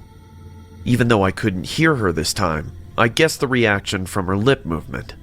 She then walked to the cupboard corner and started to look at them with deep concentration. Well, I guess IKEA can get you all confused when it comes to buying furniture, I murmured to myself. I finally shrugged off her weird behavior and paid attention to typing the list. Not everyone who comes into the store is obligated to buy things, you know, so I thought if she needs help, she'll ask on her own. A few more minutes passed and I was just about to mail the list to the provider when my eyes went on the dashboard of my counter and I almost screamed in fear. There was a pale, bony hand resting on it. I looked up and saw the same woman was standing at the counter and staring at me with an expressionless face. "Hello, how can I help you, ma'am?" "Yes, I need some guidance on buying a..." She looked at those couches again and stopped talking. "Are you looking for couches?" She didn't answer me. She just kept looking at the couches and then started to whisper, "No, don't do that." "Ma'am, is everything all right? Ma'am?" I almost shouted. She looked at me with nervous eyes and said, "Yes, I'm terribly sorry. My husband keeps interrupting me." Now it was 9 p.m., and the store started to become empty. Justin already left early that day, so there was only Sophie and myself. I looked around and saw she wasn't there. At that moment, it was just me and this weird woman in the store. I looked everywhere and said in a confused voice, Your husband?" "Yes, he's not in a happy mood today, but he'll be fine once I find something good for him." And then smiled in a very unnatural way. When the woman entered, I saw her alone, and since then customers left the store, and no one has gone inside so far. I stood near the entrance so no one could avoid my watch while entering this IKEA store.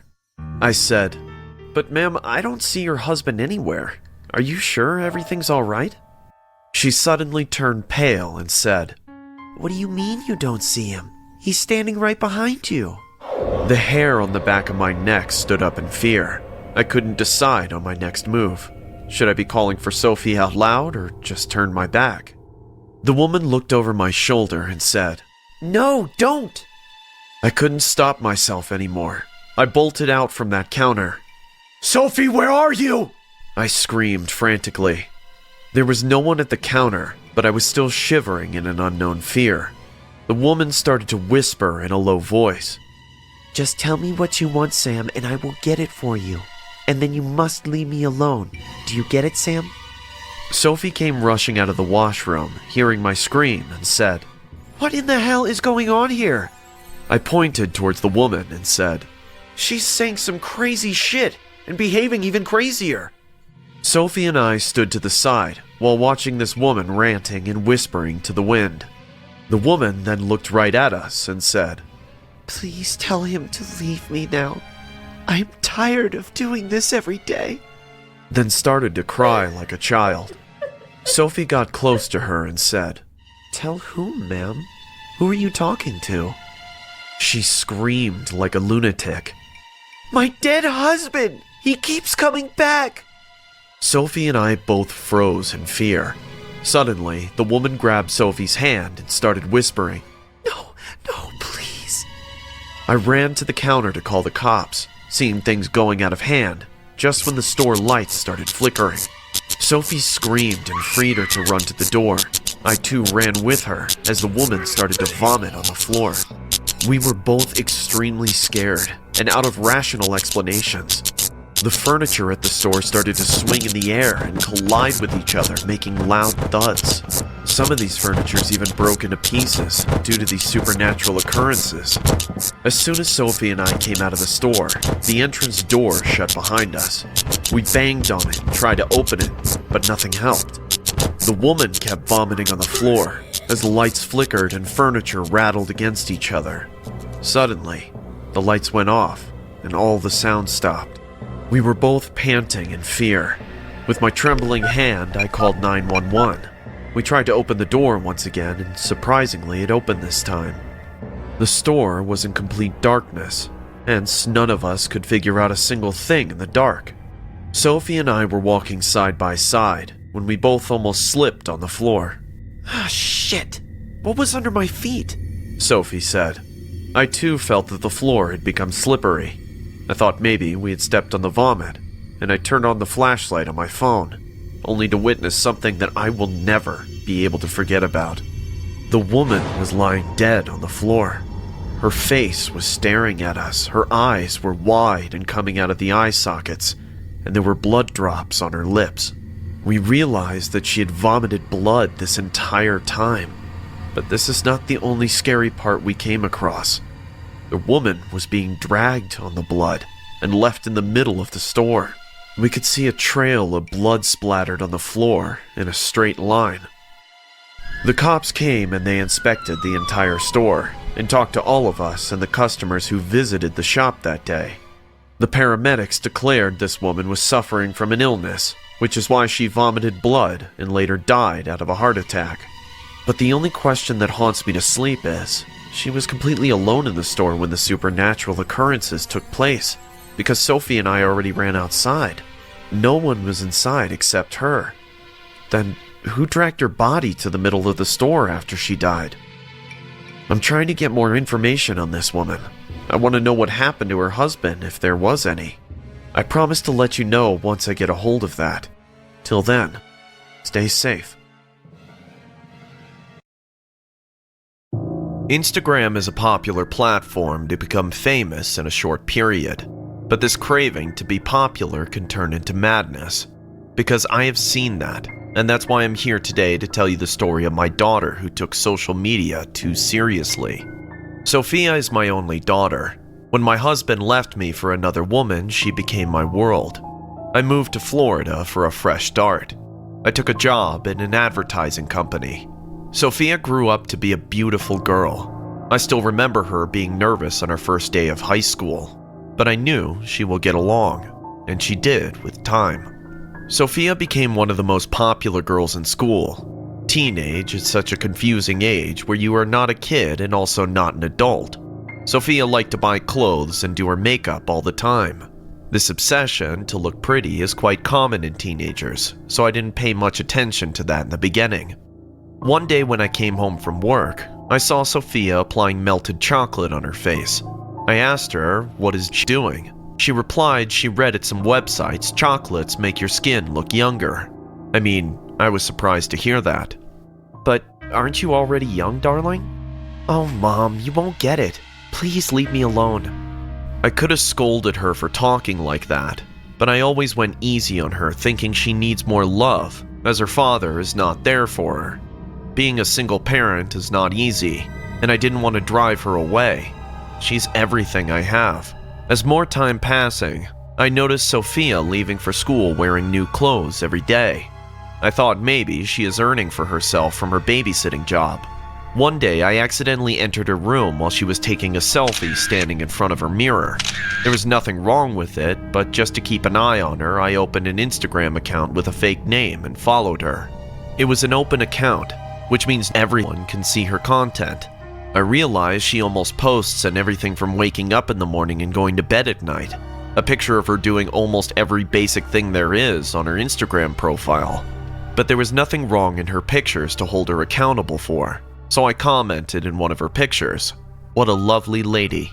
That night I received a notification that she liked my comment. It was a picture on the beach. I took that one. My dear girl looked so pretty in that yellow dress. I was admiring how beautiful she is becoming when another comment took place in that picture. A guy named Monty commented, "Your hair needs red highlights." Some people are overly opinionated in social media, irrespective of others' choices. Anyways, Sophie and I had dinner and went to sleep. The next morning when I woke up, I heard the shower and the bathroom going on. Sophie never wakes up that early, so I thought there must have been a water leak. But as I tried to enter, twisting the doorknob, Sophie said from the inside, "I'm in here."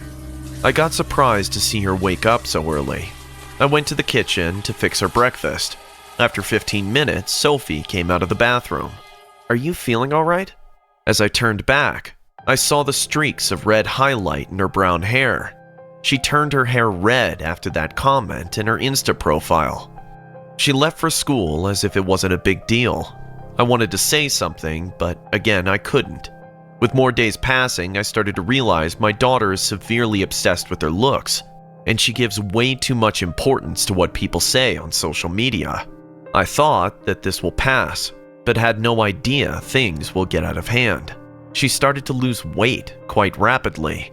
She stopped eating her meals and only drank liquids. I couldn't stand the sight of her becoming a skeleton wrapped up in human skin. So I sat her down and decided to stop this nonsense once and for all. "Sophie, what are you doing?" "What? You barely eat. Look at yourself. You're becoming malnourished." "Oh God, this is a trend, Mom. I was becoming fat anyways." "What? Who told you that? Your fake Instagram followers? You know those people actually don't give a damn about you." How do you know? Do you follow my account? You're sick." "No, it's you who's becoming sick. That's it. I'm taking you to a psychiatrist tomorrow." "I'm not your fucking toy!" She slammed out the door on my face and left the house. I sat on the couch weeping. I never thought my daughter can talk to me like that. An hour went by and she didn't come back. I was about to call 911 when my next door neighbor called me and said Sophie is lying unconscious on the sidewalk nearby. I rushed and saw she passed out on the street due to her poor health condition. We took her to the hospital and the doctor said apart from malnutrition, she's also suffering from bulimia. Whatever she eats these days, she even vomits that out secretly in her room. And all this because someone on Instagram called her fat. I took her to therapy after that, and she started to recover gradually. Her psychiatrist, Miss Miller, gave her some really good advice and tried to talk her out of the madness over social media. I was getting my hope back. The old, happy, and cheerful Sophie was coming back. After a month, she joined back to school. I returned her phone, thinking she will be fine now. I don't know what happened in school, but after coming home, she didn't talk. She just finished dinner and went to bed. Before going to her room, she looked at me and asked, "Mom, am I beautiful?" To which I replied, "You are the most beautiful girl in the world, my dear." I did the dishes and went to my room as well. I don't know why, but I casually opened my Instagram account and searched for Sophie's profile. As soon as her account opened, I saw her last picture received too many comments. It was a picture she took during her poor health phase. She was looking really skinny in that picture. I scrolled down to see the comments and I saw people flooded the comment section with negativity and hatred. People were calling her the skeleton girl and making fun of her. Some of them provoked her to kill herself because she's too ugly. Tears rolled down my eyes, thinking people can be this heartless and cruel to a 17-year-old teenager. The more I scrolled, the more I felt bad for her. I decided to tell her to delete her account and get rid of all of this. I was going back to bed when a new comment popped up in the same picture. It was from Sophie. As I read the comment, my heart sunk in fear. She replied, "Ending my ugly life. Goodbye. I sprinted out of the bed and ran to her. I twisted the doorknob, but Sophie locked it from inside. Sophie! Sophie, open the door! I started banging on her door, but she wouldn't open it. I took out the key from the wardrobe nearby and opened the door in one go. Sophie was lying on the floor, covered in blood. She slashed her wrist with a cutter. I called the ambulance and admitted her to the hospital. She's still unconscious. Doctors are saying she'll be fine. I've decided to take her some way far away from the city. I will keep fighting for her as long as I'm alive. All I want to request to the people of this generation is please be kind to each other. It doesn't matter how you look from the outside. Beauty has no face to it, only a loving heart.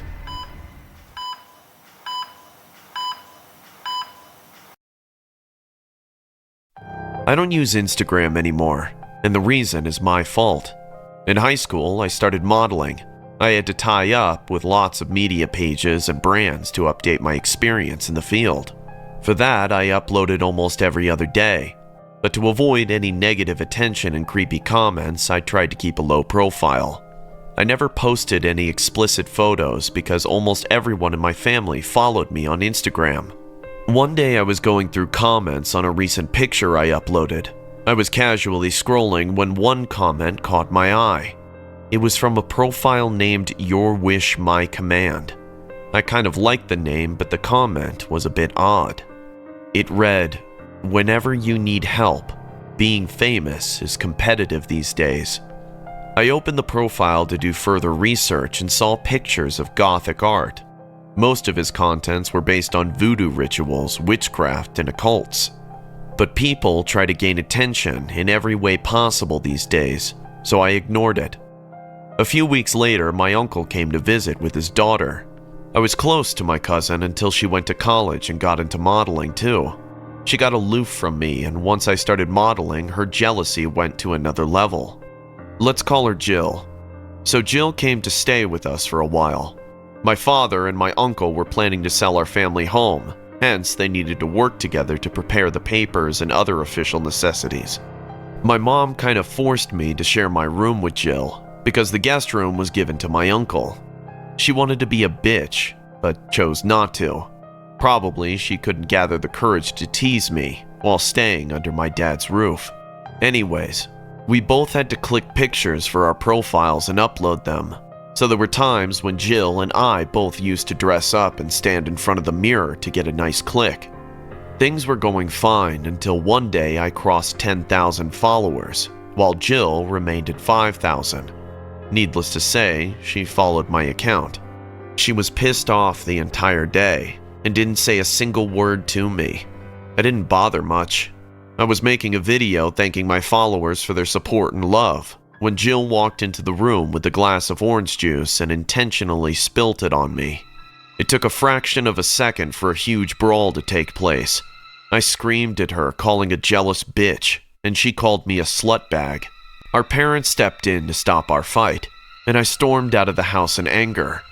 I went to the local park and sat on a corner bench.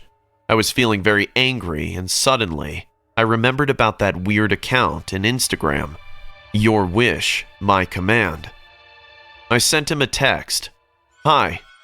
I got an immediate response. "Well, hello there. Can you help me?" "Depends on what kind of help you need." Can you hack into an account and remove it, like, forever?" "Haha, I can do so much more than that. What is the name of the account?" "Jill Craig _1 and only. I'll need the phone number for that, and her email."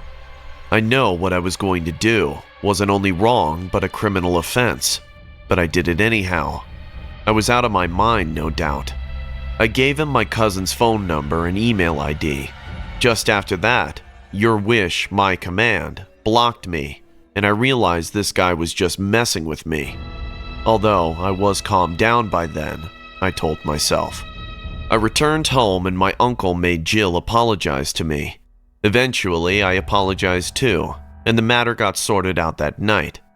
But it was always in the back of my mind that I have indeed shared her phone number and email to God knows who.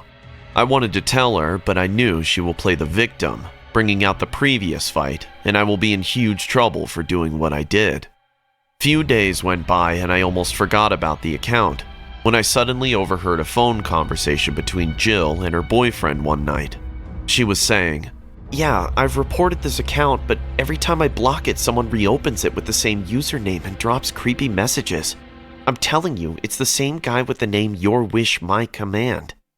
As soon as I heard that, my hands turned cold in fear. Shit, I have appointed a stalker on my own cousin. I could see the tension on Jill's face, but still kept quiet.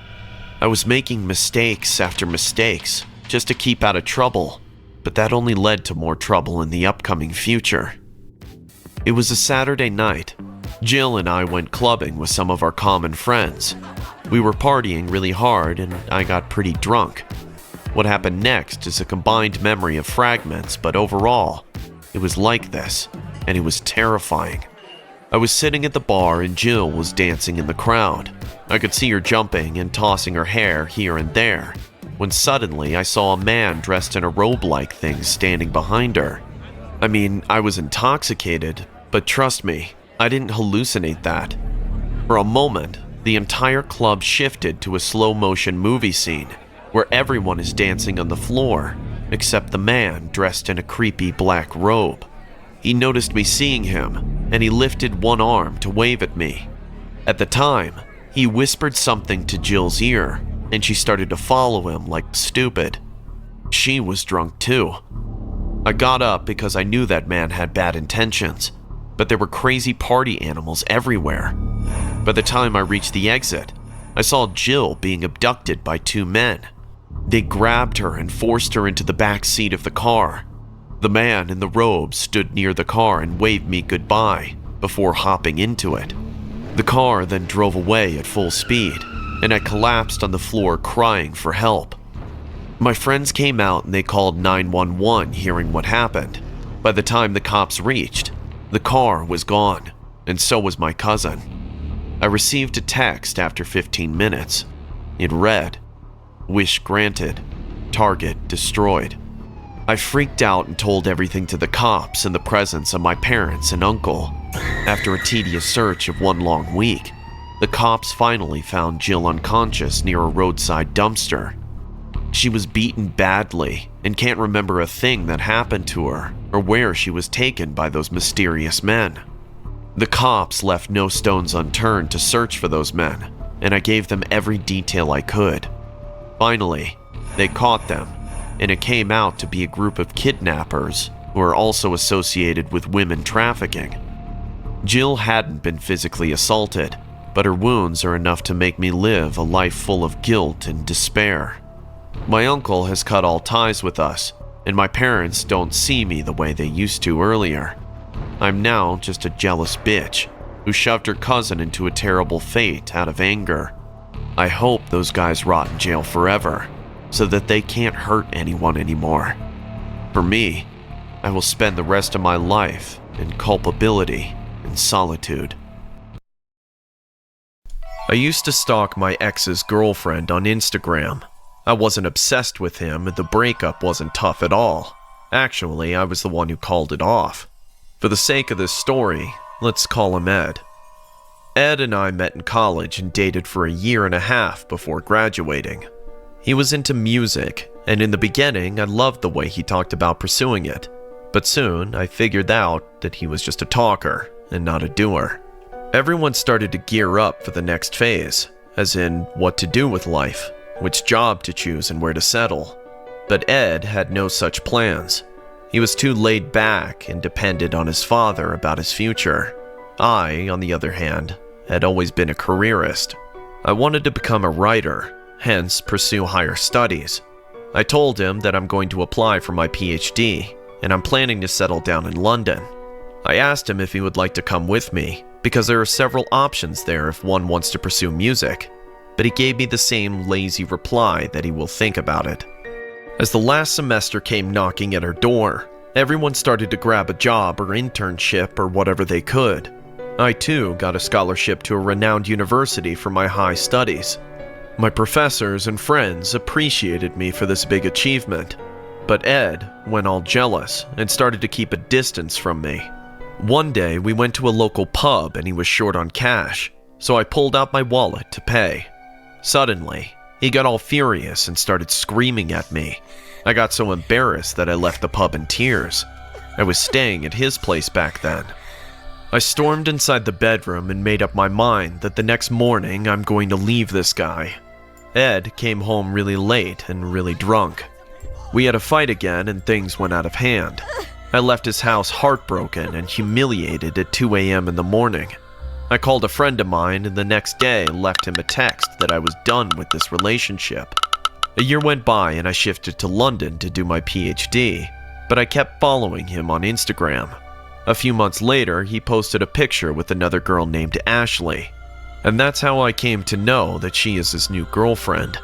I had no grudge against Ed, but I can't help but following Ashley. She is a pretty blonde girl, and I think she comes from a very simple background. Her most posts revolve around makeup and dressing up for parties. No hate or judgment, because she is also a woman like me thinking she found the man of her dreams. The first 4 months of following Ashley, I didn't see anything different. She used to post a lot of pictures of her and Ed, and I could always see them drinking and hanging around with people. But as time went by, her pictures changed. Or rather, her way of looking in pictures changed. She started doing loud and heavy makeup, which made her look like a creature from another world. Before, she used to put light-colored lipsticks and nude makeup mostly, but now, she only wears blood red lip colors, and the blush she uses is too pink to be called beautiful. I could tell she was trying to look different, or I don't know what was happening in her life. A week went by and I was trying to stay out of whatever I was doing. One day, I was studying and making some notes for my research paper when I received a notification on my phone. I opened my phone and saw it was from Instagram. It was a post by Ashley. She was lying on a couch with plaster in her hand. What the... These people post anything and everything these days, I said to myself. I read the comments section where someone asked her what had happened to her, to which she replied, "I fell down from the stairs. Thank God my boyfriend was home. He's the one who took me to the hospital." I don't know why, but it felt like too much info to me. A week after that, Ashley posted a video flaunting her wedding ring, and I came to know that Ed and she is about to get married that too in London. She later shared a video of her doing makeup. That's when I realized I have to meet her to stop her from taking this wrong decision. Yes, marrying Ed is a wrong decision, because I could see he was doing the same thing with her that he did to me. The night Ed came home drunk and started the fight, I took a stand for myself. Eventually, he slapped me so hard that it resulted in bruises on my cheek. I haven't told anyone about this, and I didn't take a step against him, which I know I definitely should have. I kept following Ashley's every post, and one evening I saw her uploading a video where she's seen partying in a nightclub in London. I realized that this is my chance. I have to meet her. I drove to the club and waited in the car for her to come outside once. I waited for 2 hours and finally, at around 1 a.m., I saw her coming out. She stood on the sidewalks and lit a cigarette. I walked to her. "Ashley." "Yes? Do I know you?" "No, but I know you. I don't think you should marry Ed." "Excuse me?" "He hits you, doesn't he? That's why you have this loud makeup, right?" "I don't know what you're saying." She turned to walk away and I grabbed her hand. "Ashley, please, I'm saying this for your own good. You can't keep tolerating this guy." She freed her hand from my grasp and smiled at me. I was stunned to see her level of stupidity. She said in a calm voice, "Thanks, but I can take care of myself. Stay out of my personal life, please," and walked away. I came home with a sad face. After hearing her, I couldn't overstep anymore. I got married the next month and I stopped following Ashley. Time went by and I almost forgot about this too, when a piece of shocking news reached me. Someone posted on the Instagram page of our college about Ed's sudden demise. He died last week in his own home. Everyone knew he was an alcoholic. He drank too much one night and stumbled down the stairs of his house, hitting his head. His wife, Ashley, was sleeping in her room and didn't know until she came out in the morning. But it was too late for Ed. The college group posted about the time and venue of his funeral. I won't say I was happy to hear this news, because no matter what, a person's death is always tragic. But I felt a little relieved that Ashley got saved from his physical abuse. She also inherited Ed's property, and I was sure it would be enough for her to start fresh. I attended the funeral yesterday. Ashley was standing near the open casket, wiping her tears, while everyone consoled her for her husband's death. I went to her with an awkward face and said, "I'm sorry, Ashley, I didn't introduce myself earlier," because she took my hands into hers and squeezed my palm, saying, "Thank you for your concern. Didn't I tell you? I can take care of myself."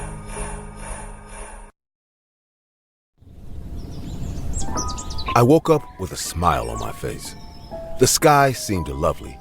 Everything seemed beautiful after a long time. While brushing my teeth, I stopped and gazed at my wardrobe, looking for the perfect outfit tonight. After a bad breakup and 5 emotionally draining months, I finally have a date. Among all my dresses, the black one caught my eye. I took it out and hung it near the mirror to give it a nice press later. After freshening up, I went to the kitchen to make breakfast. I live alone in this studio apartment. My parents live in New Jersey, and I moved out last year. The guy I dated was my neighbor's son, and a total ass. But Jason is not like him. He is different. It has only been a week since I have met Jason. I was shopping for groceries in Walmart when our trolleys stumbled upon each other. Our eyes met, and we couldn't help but smile. There was something in his stare that imprinted his face in my mind immediately. We exchanged some casual talks, and he even helped me carry my bags to the car. Then, he went on his way, and I drove home, wondering how strikingly handsome he is. 3 days after this incident, I was going to work when I heard a familiar voice behind me. Turning back, I saw it was Jason. He was driving a black truck and slowed down to talk to me. He said he too was going to work the same way and would like to drop me off. Without any hesitation, I hopped in, and now, here we are, meeting tonight for our first dinner date. Jason is very punctual, and unlike other guys, he never keeps me waiting. So, I finished my breakfast and started preparing myself for date night. I was thinking about what show to wear when my phone rang. "Hi, Mom, what's up?" "Someone's in a good mood. What's the occasion?" Nothing. "Did you meet someone?" "What? No. Why would you?" "Kiara, I am your mom. I know you too well. Tell me about him." "There's nothing to tell yet. We are going on our first date tonight. He is nice and well-behaved." "That's good to hear. So, is it going to be just the date?" "Mom." Okay. No more interference in your private matter. You are a big girl now. Just be careful, and if you guys do it, then don't forget to use protection." Mom, please. I have to go now. I'll call you later. Have a nice night. Bye, little birdie. Even though I yelled at her for thinking too far ahead of time, the same thing was going in my mind as well. I took a deep breath and said to myself, looking in the mirror, "Stop worrying so much. Everything will be all right." The entire afternoon went by dressing myself and doing my makeup. When I finally got ready, wearing my beautiful black dress, paired with matching black heels, I blushed, seeing myself in the mirror. I sprayed perfume, and just when, a car horn honked under my apartment. I rushed to the window and saw Jason had arrived right on time. I rushed down, and he came out to open the door for me. "You look like an angel." "Thank you." I sat beside him and thought about getting a kiss before heading to the restaurant. But Jason smiled and started to drive. It has come to my notice that Jason is not a very touchy guy, and it actually is fine with me. Not everyone is comfortable with public displays of affection. We went to the Ocean Grill and sat on a corner table that allowed us perfect privacy. I am glad that we are spending time together. Me too. I talked about my childhood and high school boyfriends, and for the first time in life, I found a guy who actually listened. Jason never interrupted me or showed irritation as I rambled about myself. I loved how carefully he listened and how he even showed interest in my life, asking follow-up questions like, where do my parents live? How long have I been living on my own here? Do I know many people in this neighborhood? How often do I see my family? Etc. I also told him how I rarely talk to people at work and I have always been the quiet type.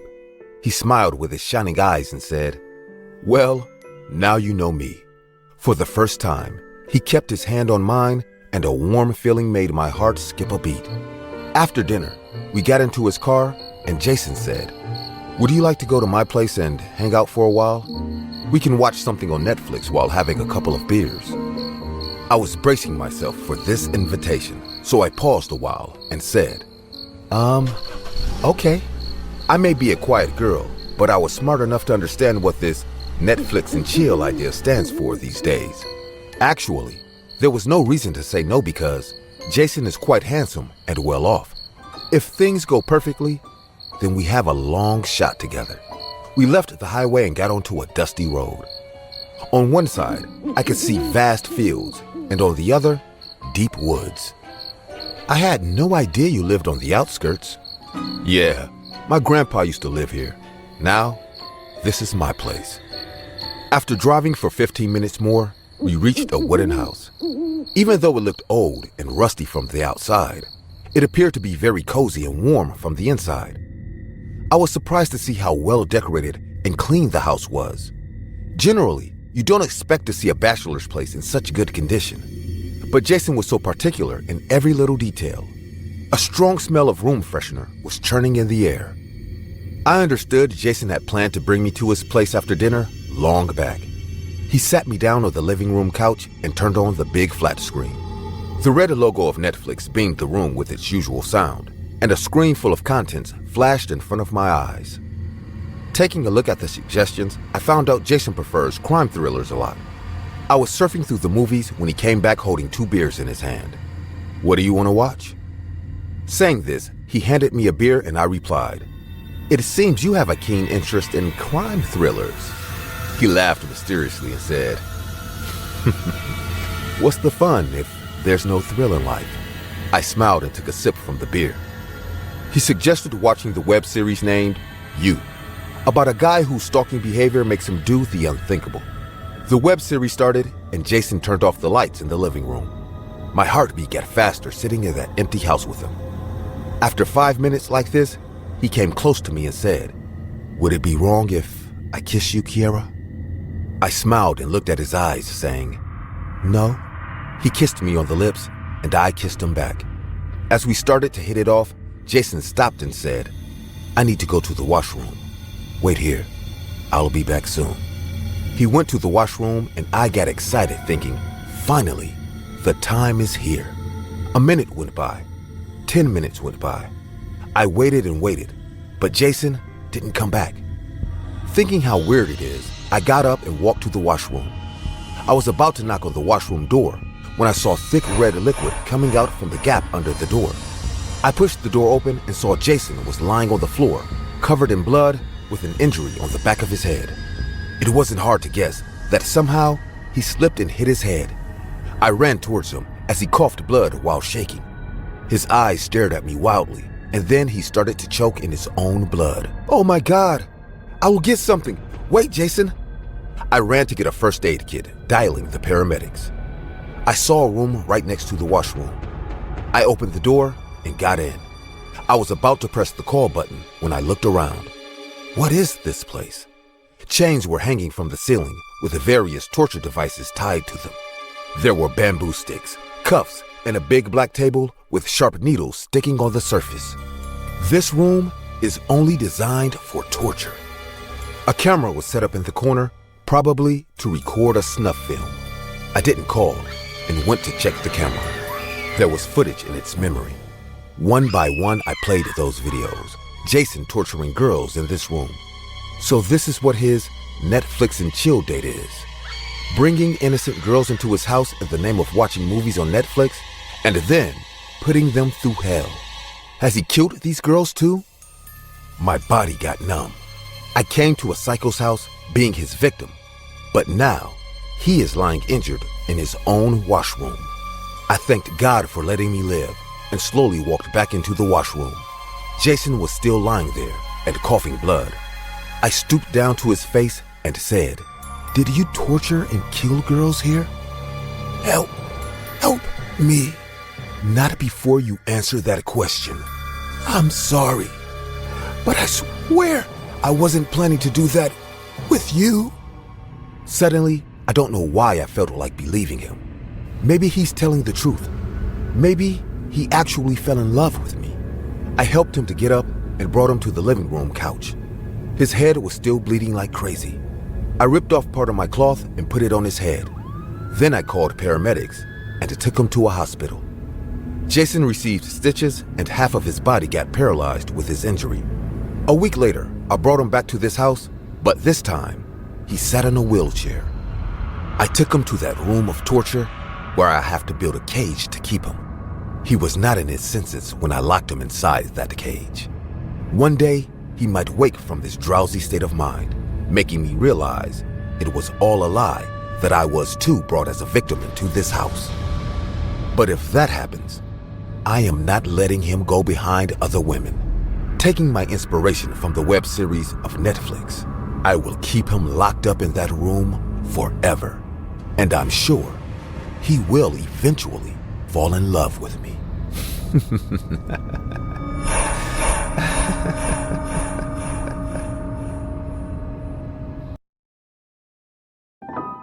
The only reason I am sharing this horrifying incident is to warn everyone.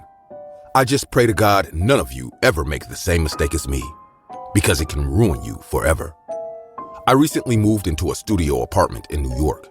My family lives here, so things got pretty easy for me. I work in this multinational company as a telecaller. My job is easy and pays well to help me go on with my life. Being the only child, I always got everything I asked for. Apart from my many interests, buying gadgets is one of my big fascinations. I love iPhones and have been using them for a long time now. But I have another bad habit, which is the main reason why I am in this grave situation in the first place. I am a very whimsical person, and I tend to forget my stuff wherever I go. Like, I just lose things without getting drunk. Many times, I got them back, and many times, I didn't. This particular story is about the one time when I lost my iPhone, and my life turned into a living hell. It was a Saturday night, and I had plans to go to a nightclub with my friends. One can call me a party animal. My best friend Jennifer never leaves me alone after I get drunk in a nightclub. But that night, evil was waiting for me eagerly. As we entered the club, the red and blue neon lights were rushing everywhere. People were dancing like crazy with the loud music played by the DJ. I immediately tried some tequila shots and jumped onto the dance floor.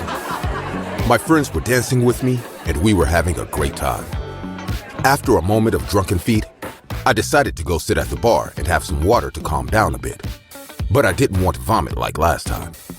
As I sat at the bar and ordered some water, I noticed a man in his late 30s sitting at some distance and smiling in a very odd way. I took out my phone and clicked some selfies to post them on Facebook later.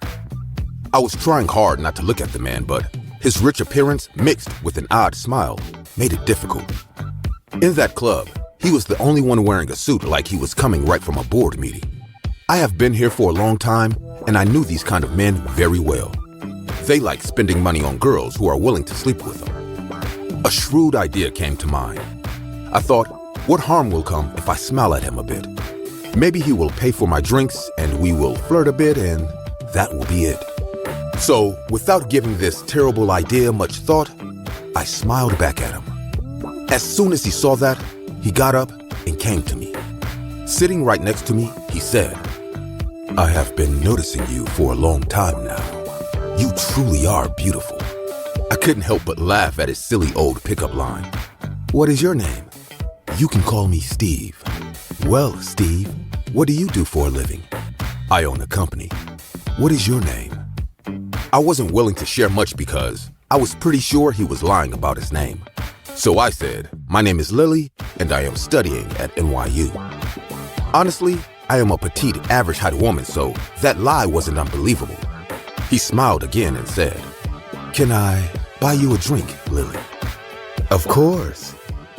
He bought me not one, but a couple of drinks, and I went on with the casual flirting without thinking what danger it could bring. He was talking about how rich he is and all that he thought would be impressive to a young, naive college girl. While listening to him, my phone popped up with a notification, and I saw Jennifer texting me. "Stop using this poor man for free drinks," she texted. I couldn't help but laugh, and Steve said, "Is that your boyfriend texting you?" The question surfaced so unexpectedly that I couldn't say anything for a few seconds. I stared at him and replied, "That's none of your business? Come on, don't waste your time behind such jobless college boys. I can give you so much more, okay? Let's finish these drinks, then I will take you to my penthouse. You'll love the view from my balcony." Excuse me, what makes you think I will go to your penthouse? What? This is why you smiled back at me, right? I'm sorry, but I'm not getting you. You're so naive. I got your hint way back, girl. We should spend the night together. I was stunned to see his audacity, and I realized what damage I have done just to get some free drinks. I got up and said, "Look, I am sorry. I was just casually flirting. It didn't mean anything, and I would like to pay you back for your drinks. I was just drunk and I didn't think things through." He grabbed my hand and said in a creepy tone, "Just say yes now, and I won't have to spike your drink." What the hell? I couldn't keep up with this creep anymore, and out of fear and anger, I slapped him right away, and my friends came rushing to the bar. They escorted me out of the club, and Steve sat there quietly. He didn't scream, didn't react, just stared at me without blinking until I was out of his sight. I got into the car, and Jennifer took me home. We were halfway there when I realized I had forgotten my phone at the nightclub. I remembered keeping it on the bar, and amidst all the brawls with Steve, I forgot to take it. We again drove to the nightclub, searched the entire bar, but my phone was gone, and so was Steve. It didn't take time to understand that he had stolen my iPhone. I wanted to go to the cops and file a report for my phone being stolen, but I stepped back, because this time I was responsible for all this uncalled trouble. I knew the cops will judge me for flirting with a man just to get some free drinks. I knew they will tell me that none of this would have happened if I didn't cross my limit that night. What scared me even more was that all my pictures were on my phone. As stupidity, I didn't have any kind of passkey on the phone. I am single and live alone, hence never felt the need for it.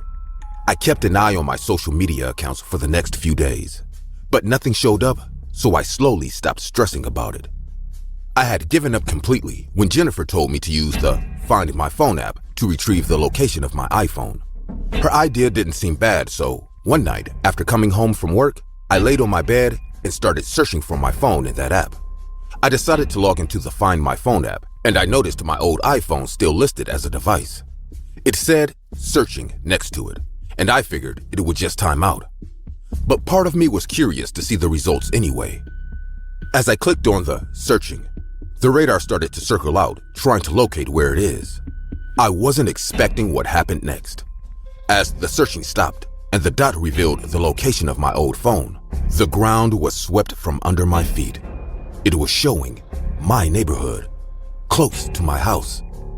I freaked out and sprung on my bed when suddenly I got an email from an unknown ID. As I opened it, my stomach dropped in fear. There was a JPEG attached to the email. The image was of me, standing with my phone, wearing the same nightgown that I am wearing now. Suddenly, a shattering sound of glass took place in my kitchen, and the house went completely dark. I did not doubt that it was Steve, and he has traced my location without any difficulty. I quickly hid in the closet and dialed 911. Slow but loud footsteps started to come close to my room. I couldn't make a sound, so I texted the dispatcher that there's an intruder in my house and I need help. Peeking from the blinds, I saw a pair of boots standing right in front of the closet. I was praying to God to get me out of this situation when the boots went to the left side. I kept staring from the blind, trying to see if he is still in my room, when Steve opened the closet door in one go and laughed like a demon from hell. You can't hide from me. Come on, we have some unfinished business, Lily, or should I say, Catherine, you lying bitch! Saying this, he grabbed me by my hair and pulled me out of the closet as I screamed in pain. He pulled my hair so vigorously that a chunk came off, tearing a red patch of skin from my skull. He then smelled that bunch of hair like crazy and said, "Wow, you do smell nice. Let's go to the bed and have some fun." I kicked and screamed while he forcefully tried to pick me up to drag me to the bed. As he leaned on me, I scratched his face with my long fingernails and poked his eye so severely that blood came out, making him injured.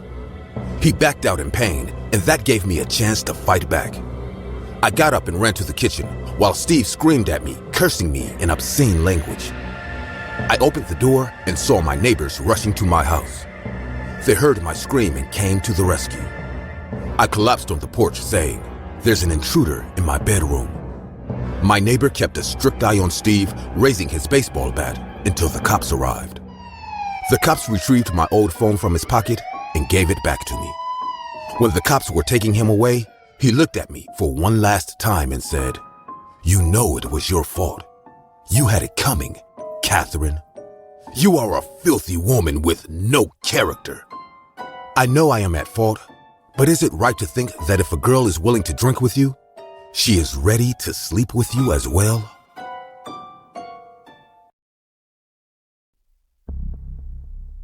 I recently removed my OnlyFans account. Sometimes in life, one incident can change everything. That's exactly what happened to me. I am still trying to recover from it, hence, I hope you all will be supportive of me. I am Emily, currently 20 years old. My dad lives with my stepmom now. I often see them during holidays. When I was 15, my mother died of cancer. My stepmom wasn't quite fond of me, so as soon as I turned 18, I moved out. I wanted to make a living on my own, thus I took a job in a beauty salon. The beauty salon didn't pay much, and I needed more money to survive on my own. One of my coworkers named Lucy told me about this site, OnlyFans. I heard people saying this is an adult site and has risks of its own, but I was young, hence stupid. I opened an account by using my real name. That is Julie Mendez. As I checked out other accounts, I realized this is an easy way to earn a lot of money. All you have to do is show some skin. I did shy off at first. With time, I started to take pictures of myself wearing beautiful clothes. I didn't hesitate to reveal my face as well. In a month or two, lots of men started to subscribe to my account. I got lots of compliments. Some of them even agreed to pay me $50, $60 for my one intimate picture. I didn't think much because the money was good and all I had to do was post a picture or chat with them. I didn't tell my parents about this because, obviously, I didn't want them to know. I knew they wouldn't understand and my dad would get very angry at me. Days passed and my fan base grew. One night, after coming home from work, I changed into my nightgown and decided to click some pictures. I live in a one-storied small wooden house. I stood in front of the mirror of my bedroom when my eyes went to the streets. There's a big window in my room.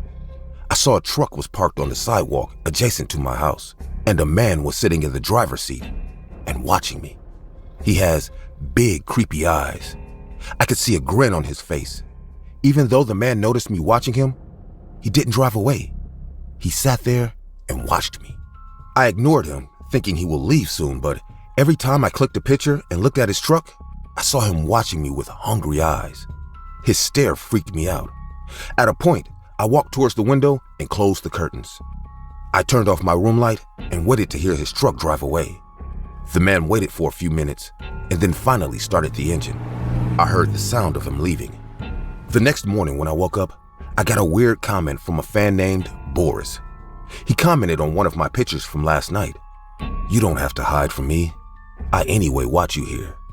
Okay, so this is the same guy from last night. God knows how he got my address. Fucking creep, I said to myself. But there are people like this everywhere, so I didn't pay much attention. Also, he was a subscribed fan, and he too paid for my contents often. One day, I was driving home from work. Suddenly, I realized a truck is following me. At first, it didn't click. But when I stopped at a signal, that truck came beside my car, and I saw it was Boris, that creepy guy. This time, he was close to me so I could see his entire face. I recognized him with those wide, still eyes. He didn't say anything, just watched me. I was feeling extremely uncomfortable, but I couldn't say anything. I was only waiting for the signal to go off and drive away as fast as possible. My car windows were already up. The signal was just about to change when Boris made a weird sound with his mouth, like the way we call a dog. I looked at him immediately, and he spat on my car window. I went into shock thinking, what just happened? And he drove away. The entire night, I cried till I fell asleep. I wanted to go to the cops, but I feared my dad would come to know about this. I removed my account and quit OnlyFans immediately. I wanted this freak to leave me alone. When I didn't go to work for 2 to 3 days, Lucy came to see me. What happened, Julia? Is everything all right? I couldn't keep it in anymore. I broke into tears and told Lucy how this creepy guy stalks me wherever I go. Lucy calmed me down and said, "Why don't you tell your parents to come and stay with you for a while?"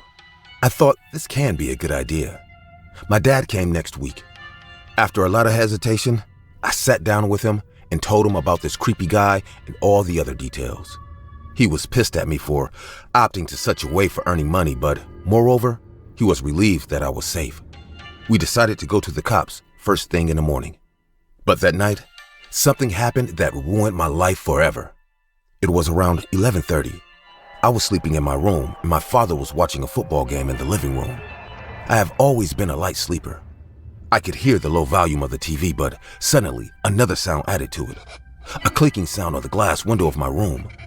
I got up slowly. This jerk must have returned, I thought to myself. I decided to trap him this time. So I went slowly towards the window without making any sound. I just thought to peek outside and make sure he's there so that I can immediately call the cops and get him arrested right then. I didn't want him to see me, so I crouched on the floor and crawled to the window. I moved the curtain just a little bit to fit my eyes on the window. As soon as I placed my eyes on the window, I saw another pair of eyes already stuck on the glass. It was that psycho freak crouched down at my window and looking directly into my eyes. For a second, I just froze. My eyes were dead still as they met his cold, lifeless stare. He didn't move or blink. I can never forget this shit scary moment. Suddenly, he lifted his face and grinned at me in the most demonic way possible. I screamed to the top of my lungs and fell on the floor. My father came rushing to my room and he saw that man standing right in front of my window. He screamed at him, "You psycho! I will kill you!" He then took out the baseball bat right under my bed and ran outside. Boris didn't expect my father to be at home, so out of panic he ran towards his truck to escape. But my dad was faster than him. I ran behind him too, and I saw my dad hitting Boris on the head from the back. Boris screamed and fell on the floor. He was throbbing in pain, but at the same time, he kept saying to my father, "Your daughter is a whore. How dare you hit me for that slut?" My father went to hit him again in anger, but Boris took out a revolver and shot him. "No!" I ran towards Dad. He fell on the floor bleeding like hell. Boris got in his truck and drove away. My neighbors came out hearing the gunshot. They took my father to the hospital. I called the cops and told them everything while sobbing in fear. The cops arrested Boris within 2 days. My dad recovered in the hospital. Thankfully, the bullet went through his shoulder and not his heart. Otherwise, he would have been dead. Many members of my family rebuked me for bringing all this on my father. My stepmom cut all ties with me and took my father back to California. She doesn't let me talk to him anymore. She said it would have been better if Boris shot me instead of my father. I know I made a mistake for trusting a risky site to earn money. Sometimes I feel like I should give up on life. But then I think, was all of that only my fault? This happened last month. I am a 26-year-old male living in Atlanta. I took a side job as an Uber driver. I worked morning shift in a garage so that I can drive Uber at night. I preferred the Uber night shift because of less traffic. Anyways, one night I was finishing up a trip nearby the city mall around 8:30. It was a long summer night. I decided to take one more trip and go home to enjoy my weekend in peace. I waited near the mall to get another trip request, but I kept waiting for 10 or 15 minutes and nothing happened. Being disappointed, I thought to call it a day and return home. I lived in a small cabin at the outskirts. I took the highway and started to drive home. I put on some music and opened the car window. A cool breeze came in and gave me some relief. I lit a cigarette and kept driving in a light mood. I couldn't wait to return home and sleep till noon the next day. Everything was going fine until I reached near the highway tunnel. IMR Highway has a huge tunnel that connects the city with the outskirt area. I was almost near the tunnel. Due to the roads being completely empty, I was driving a bit faster. I was almost 10 to 15 hands distance from entering the tunnel when a man sprinted right in front of my car from the bushes. I pushed the brake so hard that the car stopped, making the tires screech loudly. I got extremely scared, thinking I might have hurt that guy. My eyes kept searching for that man, but he was nowhere to be found. Suddenly, a hand grasped my shoulder from the window. At first, I was scared like hell, but then I got my shit together and looked out the window. I saw a man in his late 30s panting and gasping for air. He said in a broken voice, "Please, help me, please." I realized he is in danger or something similar. I asked him, "What is it? Why are you freaking out like this?" The man looked here and there as if someone is out there looking for him. He then said in a whispering voice, "They are searching for me. Please, you must help me." I got out of the car and looked around. Being honest, there wasn't a single creature nearby. The wide, empty highway was filled with the sounds of crickets chirping. I stared at the tunnel to check if someone was there. The long, hollow tunnel had nothing but yellow lights in it. I asked the man, "Who are you searching for?" The man said in a terrifyingly low voice, "The shadow people. They want me dead." I was out of my mind at that time. I didn't know what the hell this guy was talking about. I said, "Is this some kind of a sick joke? 'Cause I'm really not in the mood right now." The man got inside the car. He sat in the driver's seat and said, "Just drive. We must leave this place right now. They're coming." I got into the car cluelessly. I told the man, "Let me call 911 for you. See, my house is on the other side of the tunnel. You can wait in my car until they arrive." The man then took out a knife from his pocket and held it near my throat. He screamed at me and said, "Just fucking drive. I'm not gonna die at the hand of those shadow people." I didn't know what to do then. I was stronger than the guy. I would have knocked him out immediately if the knife wasn't pointed at me. I said in a low but firm voice, "Listen, let's just relax. I will drive you wherever. You can just take the knife down." The man started screaming again. "Looks like you have no fear of death. If you don't drive right now." Before he could finish the sentence, he looked at the back of the car and became numb. He was staring like a statue. I asked, "What is wrong with you?" "There is no such thing called shadow people. Stop this insanity and let me call 911 for help." The man then said, "Oh my God, they are watching us now." I turned around to see what the hell he was talking about, looking at the backside of the car. I knew it was something made up by his crazy mind, but as I looked, my heart dropped into my stomach. Who are these people? Where did they come from? I swear, guys, there was a group of black shadows standing on the road. Nothing was visible except darkness on their entire body. The man said, "Now do you believe me? Drive, drive." I said in a panicked voice, "What the hell? Who are these people? Why do they look like that?"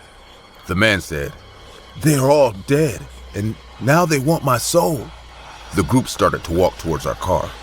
I can't explain the horror, because even if there were 10 to 12 people, not a single step taken by their foot made a sound. It felt like they were all kind of floating on the air instead of walking.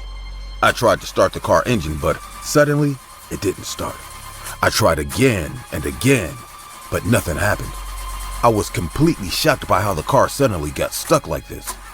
The man said in a panicked voice, "They're coming now. Please, do something." I twisted the car key one last time, and finally, the car started. I pressed the accelerator, and the car picked up speed. We drove into the tunnel at full speed. I looked in the rearview mirror, and there was no one behind us. I made up my mind to reach home and call 911 to hand over this freak. I was almost close to getting out of the tunnel, just when a group of black shadows appeared from the air and blocked the exit. I hit the brakes and stopped in front of the group. But this time, I didn't turn off the engine. It was hard for me to believe what I was seeing. There were no faces, no color, only black figures standing at some distance from the car. The man then screamed and said, "Why don't you leave me alone?" and started to sob like a child. What happened next still gives me chills to this day. The group suddenly opened up all their eyes at the same time. Now, there were black shadows with huge, wide eyes. Their eyes were blood red and their pupils were pale white. I have never seen such horrifying eyes in my entire life. They all looked at the man beside me and made terrifying growls. For a second, it felt like we were being hunted by a pack of wolves. I broke free from my numbness and pressed the accelerator once again. The car drove into the black shadow group and we passed through them as air blew upon us. As we made it out of the tunnel, I finally saw red and blue lights coming from the other side. I saw 3 or 4 cop cars. I didn't call for 911 yet, but I was out of all senses and rational thinking. I was, in one word, exhausted. The man in the car was still sobbing and muttering, "Please let me go. Leave me alone." I know what I faced that night might seem like a made-up story to some, but if you believe me, then I do have a rational explanation behind that vicious night. The cops came and arrested the man. They told me he is convicted and sentenced to life imprisonment for mass murder in a cathedral. He broke out of prison a few hours back, but it's still really shocking to his state of mind. The cops took him back. I later read about that man. His name was Peter Shipman. One Sunday morning, he entered a church with 2 of his followers. After the prayer ceremony, his followers locked the church door from the inside. They shot 7 men and 5 women who came to attend the prayer. They robbed them and escaped the area. I can't even imagine how vicious that scenario would be when he shot all those people and left their bodies drenched in blood. But somehow, one of his followers drove their car into a tree while escaping. He died as his head bashed against the dashboard of the car. The man and his other follower ran away. Cops arrested the man under a dirty bridge. He was muttering, "Shadow people killed my partners." The body of the second follower was seen floating on the river near the bridge. Investigating officers claimed that the man killed the other partner to acquire the entire share. But if you ask me, I think it was those people's haunting spirits who took revenge on these 3 men. I have started day shifts in Uber now. I have decided to stay home at night for a couple of months to get over this unnatural incident. I don't know when I'll be able to go out at night again without the fear of shadow people. I used to work in a KFC a few years back. Later, I went back to my hometown, which is why I left the job. But this is not the only reason why I got fed up with the job. Common dine-outs like this often see customers of all kinds. So, this one-time experience kind of terrorized me for life. I worked at the counter as a cashier, so I had to deal with the customers directly. One night, I was sitting behind the counter and counting the cash at the end of the day when I heard the entrance door fly open. 2 boys came inside. One had red hair and a pale complexion, while the other had a bun tied with dirty long hairs dangling from his oily head. They were about 15 or 16 years old. Both of them had a very unclean presence. Their clothes seemed like they hadn't been washed in a long time. I could see dirt in their fingernails. A bad odor took over as soon as they approached the counter. "A bucket of fried chicken, please," the red-haired boy said in a cold voice while raising a $20 note at me. The boy with the bun wore a dirty sweatshirt even on that hot summer night.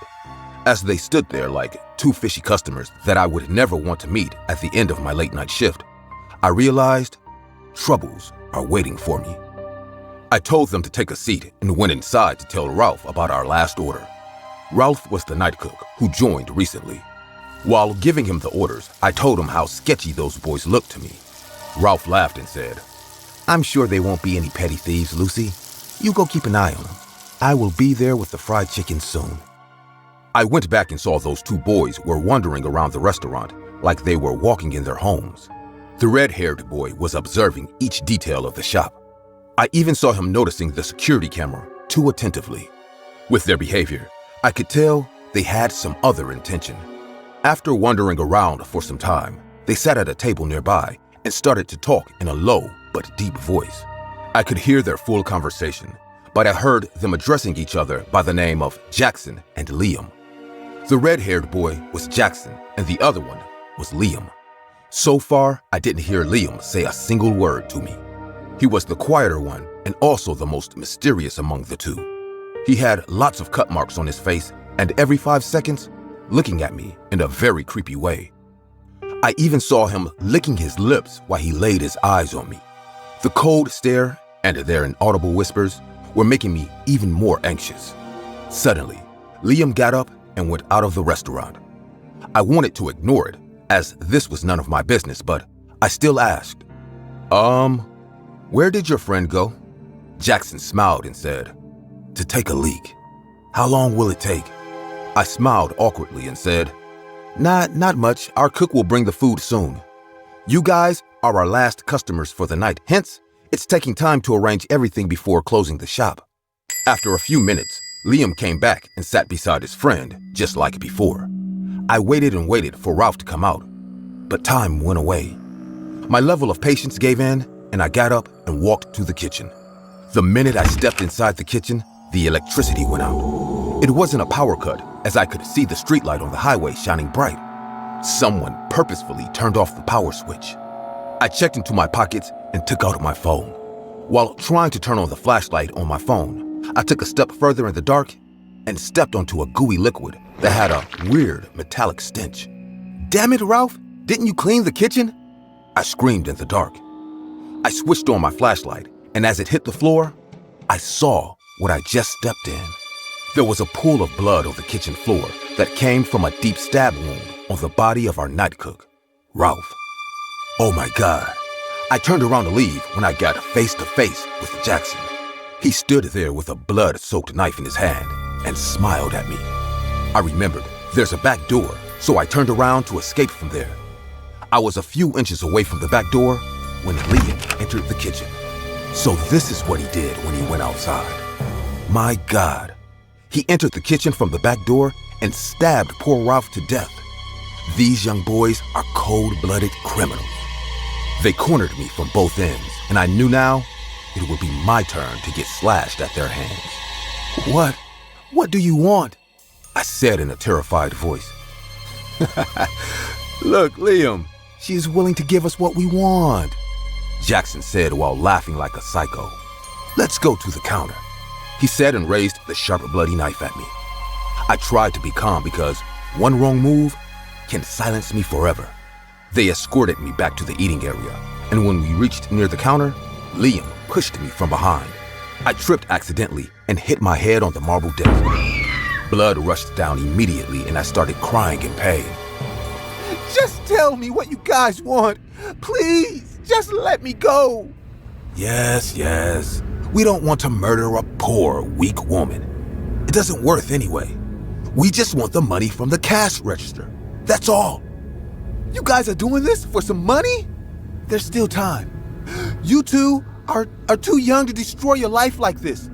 Do you have any idea what the cops will do to you if they ever catch you? Suddenly, I saw Liam's face turn pale. For the first time, he looked scared. He said in a fumbling voice, Maybe we should just leave, Jackson. I don't want to go to prison." Jackson grabbed his shoulder and screamed furiously. "Don't chicken out now. This bitch is just trying to mess with us. We won't get caught." He slapped me hard across my cheek, making my lips bleed, and said, "Just give us the money. We don't need your lecture, lady." Jackson gave the knife to Liam and snatched my phone from my hand. "Now go to the cash register. Go!" he screamed. The flashlight on my phone was the only source of light, till now. I knew these boys turned off the power so that the security camera fails to record them. But I didn't want them to go so easily. An idea came to my mind. I stopped and said, the cash register is automated. I need to access the computer to open it." "I hope you're not trying to be smart with me, lady, because I'll cut your throat and then dump your face inside that hot fryer in the kitchen." I made them understand that is the case when it really wasn't. They whispered to each other for a few more seconds, and Liam went inside the kitchen to turn on the power. As soon as the power came on, Jackson said, "Turn off the security camera. I know you can do that from your computer. Do it, now!" I could have easily faked that and let their entire act get recorded by the camera, but I actually did turn it off, because my plan was something more sinister. I opened the cash register and loaded the money inside a bag.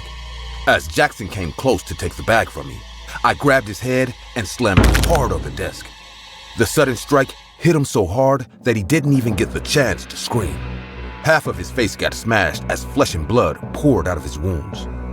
I took my phone from his hands, but didn't call a 911 yet. Liam walked in from the kitchen and got shot, realizing the tables have turned. He ran towards the exit at full speed, and I was ready for my next move. He was inches away from me as he had to walk past the counter to reach the entrance. That's when I threw chili flakes on his face. I had already taken them from the kitchen when these two dumb boys were heckling me in the dark. He screamed in burning pain and fell on the floor. I ran at him and snatched the knife from his hand. I stabbed them both to death. I closed the store, cleaned all the mess, and wrapped their bodies in garbage bags. There's an incinerator in the basement to burn the waste. I called 911 now and hid their bodies inside the incinerator. The cops came and took my account on a robbery done by two mad young boys. The security camera had the footage of them entering and wandering inside the restaurant in the very beginning. The cops identified them as escaped thugs who had past records of burglary and other crimes. The story flashed in the morning news as two boys murdered the night cook and tortured a lady employee of KFC, then took all the money and ran away. I went back the next day and burnt their bodies in my free time. Only I had the access to the basement, so my secret remained pretty safe. I continued working there for a month or two, and then left the job for a fresh start. The boys are still on the wanted list. I am still the poor victim in everyone's eyes, when in reality, I got away with murder. I have decided against giving my name, as it is in my best interest. And also because I am a full-blown accomplice to the horror you are about to hear. So my alias in this story will be known as Noah. This incident happened over 5 years ago, and I have held on to it throughout all these years. But no matter how much I try, I just can't sleep right. And maybe, just maybe, telling this will remove the huge weight that has been weighing down on my conscience all these years. I worked at KFC for over 12 years. I used to love the place. The smell of the chicken, the chatting customers. Basically, everything about that restaurant made me happy. If I remember correctly, it was on a Thursday, and I had gotten a call from the manager's office. When I went there, I was told that I would soon be promoted to manager. I remember the manager at the time telling me, "Remember, being manager comes with a lot of new responsibilities, and I hope you will be able to handle it the way I have all these years." I remember telling him with a smile, "I am fully sure that I am capable, sir, and I know that I will be able to take on the position." He then replied me in a low, dark tone with, "I really hope you are." During my last weeks as a normal employee, I was given the night shifts. There was a lovely chubby kid called Timmy who always used to come to the restaurant. He would stay there all day till late at night. And since he was a regular customer, I befriended him. I later found out that the reason why he was always at the restaurant was because he hated going home. I remember he told me, "My mom and dad are always fighting. They really don't care about me. So anytime they give me money to eat, I always come here so that I don't have to see them fight. I took a liking to the kid because I sympathized with him. So after my shift, I would always keep him company. Most times, I would sit with him as he ate. One particular thing I remember about the young boy Timmy was that he would always vigorously lick his fingers after eating his food. I would always chuckle about it because it always reminded me of the KFC slogan, "It's finger licking good." So anytime I served him, I always said, "It's so good, you'll lick your fingers." The next day during my second night shift, I saw a man coming in wearing a hoodie. I couldn't see his face, but he had a bad aura and he made the environment tense. He walked up to the counter to order a bucket of chicken. I remember walking up to the table to serve the strange man his food, and he said to me in a low, deep voice, "Are these the finger-licking good ones?"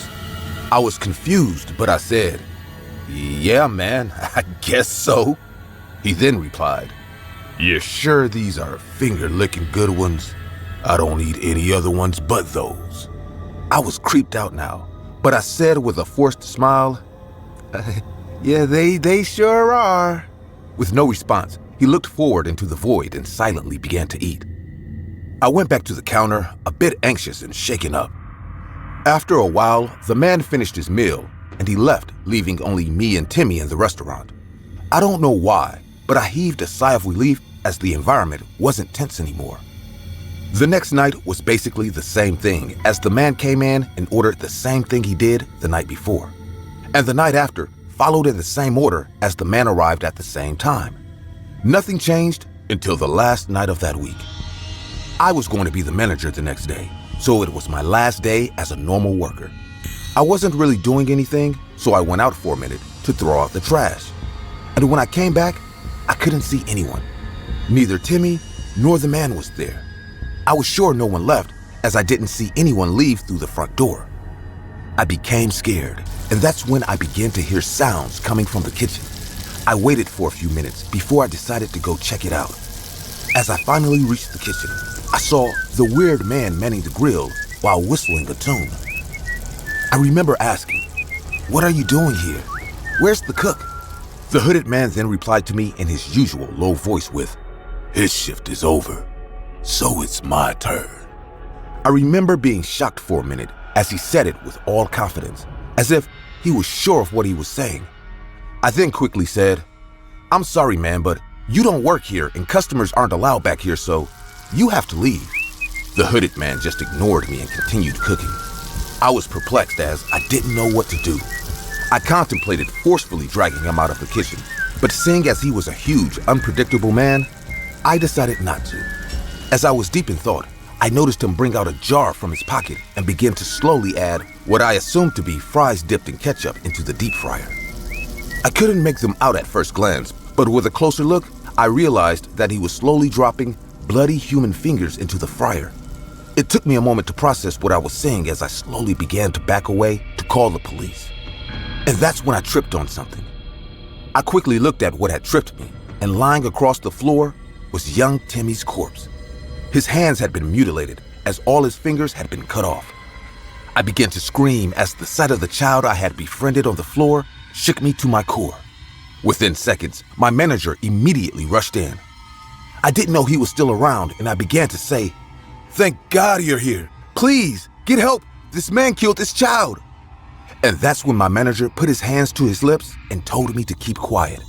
"Shh, you don't want to alert anyone, now do you, Noah?" he said. He then calmly walked to the hooded man and said, "Mr. Cornelius here is just our night chef." That's when the man removed his hoodie, and I saw his face. He had scarrings all over as he looked like a messed up butcher. He was just doing the needful. I was speechless and confused at the same time, but I remember stuttering out, "Are you feeding our customers human fingers?" That's when my manager replied to me with, "Gods, no. You see, Noah, the way fine wine adds a divine taste to dishes is the same way seasoned human fingers add to the taste of chicken." I was still frozen in place and confused. He then continued with, "It's simple. To get that finger-licking good taste, we need good seasoned human fingers as it changes the taste entirely. It's like that special spice. Believe me, you won't understand till you've tried a fresh one from the batch. The cook then offered me a wing to taste. I was still frozen, contemplating whether to scream and run, and that's when my manager said, "These are the new responsibilities that come with being a manager." I was once in your position, Mr. Noah, and I had to choose. And remember, you were the one who said you were ready for it. I don't know why, but there was this sick voice at the back of my head that told me to do it. Maybe it was my selfish human wants, as I really wanted to be the manager. I had subconsciously waited so long for the position, and if keeping one little messed up secret was the price to get what I wanted, so be it. So I did it. I remember taking the wing and eating it, and I realized that everything they said was true, as it had a beautiful sweet taste to it, something I hadn't tasted before. I went on to be the manager of that branch for 5 years, and in that time, I ignored all the missing people posters that were popping up, as I knew what had happened to each and every one of them. Even after all this time, I thought I had silenced my conscience, but I still see Timmy's face every night for the past 5 years. I'm not telling this story for forgiveness, neither am I telling it out of remorse. I'm doing it because I hope telling this story gives me the peace I so desperately need. I like going for a run after dinner every night. When I was in college, I was popular as the bravest boy in our gang. I've always been the risk-taker, adventurous type. I live in a small town, and after my parents' death, I inherited their house. I created an office space for myself. I'm a professional gamer, and I write for a few tech websites. I was completely satisfied with my life until this happened. It was a warm Monday night. After dwelling with huge work pressure, I was dying to go out for a jog. As soon as I finished my dinner, I changed into my running clothes and started on the road. The area where I live is close to an abandoned factory site with dusty roads leading to the woods. After running for 5 to 7 minutes, I reached in front of the abandoned factory and stopped. I remembered my father telling me creepy stories about this factory. Many people in our town used to say this factory had a hidden space to run weird experiments. But one day, a fire broke out, and the entire place burned down. Since then, this plot has been an abandoned location. I watch the black, broken structure attentively. It still risks me to think some crazy people ran experiments here. I shrugged it off eventually and started to run again. I decided to make a round through the area surrounding this factory. This way, I will cover up a pretty big lap, and also going in a circle will help me find my way back home. I looked at my watch and saw it was 10:30 at night.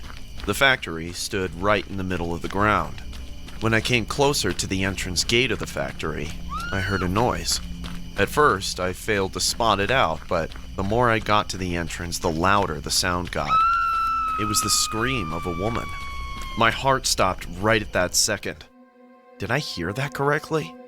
But before I could contemplate on that thought, the scream took place again. I turned to the factory immediately. The broken windows and shattered glass signified it had been abandoned for a long time.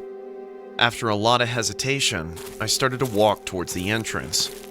The weed-covered ground made it difficult to walk. The sound of wind and crickets chirping nearby gave me serious horror movie vibes. As I stood in front of the main door of the factory, something at the back of my mind kept telling me that I shouldn't be here. I pushed the half-broken door and tiptoed inside the building. A large empty hall stood in front of me. The floor was covered with dust and all kinds of dirt. At the end of the hall, I saw an iron stairway leading to the top floor, but the entire place seemed out of use. I was wondering if I should be going upstairs or not, just when I saw a thin ray of light coming from the floor under the staircase. All this time, I didn't notice it. I carefully walked to the area of the floor.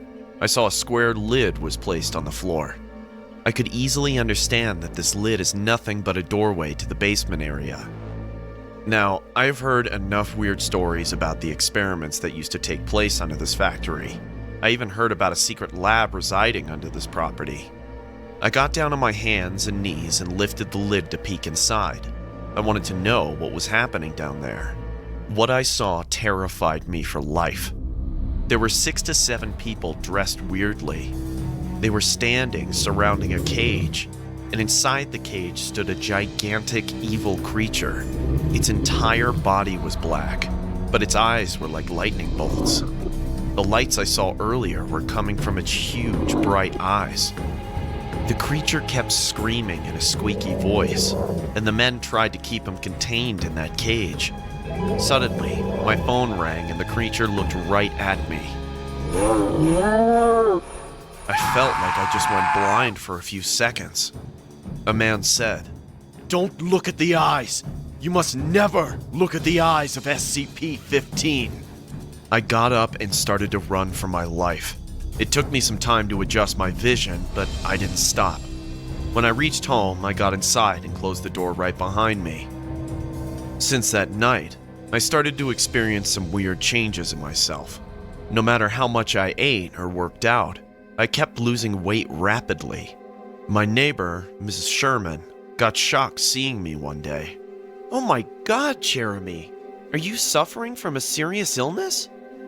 "No, I have no idea, Mrs. Sherman," I said in a feeble voice.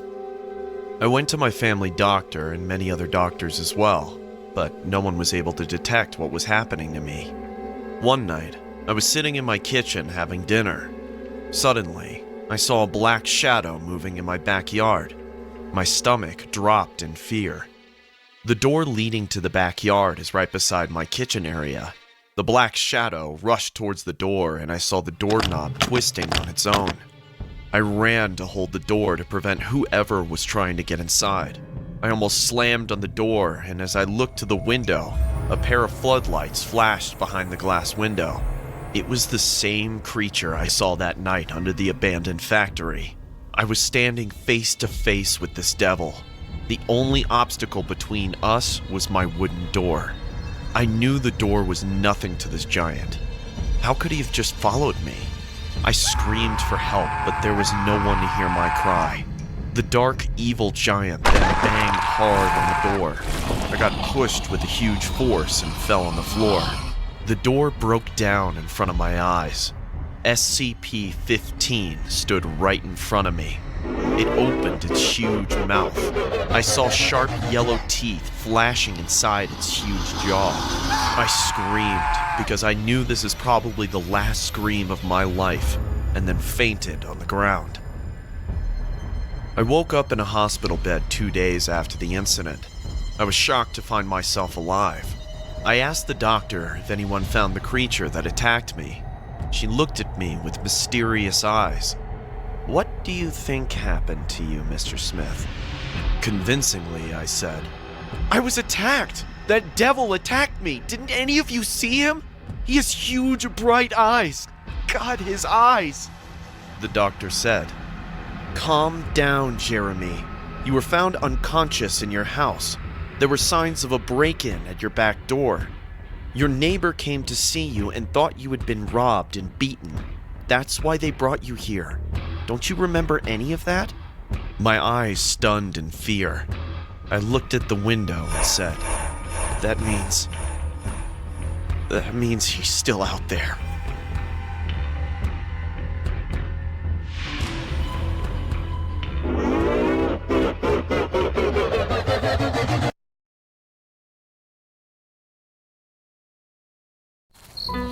Riley started late from her friend's house. Her feet stumbled as she walked on the sidewalks. She went to attend a party and got really drunk. The streetlight stood on the empty roads. There was no one around her. Her house is still 30 minutes away from here. She somehow stopped under a streetlight and decided to book an Uber for a safe journey home. With gloomy eyes and hazy vision, she booked a cab. The cab number read 2009. Riley waited for a few minutes. She looked around her. The wind and the silence of the night spooked her a bit. She thought to herself, "I should have listened to Casey. It was a bad idea to leave for home tonight." All kinds of tense thoughts were going through her mind when a pair of headlights appeared from the end of the road. A white-colored Uber kept coming towards her. Riley immediately gestured with her hand, and the Uber stopped right in front of her. She was so drunk that the bright headlights of the car made her vision even more blurry. She saw the number, 200. Oh, yes, this is it, and got into the cab. The cab driver looked at the rearview mirror and said, "Where will you go?" Riley replied, 21 IMR Street. Just drive faster. The driver had a weird smile on his face. He started the car and replied, "As you wish." Riley closed her eyes and sat for a few minutes. She started to feel a bit fine. As she opened her eyes, she saw they weren't on the highway anymore. The car is now going through an old dusty road. She got a bit tensed and said, "Hey, which road is this?" The car driver smiled and said, "I took a shortcut, madam. Don't worry." Riley checked the GPS, and there was indeed a connecting road at some distance from this one. The driver started to chat with her. "So, you live alone, huh?" the driver said. Riley replied, "Yeah." She was trying to keep the conversation as short as possible, but it seemed like the driver was hitting on her. The driver then said something which ran a shiver down her spine. "You know, a beautiful girl like you should not roam in the streets at night all by herself. Haven't you heard of the incidents that are happening these days?" Riley suddenly remembered what her friend Sarah told her at the party.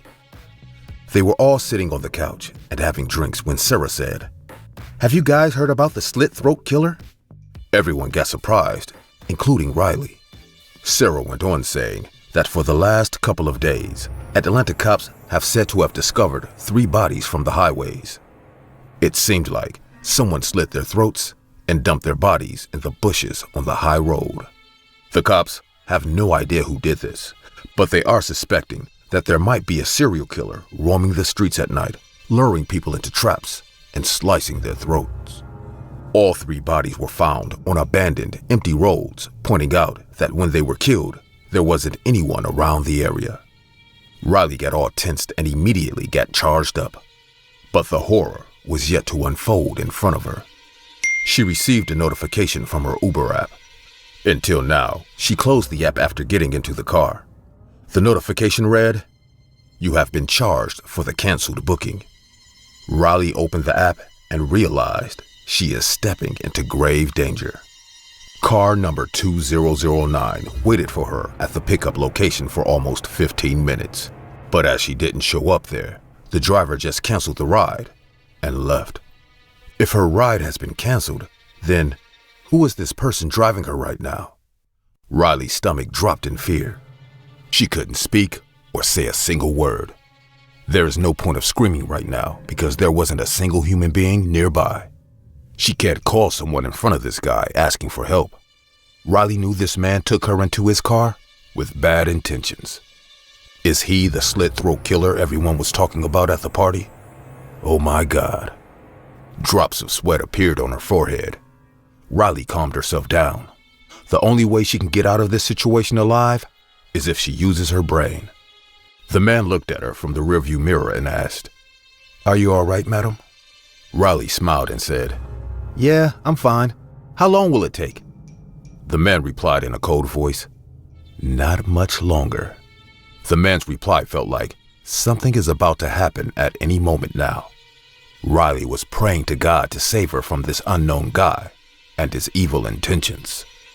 Riley said to the driver, keeping her voice as calm as possible, What were you talking about back then?" The driver said, "Oh, you mean the slit throat killer? Interesting guy, huh?" Then the man chuckled. Riley said, "Interesting. The cops are going to catch that killer soon. They have already found his victims' bodies." The driver laughed this time and replied, "Madam, the cops found his victims because he wanted them to. People like this are insane. You can't spot them out even if they come right in front of you. They wear masks to fool you." The more the driver spoke about this serial killer, Riley's heart started to beat faster. But suddenly, the car started to jerk hugely and the driver pulled the brake. The car stopped, making a loud noise. The driver got out of the car and lifted the hood to check the engine. Riley sat inside quietly. The driver then came close to her window and said, "I think there has been some issue in the engine. Wait inside as I check it out." Riley knew the end was near. The man has probably stopped the car on his own and is now making this all up. It's high time, and Riley needs to act. The man again went in front of the car. Riley could hear the metal sound coming from behind the car bonnet. She slowly opened the car door, grabbing her bag in her hand, then tiptoed to the back of the car.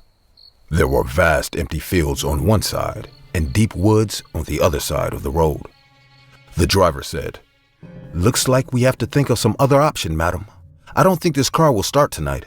If you don't mind, my house is nearby. We can go there and call the mechanics." So this is why this guy took this road, Riley thought to herself.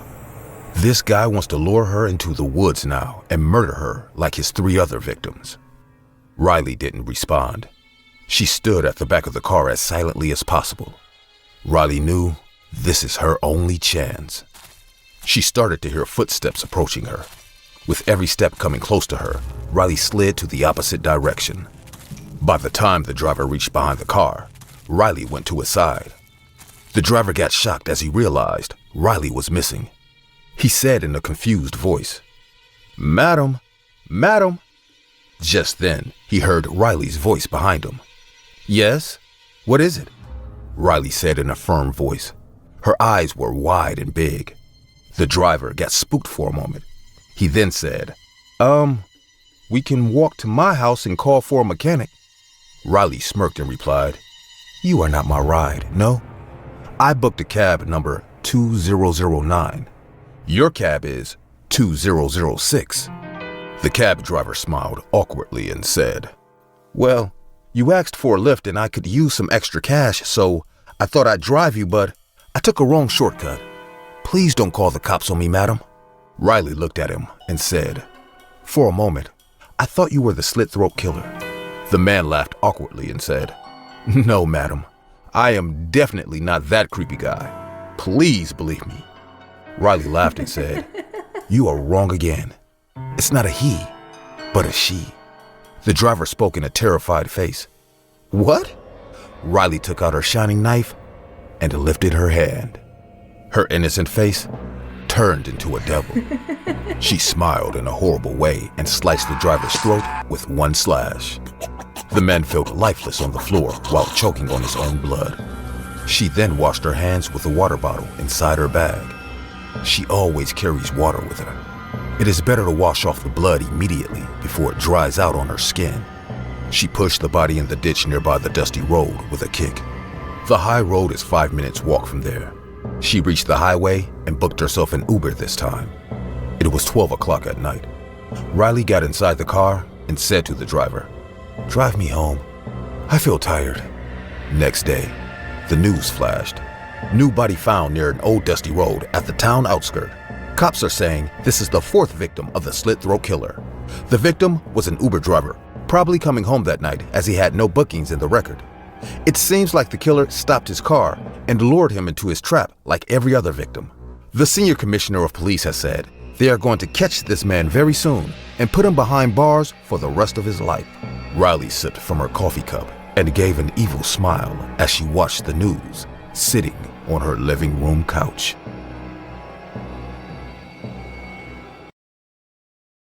The quarantine was a painful time. Humans never felt this much threatened when they got locked up inside their own houses. I live in an apartment amidst the city. The neighborhood around is not very friendly. There's an alley full of addicts and homeless people. During the pandemic, the spread of the virus increased rapidly in my area. Hence, I had to isolate myself completely. I spent my days watching TV or reading books, and sometimes when I felt too claustrophobic, I used to go sit on the balcony. I could see the entire neighborhood from my bedroom balcony. On the other side stood another old building. There's an apartment on the same level as mine. A man lived there. I saw him many times roaming inside the apartment. One night, I was watching TV in my living room when I overheard an argument. A man and a woman were arguing. As I already said, this neighborhood wasn't an ideal place if you want to live in peace. There's always some type of brawl going on around here. I don't know why, but I went to the balcony to take a look. I kept the lights off so no one could see me. I saw the man in the opposite apartment. He was fighting with a woman. I couldn't see the face of the woman, but suddenly she got furious and ran towards their balcony. She got up on the balcony, and for a moment I thought she was going to jump. The man rushed behind her, and before she could jump, he grabbed her from behind and went inside. The lights were turned off and everything went quiet immediately. I came back to my living room, but couldn't help but think about them. Since that incident, the man's behavior changed forever. I didn't see that woman anymore. Whenever I came to the balcony, I could see the man spraying a liquid all over his house. It wasn't weird because I thought he might be sanitizing his home, but I never saw anyone going to their house or them coming out. So what's the point of disinfecting the house now and then? One morning, the cops came and picked up the homeless people to put them into a shelter. Most of these homeless people were infected, so after their evacuation, the entire alley was sanitized. The entire locality was completely silent after that. I could hear neighbors talking, as the apartments were in close distance. One night, I wasn't getting any sleep, so I went to smoke on the balcony. The roads were empty and silent. Suddenly, I heard a woman weeping. My eyes went straight to the apartment of the mysterious man. I heard him threatening that woman. "Don't you dare sneak behind me, Samara! I will never let you do that!" The woman said in a sobbing voice. "Please stop this madness! You've gone insane, Robert! This is not right! Please!" And she started weeping terribly. I could see their bedroom window and the man standing in front of it, looking to the other side of the room. I couldn't see the whole room, but I could tell that the woman was in the room as well. Oh my God, is he keeping her hostage? I wanted to be sure, so I tried to look, but suddenly, that man looked right into my eyes. I will never forget the dead cold stare he gave me. He closed the curtains on my face. I couldn't help but think how cruel the man was. He's keeping that poor woman against her will, and surely torturing her. I could have called the cops on him, but the woman called him by his name, and I've heard them arguing a lot times before. I wanted to be sure of this man's intentions before interfering in the matter further. Every night I went to the balcony waiting to hear the woman's voice one more time, or the man screaming at her, but they all went quiet all of a sudden. 3 days went by and it felt like no one lived in that apartment anymore. The curtains were closed at all times. I thought they might have gone somewhere, or it was a couple of fights which they had sorted out on their own eventually. Until one night, I heard the woman's voice again. "Please, Rob, it's our son! You can't keep him like this anymore! Please stop this madness, for God's sake! Why don't you just shut up? Listen, if you want to be awake, then keep your mouth shut, or I will shove those sleeping pills inside your mouth so you will never wake up again!" Do that. Kill me. I don't want to live like this anymore. This is insanity. I can't stand this. Danny is my son too, Samara. I know what will be good for him. You are a mother. How can you ask your child to be taken from you? What kind of woman are you? Samara didn't speak anymore. All I could hear was her muffled cry fading away. I was completely confused with this weird family, but I convinced myself that they're having family issues, and as a stranger, it wouldn't be nice to step in on their private lives. But for a moment, the question did come to my mind. Why is he giving his wife sleeping pills forcefully? A month went by and I stopped paying attention to their arguments. My interest kind of faded away because it wasn't that uncommon of an event. I mean, no family is perfect. One fine morning I was making breakfast when I heard cop car sounds. I thought the cops might be patrolling the area to pick up the homeless again, but the car siren didn't fade away. It was coming from a very close distance. I ran towards the balcony and saw paramedics were inside the man's apartment. They opened the room windows and a foul smell choked the air. I saw 2 cops talking to a paramedic staff. Within a few seconds, I saw them taking out 3 bodies on stretchers. The entire family was dead. I was shocked. The entire situation felt too complicated. But I didn't have to wait long. The truth unraveled as the cops did a further investigation. It came to know that the man named Robert lived with his wife Samara and Daniel in the apartment. They were a happy family, but Daniel fell sick somehow, and the lockdown took place right then. Due to the unavailability of proper medical help in the middle of a pandemic, the poor kid passed away in the apartment. The couple broke down in pain, but Robert lost his mind completely. He denied reporting his son's death to the hospital just to keep his body with him. Now I realized why Samara repeatedly told him it was madness. She tried to make him realize, but he was adamant to not give Daniel away. Soon, the couple started to fight terribly, and Samara warned Robert that if he doesn't inform the paramedics, she will. As soon as Samara said that, Robert took it as a threat. He thought she was trying to get rid of their son, so he started giving her pills to sleep all day and keep her mouth shut. But too many pills would have killed her as well. They fought and fought until Robert took the final step. He couldn't deal with the grief of his son's death and keep torturing his wife like this as well. So one night, he gave Samara a huge amount of sleeping pills. It caused a heart attack in her sleep, and then he hung himself. Maybe someone smelt the rotten bodies and called the cops. When the cops broke in, they found 3 horrible-looking corpses inside that apartment. I had serious trouble sleeping at night after this incident came out. Often, at night, I woke up thinking the entire family is standing on my balcony and watching me. My name's Samuel. My friends call me Sam. I have an elder brother named Joseph. We never met our dad, and Mom passed away a few years ago. Joseph worked in a local garage until the coronavirus outbreak took place. Needless to say, he lost his job. We would have starved if not for our grandparents leaving money for us. The house we lived in belonged to them as well. I'm currently in junior high, and Joseph was about to finish high school until the lockdown took place and changed our lives forever. Everyone accepted quarantine and locked themselves inside their houses. Joseph and I spent our days doing house chores, playing board games, or watching movies. The house we lived in was quite old, especially the basement. It was so dark and dingy that I hated going there. But Joseph would send me to do laundry, even if he knew I was scared of the basement. Maybe he wanted me to conquer the fear this way. Anyways, it was a rainy Monday afternoon. Daylight hid behind the dark clouds in the sky. I woke up hearing the sound of a thunderstorm outside. I was coming down from the stairs when my eyes went to the floor. I saw muddy footprints started from the main door and stopped right in front of the basement door. The hair on the back of my neck stood up. The main door was wide open, and so was the basement door. Joseph went to buy groceries for storage, so I knew I was supposed to be the only one in the house. A gust of wind slammed the main door, and it closed, making a loud thud. My heart started to beat like a wild horse. I grabbed an umbrella from the stand and walked towards the basement to check. I stood in front of the basement. The basement was dark as hell. I heard sounds down there. Oh my God, there's an intruder in my house.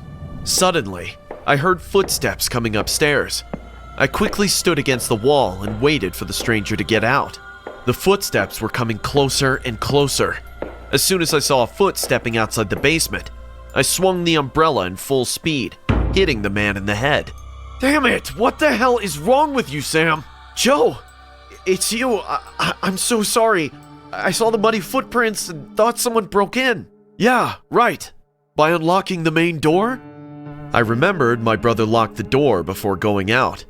I felt dumb for freaking out like a toddler. Joseph made me clean the entire floor for hitting him. After finishing the mopping on the floor, I went to the basement to keep the equipment. The sound of a thunderstorm made the basement even creepier this time. I tried the lights, but they didn't switch on. Every time the lightning sparked, I could see the basement. So I figured out my way using the flash of lightning. There's a washing machine on my left and shelves to keep our things at my right. I went there and placed the mop in the bucket. I looked around one more time when suddenly, lightning flashed and I heard a groaning sound. The sound was scary as hell, and without wasting a single second, I ran upstairs. Joe, there's a ghost in the basement.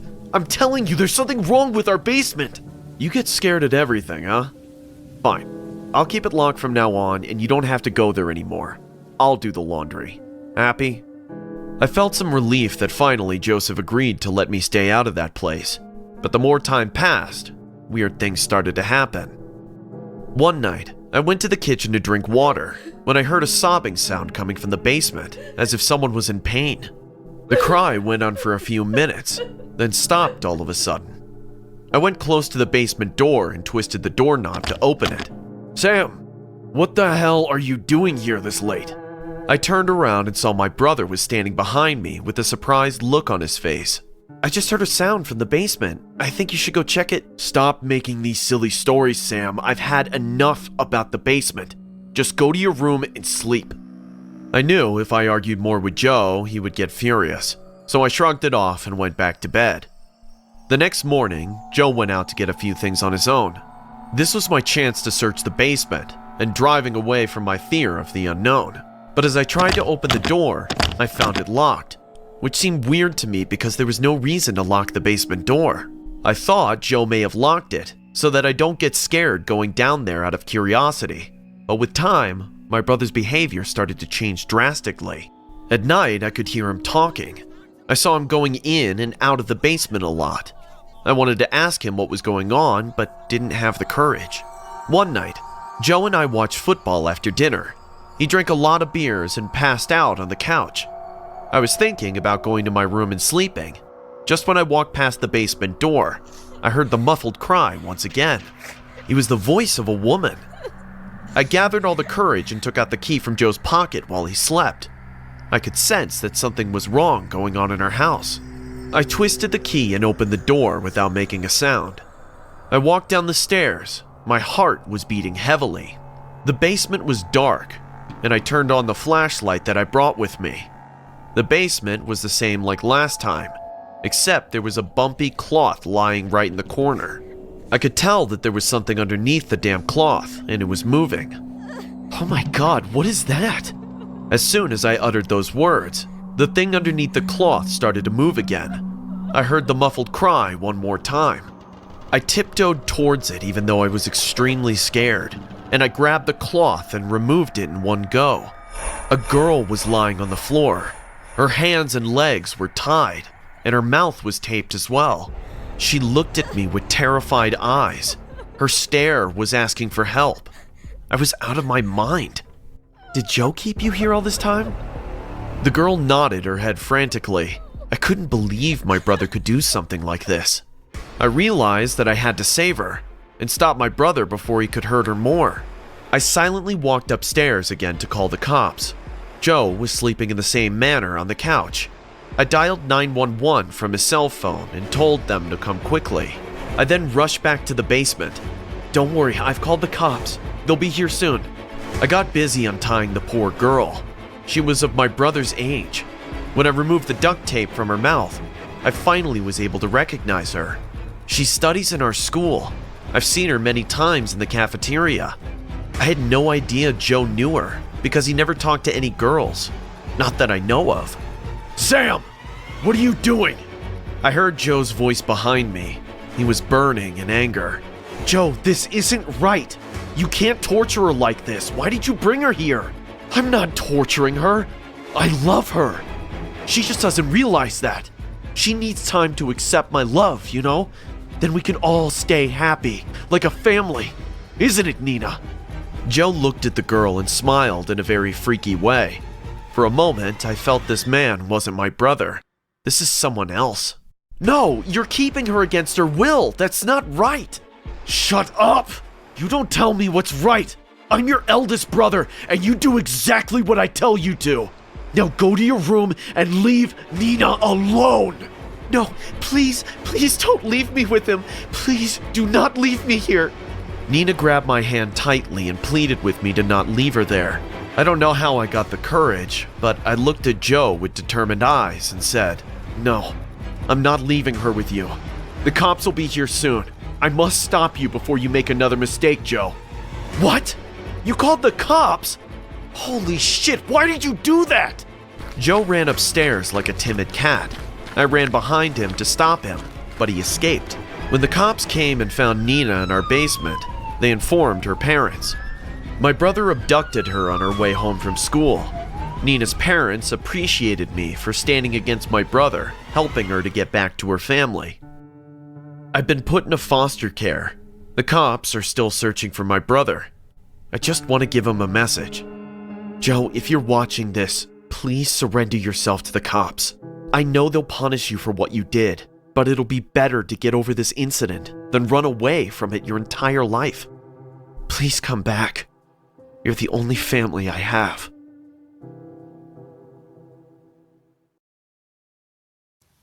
I am Samuel, and this is not exactly my story, but unfortunately, I ended up being a part of it. A few months back, I went on a hiking trip in Bloomington, Indiana with my 3 friends, Betty, Jason, and Molly.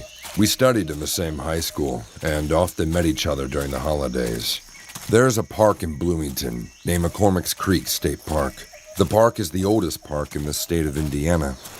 There's a magnificent waterfall, many caves, and deep woods, making the park an ideal spot for campers. We visited the waterfall and clicked some pictures in front of it. The location was amazing. Half the time of the day we went wandering around. After walking for a long time, we decided to rest for a while and then look for a spot to camp for the night. Betty sat down on a big rock and said, "Loving this place." We agreed with her. Jason started to record videos on his phone while I took out a sandwich from my backpack to eat. The birds were chirping around us. I could hear the sound of splashing water coming from the waterfall in the distance. Molly and Betty were sitting close to me and laughing. I was enjoying the view when suddenly I heard Jason's voice. "Whoa, what the hell is this?" Molly got up and asked, What happened, Jason?" We saw Jason standing behind a bush and watching something. He said in a loud voice, "Come, see for yourself." We got up and went towards his direction. As soon as I reached the near bush, the hair at the back of my neck stood up. There was a medium-sized animal skull lying on the ground. It seemed like a deer or something of that sort. It had horns and a bad smell as well. The weird part was the lower jaw of the skull was missing. There was only the upper side, which made it look like a huge, spooky mask. We all kept staring at it with surprised eyes. "How long has this thing been here?" Jason said. Betty replied, "Well, some animal might have died and left it here." I couldn't help but laugh at her sarcasm. Jason replied in an irritating voice, "I know that." Jason got down and went to touch it, but something really unexpected happened. As he stretched his hand towards the skull suddenly moved away. "Oh my God, did it move on its own?" Betty said with shocking eyes. We were all equally shocked to witness this incident. I said, well, there could be a rat or a small animal underneath it." Betty replied, "Ew. There could be maggots too. Whatever it is, I don't want to be near this shit." Molly said, "Come on guys, let's go and camp for the night. This is just a stupid skull of a dead animal, and it's creeping me out too." Honestly, the skull made me uncomfortable too. There was something about it that didn't feel right. We all took our backpacks and started to walk away. But as I turned back, I saw Jason was still standing there and watching it, without even blinking for even a second. I said in a loud voice, "Jason, come on, we gotta go." He said hesitantly, "Yeah, coming." We walked for another 15 minutes and chose a favorable site for camping. Everyone got busy arranging their tents, but Jason sat down on the ground and kept looking at the horizon. He became awfully quiet all of a sudden. I sat beside him and handed him a beer. He took the beer and then said in a confused tone, "You did see the skull move on its own, right, Sam?" I said, "Come on, Jason, you're still thinking about that skull? We came here to have some fun. Let it be, man." The sun started to set and darkness took over. I arranged some wood and lit a fire for our barbecue. Molly brought some marinated chicken. Using a stick, we started to roast it in the fire. We were drinking beer and enjoying the silence around us. The crackling sound of the fire, mixed with the crickets, made for a spooky ambiance. Suddenly, we came to realize that Jason is nowhere to be seen. Betty said, where is Jason? I told her that he was sitting on the rock a few moments back. Molly got up and said in a tensed voice, where did he go then? We should look for him. I tried to call his cell phone, but there was no network in that area. We already set the camp up, and leaving all of our stuff would not have been a smart move. So I told Betty, why don't you stay here in case Jason comes back? Meanwhile, Molly and I will go look for him. Betty agreed, and we started to search for Jason. Jason! Molly shouted, but no reply came back. The park was in complete darkness. We were using our flashlights to make our way. The pale moonlight created an environment of light and shadow. Every time I stepped in the rusty leaves, I felt like someone was watching me. I don't know why I felt that way, because I didn't see anyone around. Where the hell did he go, Sam? Molly asked in a tiring voice. I said in a worried voice, I don't know.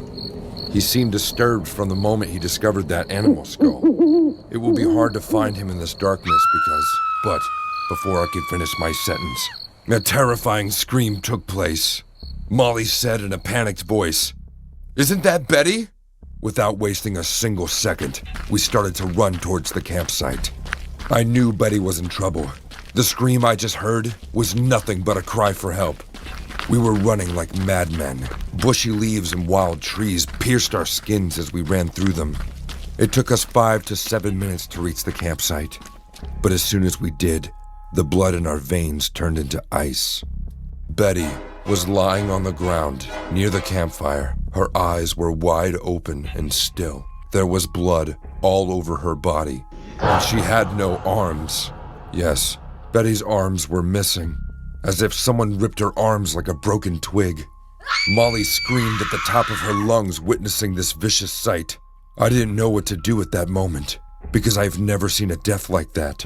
But before we could even make up our minds and take control of the situation, the ultimate horror took place. We heard a sound of munching coming from behind a tent nearby. I picked up a wooden branch from the ground because I knew that the creature that killed our friend is still among us. I told Molly to keep quiet, and we slowly tiptoed towards the tent nearby. As we peeked behind it, my stomach dropped. A horrifying creature was chewing flesh of a human arm. It goes without saying, those were Betty's arms. The creature was sitting on his legs like a human figure. Due to the darkness around him, it was hard to see it clearly. But the way he was chewing and feeding on that human flesh, it scared the shit out of me. Molly couldn't hold it anymore and started to vomit on the ground. The creature immediately turned at us, and my flashlight fell on his face. What I saw, I will never be able to forget. It was a human-like figure, but instead of a human face, it had an animal skull. The same skull we saw in the afternoon while hiking near the waterfall. The skull covered half of its face, but I could still see its bloody, vicious mouth. There were thousands of sharp teeth coming out of it. Blood was dripping from it.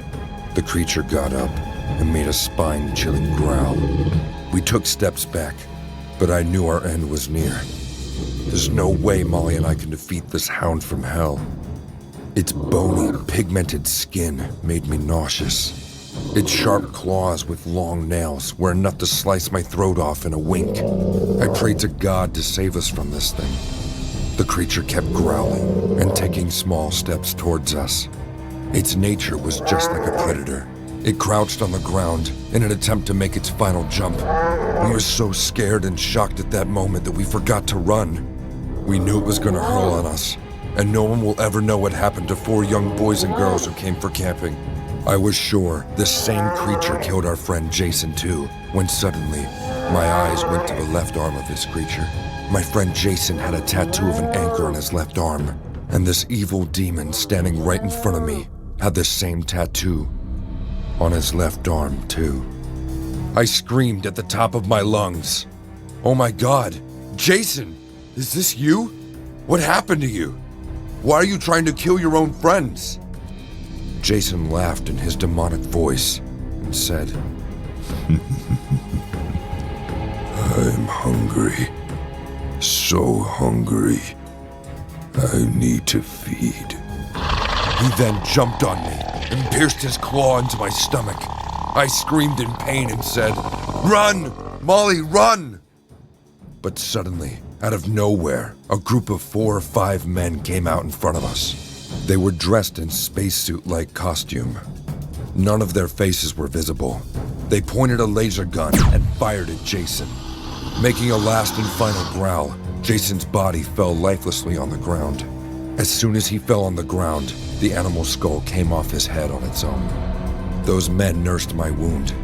Molly was lying unconscious on the ground. They took the skull inside a closed box. I said in a painful voice, "Who are you all? What happened to my friend?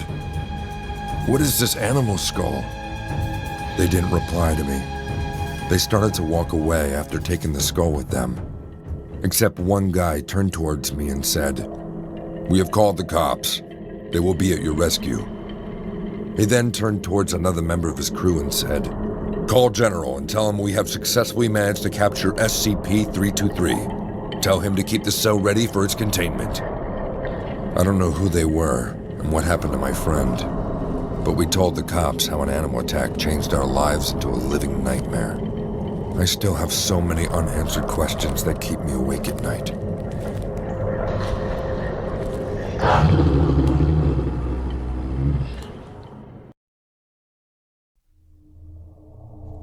This true incident of my life can be quite disturbing for many viewers. I myself am also ramsacked by the impact of this incident that I can barely sleep at night. I would like to keep my identity hidden, so for the sake of the story, you can call me Ted. Since childhood, I was different than other kids of my age. I still remember the first time I witnessed death. I was playing in our backyard when a pigeon broke its neck and fell in front of my monster truck. I don't know why a thrilling sensation grabbed me that day.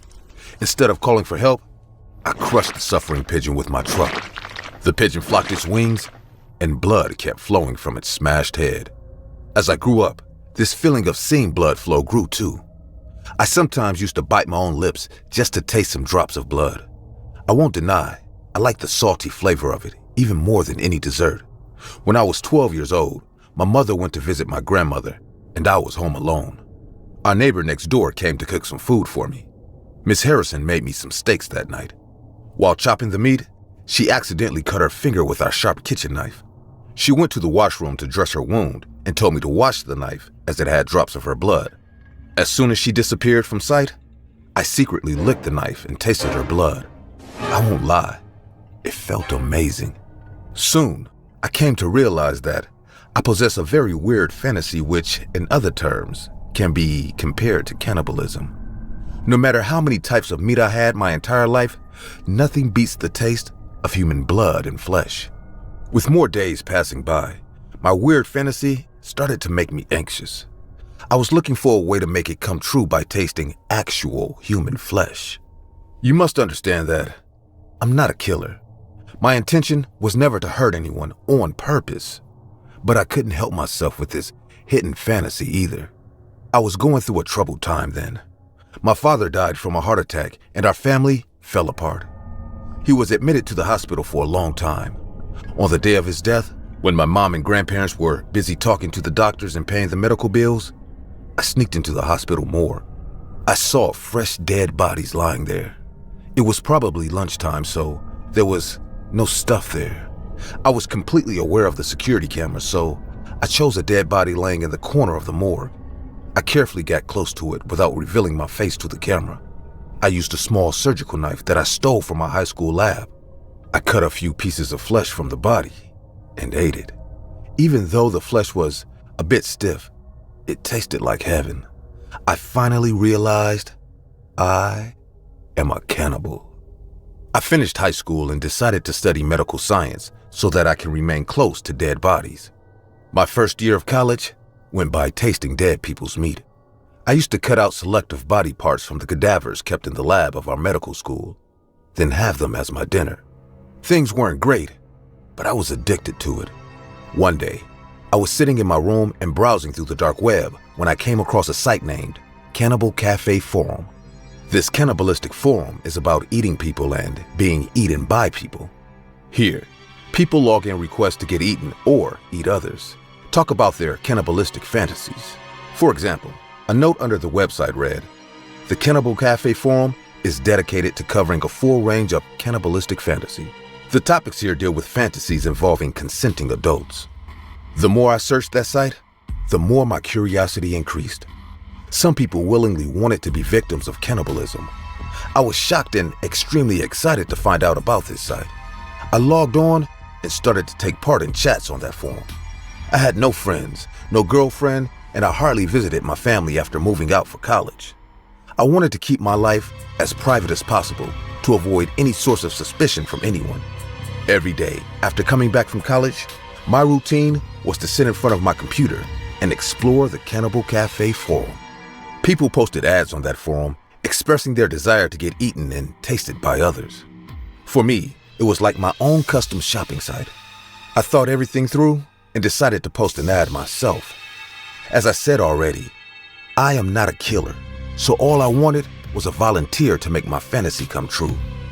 People used to talk about tasting human flesh, how to cut a human body in perfect pieces, what kind of recipes should be followed for a certain part of a body, and so on. I posted an ad that read, "Looking for a volunteering victim to assist for a few of my recipes. Interested candidates, mail me." Every night after coming home, I checked the page to see if someone has responded to my ad or not. A few weeks passed and nothing happened. I almost lost interest in this forum. I started to doubt the entire setup as a scam. A part of my mind kept telling me, none of this is actually real people. People who are claiming to be cannibals just like me are not at all criminals in real life. This is probably a hoax just to spook people about the dark web. I was on the verge of deleting my account and move on with my terrible secret when a reply popped up on my ad. It was a rainy Saturday night. I rented an apartment for myself. I used to work at a medical store on an internship basis to earn some cash.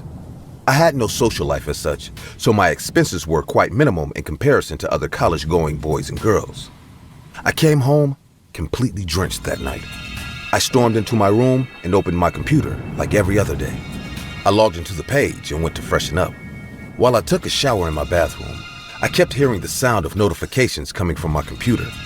Within 5 to 7 minutes, I came back to my seat and saw 2 notifications. The first notification was a comment on my ad. I opened it up and saw a reply reading, "Hi, I am a 42-year-old woman. I would like to connect with you further. Please accept my chat request." The next notification was a request sent from a profile named Bloody Zoe. I knew this wasn't her actual name, but anyways, I accepted her request. Irrespective of her age, I was eager to talk to her because I wasn't looking for anything more than tasting actual flesh from a volunteering victim. As we started to chat, I kind of started to feel fascinated by her words. Zoe said that she too has a weird sensation towards the entire act of cannibalism. She was looking for an opportunity to be a part of this actual act, and that's when she found my ad. I asked her, many people have posted ads before me, so what made her interested in mine? To which she replied that she is new to the page and her fantasies are different from others. She wants me to cut her layers of skin slowly and taste her blood, but she doesn't want any gruesome violence or torture during the process. I knew then and there that she will be a perfect match. I told her that it will be great if she could meet me so we can take the matter forward. She says she will eventually, but before that, she will prefer if we talk for a few days to know each other well. I had no issues with that. We started to chat regularly on the forum. I even posted some of my recipes with the body parts of the cadavers I collected to fulfill my fantasy. With more days passing, Zoe and I became quite close, but we never shared any details regarding our personal life. We made a pact that after we are done tasting each other's blood one time, we will break all ties and move on to other possible candidates. So, after a wait of 2 months, the day finally arrived. We decided to meet at a completely unknown location. I didn't tell her my address, and she too did the same. We selected a random cafe to meet around 7 p.m. sharp. I hadn't seen her, neither had she seen me. It was going to be a weirdly fascinating experience for both of us. To resolve the issue of identification, I texted her, "How will you recognize me?" Zoe replied, "I will tie a red scarf around my hand, and you also do the same." On my way home from college, I bought a red scarf from the clothing store. I barely slept that night. I was all excited to meet this woman and make my fantasy come true. The cafe was at 20 minutes distance from my place. I got ready and took my car keys. I dropped a text on the chat box of Cannibal Cafe to notify Zoe that I am on my way. Zoe too replied back that she will get there in time, just how we discussed. I drove really fast that night and reached the cafe before time. I looked at the clock. It was 6:50 p.m. There was still 10 minutes left. I booked a table for the two of us and started to wait. I got up in the middle to go to the washroom. I took the scarf with me. While coming out of the washroom, I started to tie the scarf on my hand. Suddenly, my eyes went to the entrance. I saw a woman with a red scarf tied around her hand closing the cafe door after coming inside. Her back was facing me. I was sure that this is Zoe, with no doubt because there was no one else with a red scarf on their hand inside the cafe. I looked at my watch, and it was 7 p.m. sharp. I was about to walk towards her when she finally turned towards me, and my life shattered at that very moment. I was right about her name not being Zoe, because I know her name. And not just her name, I know her very well. The woman with whom I fantasized about fulfilling my cannibalistic urges on the dark web is none other than my very own mother. Yes, my mom was standing at the cafe door. Her eyes were transfixed on me. We were both standing like statues with red scarves tied to our hands. I couldn't believe all the things she told me these past 2 months. My mom, she is just like me, or I am just like her. My head was banging. I had no clue what to do. My mom stood there numb, expressionless for a few seconds, then stormed out of the cafe like lightning. It has been 4 years now. I haven't seen her, haven't talked to her. My grandparents have no idea about this, I think. I don't even know where my mom is now. Last time, when Nana called me, she said mom took a job in the UK and left this country. She asked me what went wrong with her suddenly. I obviously couldn't answer. I don't know what to do. I have deleted my account from the Cannibal Cafe forum. I haven't visited the dark web since the incident. I am trying to be a vegan now, but seriously, will I be able to face my own mother ever in life? I recently moved out. My parents stay in California. I finished high school there and took a job in LA. I had a senior here who helped me find a small apartment perfect for myself. I've been self-dependent from a very young age, so moving out wasn't that scary for me. The apartment was already furnished enough. The only thing I needed was a new mattress. One of my colleagues at work told me there's a local IKEA store 2 blocks away from our workplace. So, one evening I decided to head there after work. It was a warm summer night, and even though I wanted to leave early, I couldn't. At around 8:30, I finally reached the IKEA store. A vast range of different types of furniture stood all around me. The store closes at 9, so I hurried to the bedding section. I was looking for a comfy sleeping mattress. There was one guy at the sales counter located near the entrance. The store was mostly empty. I stood near the mattress collection and started to go through the price tags looking for affordable prices. I looked all around, expecting a sales guy to help me out, but I didn't see anyone. I don't know how long I was checking out the mattresses. My concentration broke, hearing a voice behind me. "Are you looking for anything particular, ma'am?" I turned back immediately and saw an average height, bony dude standing behind me wearing an employee uniform. His eyes were creepy. It wasn't just wide, but the eyeballs were almost bulging out of their eye sockets. I replied awkwardly, "I would like this one." He smiled creepily and said, "We do have some more collections at the back, and those will come at a good discount too. If you want, I can show you." I thought it won't harm to check some more options out, so I said, "Sure, show me." The man started to walk towards the end of the store, and I followed him there. As soon as we reached the left corner of the store, I realized maybe this was a bad idea. This particular area was quite far away from the entrance, and dark too. I could see wrapped furniture scattered all over the place. The man pointed out to a pile of mattresses put up against the wall and said, "Why don't you check those? Hope you find what you're looking for," and smiled even bigger this time. I nervously walked towards the pile and started to go through the price tags. I could tell from my peripheral vision that the man kept watching my every single move like a creep. I turned back at him and said, I think I'm gonna go for the first one." The man was standing right in front of the way, leading to the entrance. My heartbeat got faster because I knew he was blocking my way, and there were no security cameras nearby. The man replied, "There's some more in the basement too. If you come with me, I can get you a good deal." That moment I decided to man up and confront him for his creepy behavior. I said, "No thanks. I've made up my mind. Let's go to the first section, shall we?" Suddenly, the man covered his face with his hands and started to sob like a child. I definitely wasn't expecting this to happen. I said, what happened?" He looked at me and I saw his tearful, wide eyes. There was a pain in his face, yet I couldn't help but feel awkward with his behavior. The man said, Please stop me." I replied, "Stop from what? Are you all right?" He looked at his hands mysteriously and then looked at me again. "Listen, if you're feeling sick, we can call for the paramedics. Let me ask the man in the counter."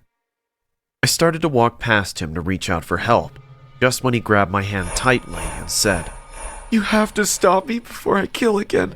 I don't want to do this anymore." The ground beneath my feet started to shiver. What? What are you? Oh my God! I tried to ask for help, but before I could do so, a huge punch hit my face, knocking me out in a second. When I woke from my slumber, I noticed myself tied to a chair. I slowly opened my eyes and looked around. My left eye was throbbing with pain. I realized that the psycho guy had abducted me. "Help me! Somebody please help me! I'm here!" I screamed as loud as I could. Suddenly, I heard a muffled gagging sound coming from behind me. I was tied tight, so it was impossible to move a muscle. I realized that there was someone with me in this room. I pushed myself at the back and accidentally fell on the floor. I hit my head, but what I saw terrified me like hell. There was a man tied to another chair. He was wearing a pair of jeans and had bruises all over his face. Someone beat him up brutally. The man said in a painful, sobbing voice, "He stole my uniform. Call the cops," and then passed out. I heard footsteps coming down the stairs. I realized we were in a basement area. I screamed, "Is somebody here? Please help us!" But then I heard the same sobbing sound. "I told you to stop me. Why didn't you?" The man wearing the IKEA uniform came in front of me. I realized this guy is an imposter. He not only abducted me, but also beat the shit out of an actual salesman of the IKEA unit. "You crazy psycho! Don't think you're gonna get away with this! The cops will find you and you will rot in jail!" The man then looked at me with an expressionless face and started to laugh all of a sudden.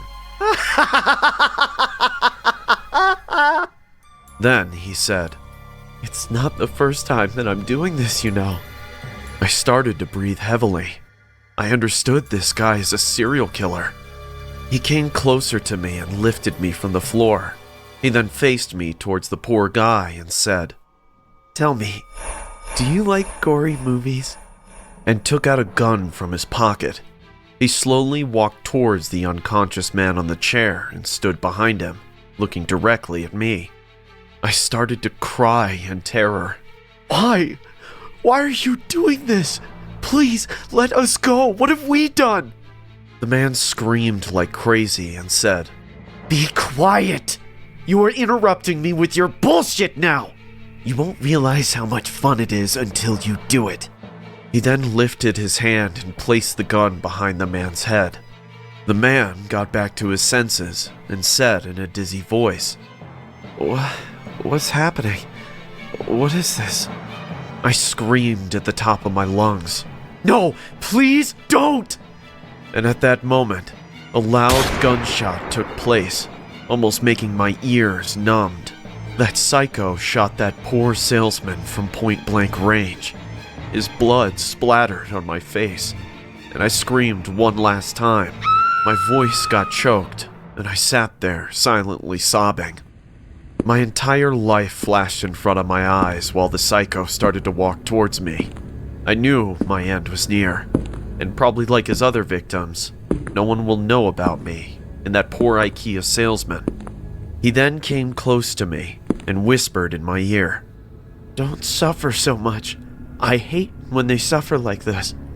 It'll only take a second. Now, close your eyes, doll." I closed my eyes as tears rolled down my cheeks. I could hear my breath as I waited for death.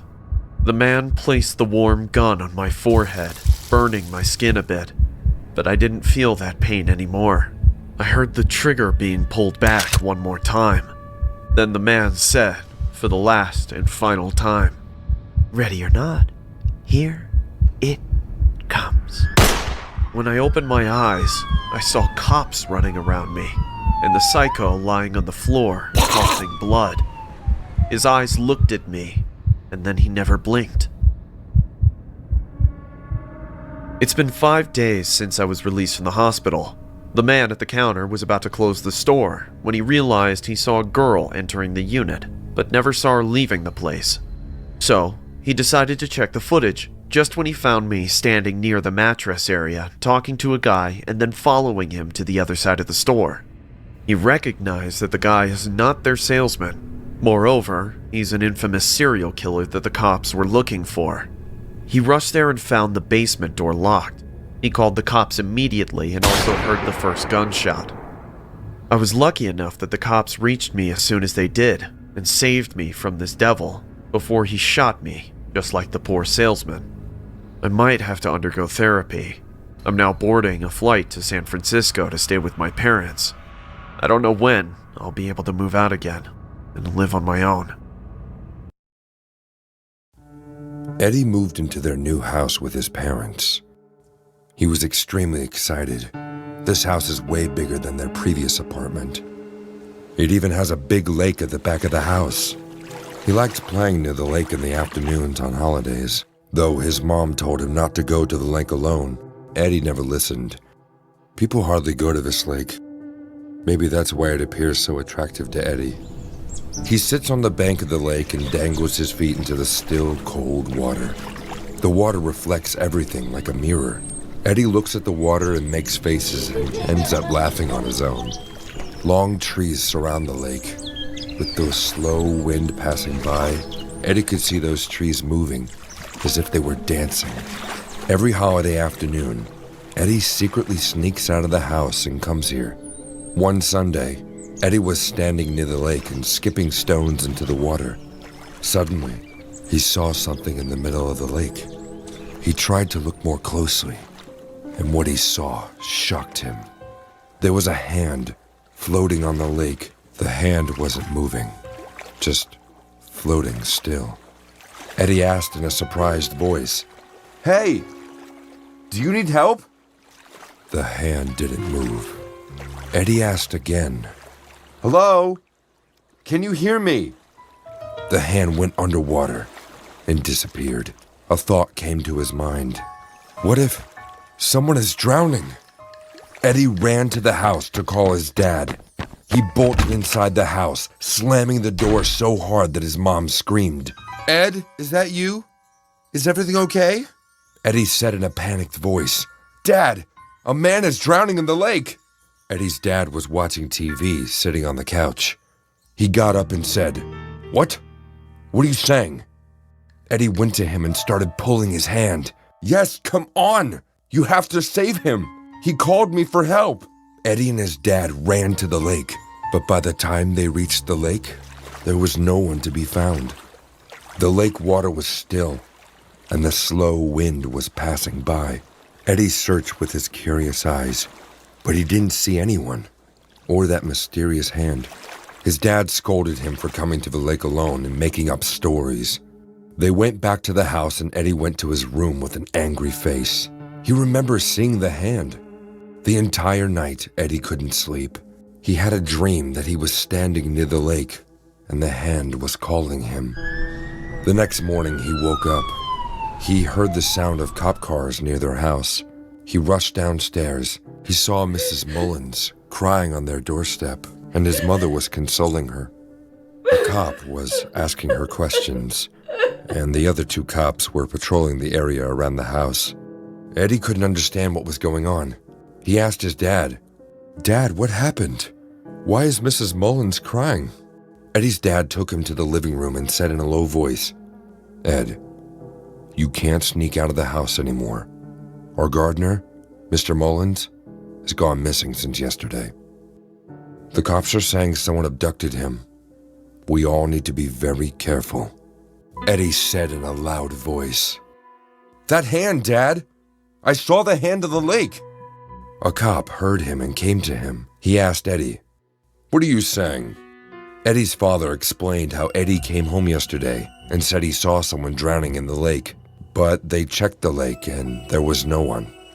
The cops went to search the lake, but it was so deep that they couldn't.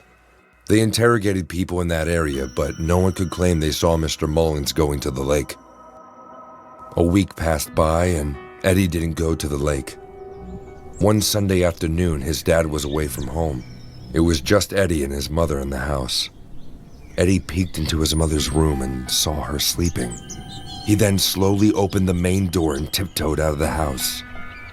After shutting the door behind him, he ran towards the lake. The lake stood like a mirror. He went close to the water and started searching. He said in a worried voice, "Is there anyone here?" Suddenly, he saw a movement in the water. Eddie got close to the water to look properly. His feet got submerged in the water. He asked, "Who are you? Why aren't you coming out of the water?" But before he could even get his answers, something very unexpected happened. He saw 2 burning pairs of eyes emerge from the water, looking at him. The eyes were so big that Eddie froze in fear. The eyes slowly started to get close to Eddie. When it was 3 to 4 hands distance from him, Eddie saw the lake water rise like a huge wave. The water was churning like a tsunami. As the creature came out, Eddie couldn't believe his eyes. The gigantic monster came out of the water. It was so huge that Eddie felt like an ant in front of it. It growled like a demon from hell and opened its huge mouth full of sharp teeth. Eddie fell on the riverbank, hitting his head on the mud. He tried to scream, but the monster was just about to devour him. Suddenly, his eyes went to a small thing from the monster's mouth. It was a sliced hand. God, it means this giant ate Mr. Mullins. Eddie couldn't breathe. From the shock and fear of this incident, he felt like he was going to die, and this creature was going to drag him into the deep, dark bottom of the lake. Eddie was falling unconscious, just when he felt someone grab him and pull him out of the lake vigorously. He saw with his blurry vision that his mom was panting and crying. Then, everything went black. Eddie woke up with a high fever after 2 days. The doctors told him to rest completely. His parents left the house after 1 week. On the day that Eddie was leaving his house with his parents, he went to the lake for a few seconds. There was no one there, but suddenly, when he turned around to leave, he saw 2 people walking away by the riverbank. They were dressed in a funky manner, more like astronauts. Eddie heard them saying, "SCP-1128 has now moved to the main ocean. We have got to capture it before it takes any more innocent lives." Suddenly, Eddie's father called him from the car. "Come on, Ed, it's getting late." Eddie ran towards the car and left the lake house forever. But every night, he sees nightmares of the giant sea monster, roaming in oceans and devouring everything with its sharp, vigorous teeth. I decided to buy a gift for myself around last New Year's Eve. I didn't have much money saved up after spending it all on gifts and decorations for Christmas. So instead of the mall, I browsed some small mom and pop shops in my neighborhood. In the end, I stumbled across an old antique shop I'd never seen before. Upon entering, I was met with entire shelves full of weird and wonderful curios with highly affordable prices. Yet amongst all those fancy antiques, it was a simple leather notebook that appealed to me the most. I don't know what it was about it that drew me to it. Maybe it looked so plain and simple compared to everything else that it paradoxically became impossible to miss.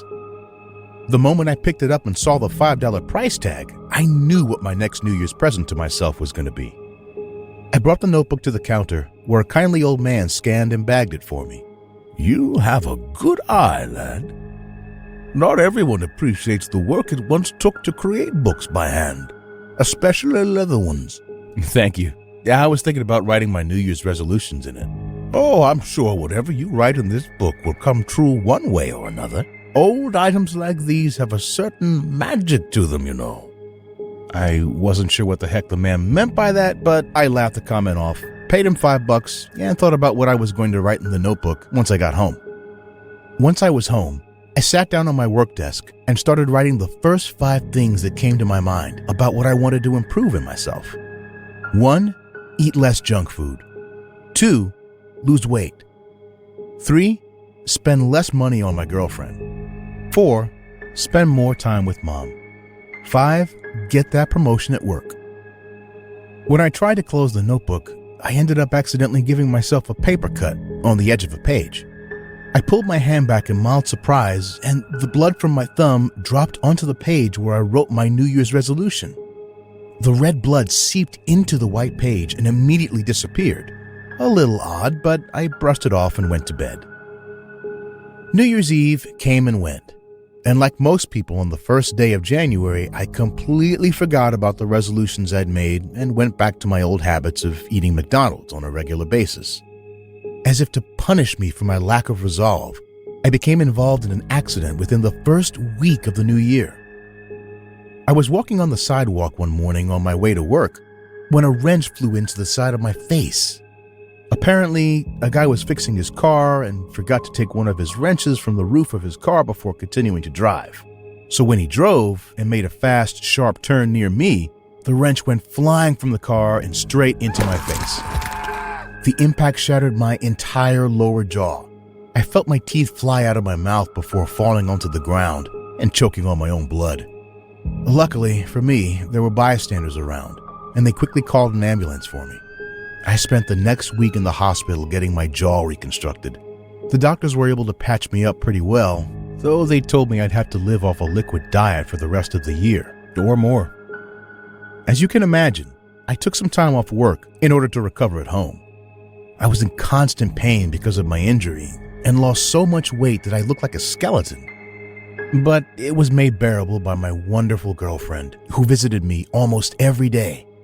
I made a mental note to buy her something nice for her upcoming birthday to thank her for everything.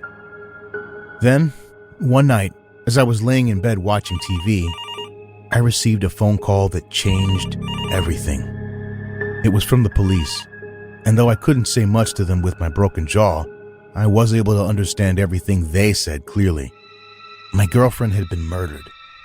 A mugger had stabbed her in the stomach while she was on her way to my house.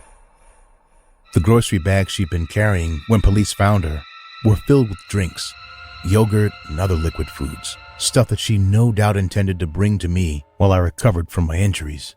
The worst part was I couldn't even give a speech at her funeral because of my messed up jaw.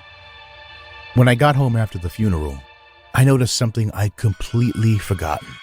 The notebook where I'd written my New Year resolutions lay forgotten on my living room coffee table. I had intended to record my progress on my resolutions on it, but I'd forgotten to do so after everything that had happened. Needing a distraction from my grief, I picked up the notebook and was shocked to find that it had changed without me knowing.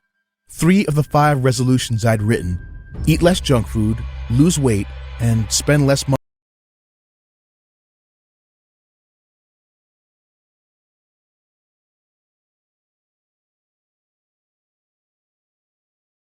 on my girlfriend had been crossed off by what looked like red ink that gave off a metallic scent like blood. The connection between it and my recent tragedies clicked in my mind. My first resolution was to eat less junk food, and my accident forced me to eat nothing but liquid foods. That then directly caused my second resolution to lose weight to come true. Then finally my third resolution, the one I regret most of all, to spend less money on my girlfriend, came true with her dying while trying to help me cope with my condition. I tried to burn the book in hopes that it'll break whatever curse it had on me, but it was fireproof. I tried ripping out the page where I wrote the resolution, but the words simply appeared on the next page instead, no matter how many times I tore them out. When it became clear that I couldn't destroy the book, I thought that I could avoid whatever sick plans it had in store for me by fulfilling the resolutions myself before it could force them on me. My fourth resolution had been to spend more time with my mom, so I immediately got into my car and made a mad dash for the quiet town where my mother retired. It was raining heavily in the town by the time I got there, and my mind was still foggy from the effects of the painkillers that kept my body functional. I didn't notice the old lady crossing the street until I ran her over with my car on the dark road. Upon realizing what happened, I rushed out to help her, even though I knew it was already too late. She'd been nearly torn in two by the wheels of my car. Half of her body was on the right side of the road, and the other was on the left. Lengths of intestines and mushed up organs were splattered across the asphalt while the blood washed away in the rain. But the worst part was her face. Not because of how mutilated it was, but because it was unharmed enough for me to recognize her. Looking up at me with glassy dead eyes in the middle of the road was the corpse of my own mother. I drove away from the gruesome scene in my panic, and the rain washed away any evidence of my crime from the car. When I received the phone call about my mother's death the next day, I wasn't surprised. Her will asked her to be buried in the backyard of the house she raised me in, the same house as the one that I was currently living in. Since then, every second I stayed in the house was spent with my mother just outside my door. My fourth New Year's resolution had been fulfilled, though not in the way I'd ever wanted to. There is only one uncrossed resolution left in the notebook now. Get that promotion at work. Considering the notebook's track record, I can only assume that I'll kill all my rival co-workers at work to ensure that I get the promotion. After what happened with my mother, I know that just working harder won't allow me to make the resolution come true without someone I know dying for it. So, before that can happen, I am going to kill myself. This story is my confession and suicide note. Nobody else should have to suffer for what I wrote in that notebook. Let me be the last victim of my own selfish wishes. It's that time again. Morris looked at me with terrified eyes and spoke. Everyone in the room got silent immediately. The crackling sound of the wood burning in the fireplace created a spooky ambiance. John got up and went towards the bar. Rosie and I exchanged looks sitting on the living room couch. My husband, Morris, and I have invited our friends for dinner. John and Rosie had been our family friends. It's so easy to become a podcaster with Riverside. First, go to Riverside and open an account. When you're ready to record, just hit rec to capture high-quality audio and video, all from the comfort of, well, anywhere. Even if the only camera you have is on your phone. With Riverside, you'll still look like a pro. The equipment doesn't matter. You'll get a professional-looking podcast using anything you already have at home. When it comes to editing, it's truly idiot-proof. Even with zero experience, you can create content like an experienced editor using Riverside's AI tools and intuitive editing features. Get transcriptions automatically and use them to edit just like a doc. Or use the chapter timeline, which makes it easier to skim and scan. Ready to share? It's okay if you don't have an audience yet. Everyone needs to start somewhere, and Riverside has the perfect tools to help you reach them. Like live streaming or automated social clips using AI to create engagement on YouTube Shorts, TikTok, and Instagram Reels. Your podcast really is just a click away with Riverside. Just bring your idea and we'll do the rest. Try it now. It's free.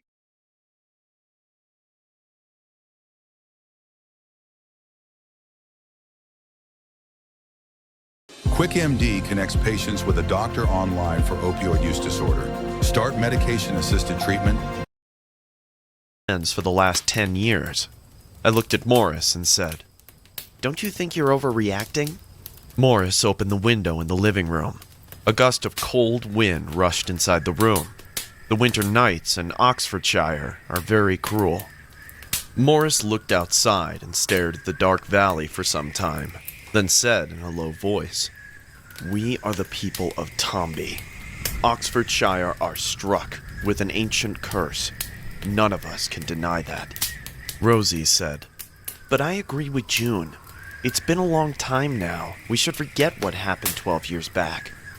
I threw some wood in the fireplace and said, "Morris, close the window.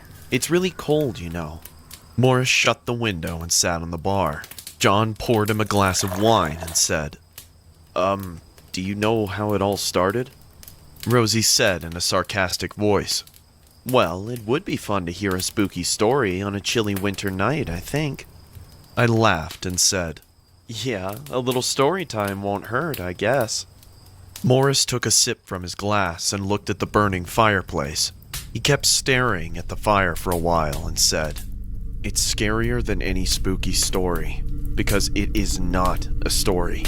It is a true and terrifying incident that happened in this town 12 years earlier. I'm sure all of you are familiar with the poem Crooked Man. There's a saying in our town that if you recite this poem out loud, you will be subjected to the curse of the Crooked Man. The origin of this poem started from a small house on the outskirts of our town. There lived a man, but no one recalls his name. Everyone addressed him as the Crooked Man. He had a broken back with twisted, broken legs. Out of sorrow and torture of the village people, he committed suicide one day. When the village people broke into the house, they saw his body dangling from a rope tied to his neck. His eyes were wide open, as if he was staring at all of them. Not just that. Some said that there was a wicked smile on his deadly pale face. His haunting spirit started to attack those who were living alone on a winter night. He used to enter their houses, breaking them into pieces, yet letting them live like a cripple. He's invincible. No one who saw him with naked eyes could ever speak a word. Many people died that year, and then suddenly, he stopped only to return after every 12 years. Since then, he rises from his death and haunts this town. Today is a day where he is supposed to seek revenge on this town. There's only two ways to know that he was there." In a muffled voice, Rose said, What are those two ways?" Morris looked at us and said, "Whichever house he targets starts to get cracks on the walls and roof, and from the body of his victims." In a serious voice, John said, "Actually, my father also told me that this incident did happen. A crooked man haunts our village." I couldn't hold on to my laughter anymore. I almost cried while laughing loudly. "Oh God, what's wrong with the brave men of our town? You can't be serious, come on." Rose said, "Whatever it is, this story is really freaking me out. I wish I hadn't asked you to tell it in the first place." Morris said, "June, my dear, there were people who thought like you, until they became his victim, or someone they know became one. We have to be prepared. There's no way one can defeat him. My grandfather told me if I hear him knock on the door, never answer it." I lost my calm this time. I got up and said, "Fine. I will recite the poem out loud right now, and I will show you that this is all a made-up story and nothing else." Everyone got up in shock. Morris said, "No, June. You shouldn't say his name out loud. It's a curse." I started to recite the poem out loud. "There was a crooked man, and he walked a crooked mile. He found a crooked sixpence and a crooked stile. He bought a crooked cat, which caught a crooked mouse, and they all lived together in a crooked little house. "Did anything happen?" I said after finishing the poem. Morris was looking at the door, frightened. Rose was almost about to cry. John was trying to listen carefully if anyone was walking to the door. But nothing happened. I sat down and said, "See, I told you. Just a spooky story. Now come on, let's have dinner." At dinner, everyone started to ease up about this story, but my husband didn't say a single word to me. It made me worry that I might have gone too far with my joke today, but I wanted to prove to Morris that he was fearing for no reason. John and Rose left for their house after dinner. I had another glass of wine. Morris read a book for a while, sitting near the fireplace. To break the awkward silence between us, I said, "You know, I was just joking. Don't be mad at me." Morris looked at me with cold eyes and said, "I'd better get some sleep. Good night." I decided to sleep on the matter too. After 1 hour, I got up and walked to the kitchen. I was cleaning the remaining dishes when my eyes went to the ceiling above my head. I saw that a small crack had appeared on it. For a second, my stomach dropped in fear. Has it started already? Did I really summon the Crooked Man? But then I got back to my senses and realized the house we live in is quite old. Hence, it is natural to see such cracks and damages in the old walls. The clock in the hallway struck 2. I was about to head upstairs just when I heard a soft knock on the main door. Now, my eyes were dizzy. I realized that I was drunk. So with stumbling footsteps, I went towards the main door. I stood in front of the door and said, "Who's there?" A whispering sound came from the other side of the door. I asked again, "Anybody there?" No reply came. I turned around and started to walk. As soon as I took the first step, someone banged loudly on the door, almost scaring me to the core. I turned around and screamed, "Whoever you are, I am not going to open the door!" I then ran to my bedroom in fear. The bedroom door was closed from the inside, but I could hear a muffled sobbing voice, as if someone was gagging in pain. I tried to open the lock, but it was locked from the inside. I banged on the door. "Morris, why did you lock the door?" The crying sound grew louder this time. I pushed the door hard and attempted to break it. The door opened, making a loud thud. What I saw next shook me from the inside. There was a bony, tall, vicious-looking man standing in the middle of the room. He was grabbing my husband by his neck and twisting his arms like a puppet. I could tell that my husband was numb with pain. He was becoming unconscious with every snap of the bone. I screamed at the top of my lungs just when the creature looked at me. Yes, I saw his face. I saw the Crooked Man. I couldn't save my husband that night. When the neighbors came, they found me unconscious on the floor. Our room was ravaged. It's been a year now since my husband passed away. He remained in a coma for a month and then died in his sleep. I came to know about the secret organization SCP, who are taking charge of capturing this evil creature. I heard they have named the Crooked Man SCP-783. They claim that no one who saw him was left to describe how he looked, but I want to tell him that I saw him that night. If you can please contact me, it's now the mission of my life to catch the killer of my husband and finish him once and for all.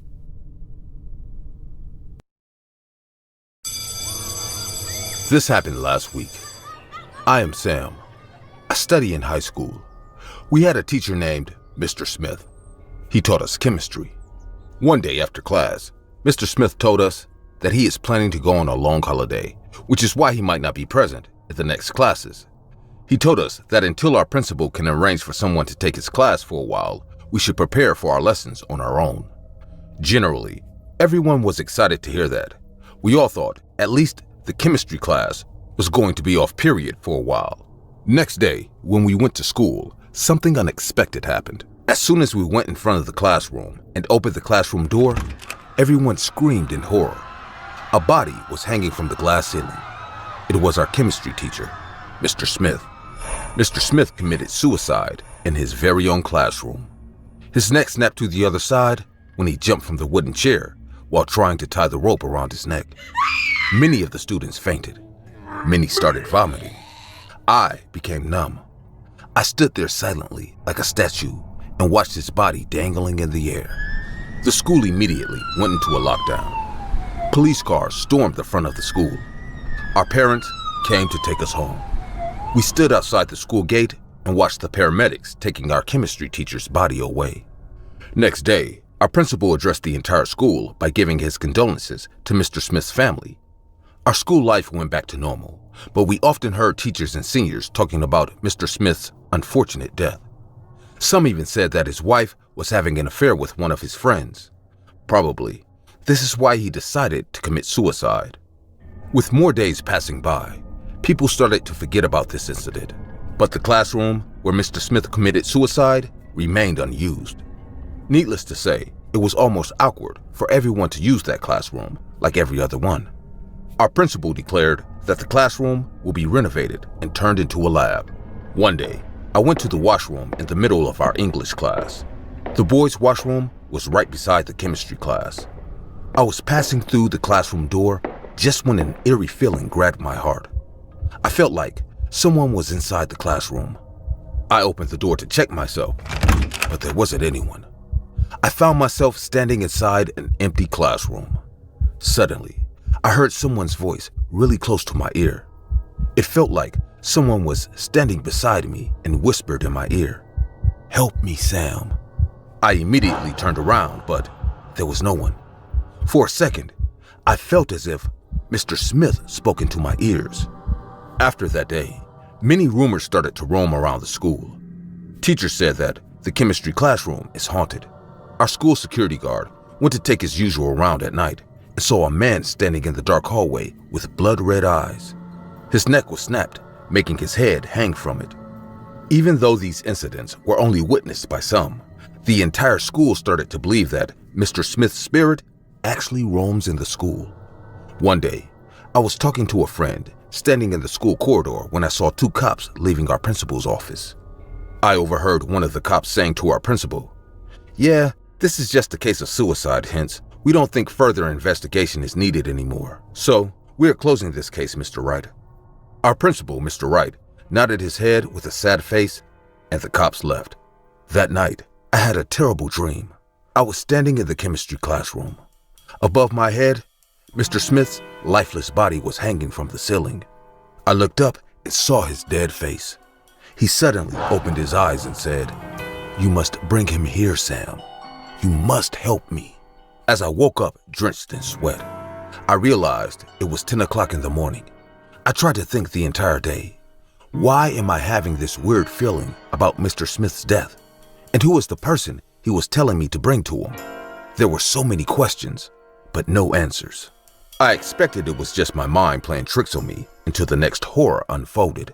Our school organized a basketball match after the last class. It was 5 p.m. when the match started. All the students and teachers stayed back after dark that day.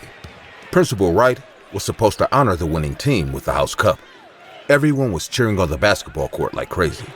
Suddenly, my eyes went on Mr. Wright, and I saw his face losing color. It seemed like there wasn't a single drop of blood in his face. His eyes were fixed to the middle of the basketball court. He wasn't watching the game, rather staring at something. I followed his eyes, but saw nothing except players running around to score a point. Principal Wright suddenly got up and said something to our gym teacher, who was sitting right next to him, then left for the exit. This is when I heard that spine-chilling voice, "Bring him, Sam. Bring him to the chemistry classroom." I don't know what happened to me, but I somehow lost control over my legs for a moment. I felt someone pulled me from my seat and made me follow him. As soon as I came out, I saw Mr. Smith walking away amidst the school corridor. I said in a shaken but clear voice, "Mr. Smith, my father would like to speak with you for a moment. It is urgent." My father wasn't there. I made all this up. Trust me or not, I felt like I was in a mode of trance and someone else was speaking from my mouth. Mr. Smith got really annoyed and started to walk towards me. He said in an irritated voice, "Fine, Where is he? I don't have much time. I need to go somewhere. Come, let's make it quick. I took him to the chemistry classroom. Mr. Wright went inside and said, "Why did you tell him to wait here? There are plenty of places in school to talk." The classroom was, as usual, empty. Mr. Smith went inside and looked around, then said, "Where's your father? I don't see him. What kind of joke is this?" But before I could answer, the classroom door shut in my face. Mr. Wright started to scream terribly, as if there was someone else with him too. I heard him saying, "Oh my God, Smith, you are supposed to be dead." The next words that came out of his mouth were in fragments, but I could gather the idea was that he was apologizing to someone, saying that he didn't mean to pursue his wife with romantic interest and something more like that. Then he started to scream terribly. The game stopped, hearing his painful scream, and a few students came out. Everyone gathered outside the classroom. We all kept hearing Principal Wright begging for mercy to someone. Teachers tried to open the door, but nothing happened. He kept screaming for a few more minutes, and then suddenly, it all went silent. The cops were informed, and when they broke the door, we found our principal's body hanging from the ceiling in the same manner as Mr. Smith. No one could say what exactly happened that night inside the classroom. When the cops asked me, did I see anyone going inside the room with Mr. Wright, as I was the first one to reach near the classroom door, I replied, I went to the washroom and came out hearing his scream, just like everyone else. Later, a few teachers said that Mr. Smith's wife has confessed to the cops about her affair with our school principal. This is why Mr. Smith took his life, due to depression and anxiety. But no one knows what happened to Principal Wright. They think he committed suicide out of guilt, but they don't know what I know. I think it was Mr. Smith who lured Mr. Wright using me as a medium and then took his final revenge. But one question that still confuses my mind is that, why did my chemistry teacher choose me to get his revenge? What do you think?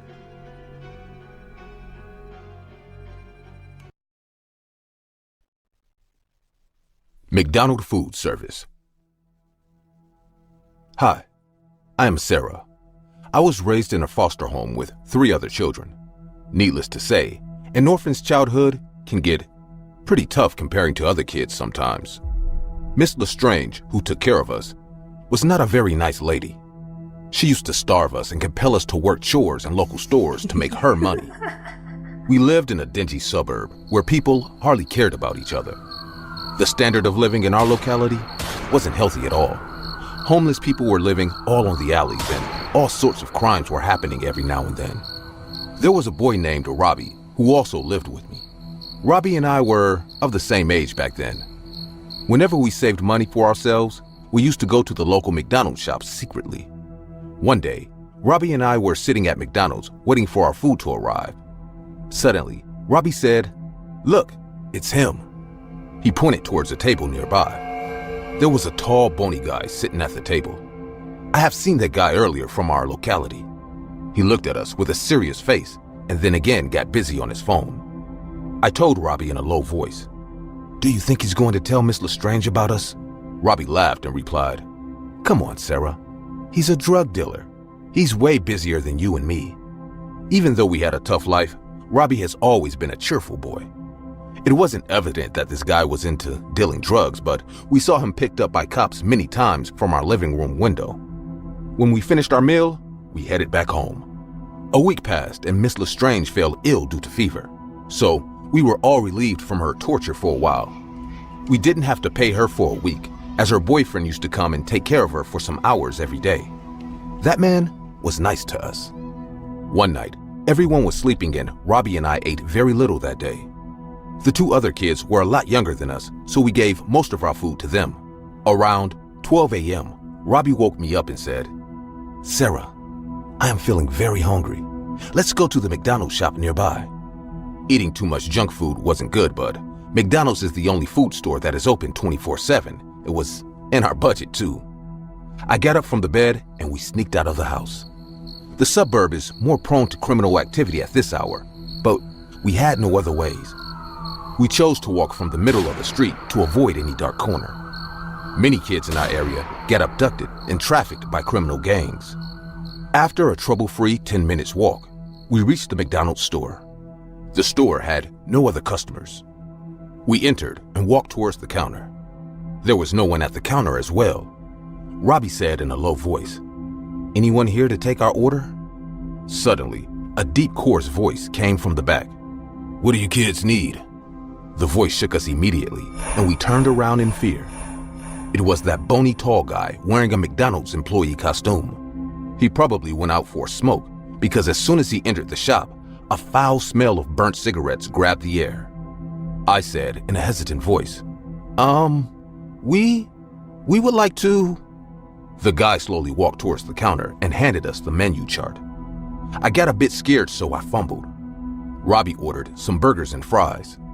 The guy told us, "Go sit there. I'll bring over the food." We quietly went to sit at the table near the corner. Robbie started saying, "God knows when we'll be able to get out of this place. Sometimes I feel really angry with my parents who left me on the road to living a life like this."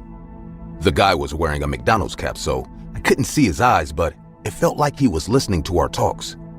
After a few more minutes, the guy brought us the food with 2 cups of Sprite and said, "Eat. The food is on me." Robbie and I were not at all ready for such a kind gesture from a guy like that, but it felt like we ended up assuming a lot of negative things about people before we really know them. We finished our meal and stood up to leave. The guy came to take our plates and said, "How many of you live with Miss Lestrange?" Robbie said, "Right now, there's 4 of us, but there was a girl of 16 years ago. Miss Lestrange says she ran away. She was pregnant too." The guy's face changed color immediately, and his voice got angry too. He said, "Millie didn't run away. That old hag killed her." Even though we were 10 years old, we knew what he meant, and our face turned pale. I could tell from his angry eyes that he hated Miss Lestrange the most. He then said a very surprising thing which creeped both of us. He took off his cap and said with a firm voice, "Do you guys want to get out of here? Do you want her to get punished for what she does to you?" I don't know why tears rolled down my eyes, and Robbie replied in a sad face, "She is never nice to us. But where can we go?" The guy didn't say anything. He went back to the computer and told us to go home. That entire night, I couldn't sleep. Robbie asked me the next day, "Do you think that McDonald guy can help us?" I looked at him with worried eyes and said, "Robbie, are you insane? That guy is a criminal himself. What if we get into more problems because of him?" Robbie nodded his head, and we headed out for work that day. Around 5 p.m., we were coming back. The porch light of our house was visible from the streets. In the light, I saw a McDonald's guy handing over food to Miss Lestrange, who recovered a bit by this time. She took the food and paid the guy. As we came close to the house, we realized it was that same bony guy. He smirked at us and left. I ran inside with Robbie and asked Miss Lestrange what was he doing here, to which she replied in a very irritated manner, "Delivering food. Are you blind?" I didn't say anything more. She then sat down on the living room couch and started eating her burger while watching TV. I came back to my room. Everything was going as usual when suddenly a younger boy named Joe started crying, saying, "Miss Lestrange is coughing blood." Robbie and I immediately heard that and ran downstairs. It was a vicious sight to witness for 2 10-year-olds and 2 6-year-olds. We stood there with white gasping eyes and saw Miss Lestrange spitting blood all over the couch while choking with food inside her mouth. She was coughing terribly, as if not being able to breathe. What happened next was definitely not our plan, but till today, whenever Robbie and I discuss that incident, he tells me it happened for our own good. Miss Lestrange looked at us and said in a choking voice, Call 911. Call 911. I was about to run towards the phone when Robbie grabbed my hand tightly. I said in a tensed voice, "What are you doing? We must call for help." He pulled my hand even tighter and said, "Take Joe and Kitty to their rooms right now." I couldn't believe it was coming out of Robbie's mouth. I said in a horrified voice, "But Robbie, she is going to die." He screamed at me this time and said, Do as I said. Out of panic and shock, I did what he said. As we walked out of the room, we heard the choking sound become more intense and louder. I put Joe and Kitty to sleep, saying we are going to take Miss Lestrange to the hospital. Then, I rushed back to the living room and saw Robbie standing at the doorway, talking to someone. I peeked to see who it was, and yes, it was the guy who delivered her food from McDonald's. Robbie came to me and said, "We are going to take her to the hospital. You stay here with the kids." Then, he came inside to pick up Miss Lestrange. Suddenly, my eyes went to the name tag of this guy, and his name read, Mark Davis. They went out with Miss Lestrange, who wasn't responding at all. Robbie came back the next morning. Mark Davis shifted to our house, and he took care of us until we moved out on our own. He still lives there, and Robbie visits him often. I don't know what happened to Miss Lestrange, and I never asked him. Our life got a bit easier after she went away. Today is my 20th birthday, and Robbie has sent me a beautiful birthday cake and some gifts online with his first salary. He is the nicest friend one can have. I was going to throw away the parcel box just when my eyes went on the bill. There was a small note written on it. "Happy birthday, Sarah. A small gift from your friend, Robert Davis." I have had enough of McDonald's and this one childhood incident to be blamed for it. I was in middle school when my mom married a man from her workplace. They dated for a year and suddenly decided to tie the knot. I never knew my dad. My mom single-handedly raised me and my little sister, Jenny. I wasn't very happy with the idea of having a stepdad in our family. Even though this guy named David was fun-loving, I always felt weird around him. Even though he beguiled my mom and Jenny with his innocent face, I knew there was something evil lurking inside of that man. Anyways, after a small marriage ceremony, David officially became a member of our family. Even though Jenny got mixed up with him easily, I kept my distance. I always watched his every single action, silently looking for one red flag. I was playing in the backyard one day, and he came to me. "What's up, Alex? Can I play with you?" I didn't reply, and just sat quietly. "Look, Alex, I know you don't see me as your father, but we can be friends. You gotta give me a chance, man." I felt a bit bad for being so hard on him, so I said, "Okay, we can be friends." "Great. How about we go to lunch today? Mom has to go to work, so you, me, and Jenny. It'll be fun." "Okay, let's go." I saw a smile on my mom's face once she came to know that I had agreed to go to lunch with David. She might have felt relieved, thinking finally we were getting along. David took us to the mall. He bought us toys and took us to the gaming section. Jenny and I had fun that afternoon. When it was time to go for lunch, David took us to McDonald's. We ate burgers with lots of fries and came home. After that day, whenever we ordered food or went out to eat, David always took us to McDonald's. It started to feel freakishly weird after a certain point in time. Sometimes, for breakfast, he would get sausages and muffins from McDonald's. For lunch, he would order a bacon double cheeseburger. And most weekends, he ate his favorite meal, a Big Mac and fries. He enjoyed the food, no doubt. Whenever I saw him munching the burger, I felt kinda creeped out. He used to take big bites while staring at us in a very freaky way. It was as if he was not only eating with his mouth, but also with his hungry eyes. After a point, we three couldn't put up with his obsession with McDonald's. I couldn't bear the sight of a McDonald's burger. Eventually, we started avoiding eating at McDonald's, but David didn't take it in a good way. He started behaving like a completely different person, as if we had betrayed him in some way. One night, my mom wanted to order food from a local Chinese restaurant. David immediately got furious and said, "But why not McDonald's? We all eat from McDonald's." "David, I think we've had enough McDonald's food. The kids want to try something else now." "Yeah, right. Why don't you be honest with me?" "Honest about what?" "That they are sick and tired of their stepdad, and you all don't want to eat with me anymore. You all want to kick me out of this family, right?" He stormed out in his car and didn't return for 2 days. My mom kept calling him, but David didn't respond. One Saturday evening, David came back. He was looking wicked, like he hadn't slept in a really long time. His eyes were puffy, and his hair was disheveled. He brought burgers and fries from McDonald's and ate alone sitting at the kitchen table while giving us that same creepy stare. We all had dinner and went to our rooms to sleep. David slept on the living room couch, and my mom was too tired to pick up another fight with him. She decided to comfort him in the morning about his weird behavior and take final action. Jenny and I slept in the big bedroom, right beside the living room. I don't exactly remember what time it was, but I heard our bedroom door creak open. The light peered in from the hallway, and I could see a figure standing near our bedroom door. I could tell it was a man, but his face was completely shrouded in darkness.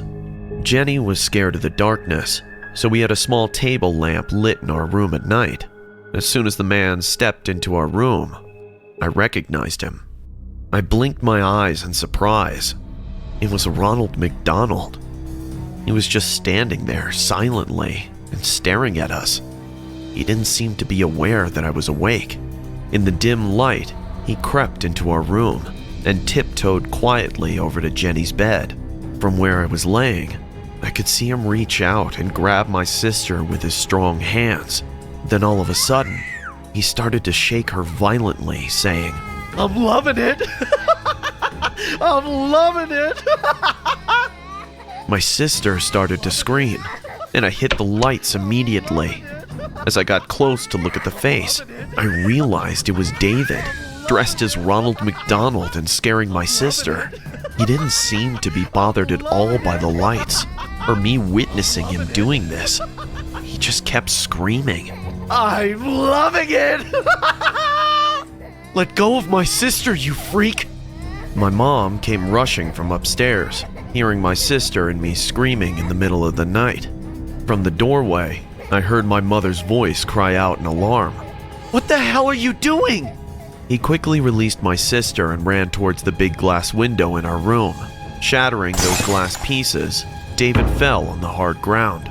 Even though it was a ground floor window, I saw broken glass piercing his face, creating a bloody mess. He then stood outside the window and stared right at us. Jenny and I hugged Mom tightly and started to sob in fear. She couldn't believe her eyes. Needless to say, seeing David that way gave her a hell of a shock. David gave us an ear-to-ear smile and said, "How can you not love McDonald's? 'Cause I am definitely loving it." He then ran away while laughing like a crazy psycho. My mom filed a restraining order against him. I don't know what he would have done to us if my mom wasn't home that night. It took months for my sister to come out of the trauma of that night, and we eventually went on with our lives. My mom filed for divorce as well, and after David, she still hasn't dated any other guy. I know somewhere deep down, she thinks it all happened because she brought David into the family. I don't know where David is now, and I don't want to know. David, if you're watching this, I dare you to come near us now, because I am quite capable of teaching you one final lesson that I couldn't last time. The Crazy Joke from McDonald's. Hi, I am Eddie. I am currently in junior high. I have two friends named Max and Jim. They are not only my school friends, we live in the same locality too. Max has a habit of mocking people. I know it's not nice, but he sometimes ends up bullying school kids. We often told him to change his behavior, but he ignored our advice. As he has always been a good friend by stepping up in our troubled times, we tolerated his mocking behavior so far, until this recent incident took place. Last month, we went to the city mall to have some fun. After playing video games in the game zone, we all got hungry and decided to grab a bite at McDonald's. After entering the store, we ordered some fries and burgers and sat down at a nearby table. It was probably some special offer day.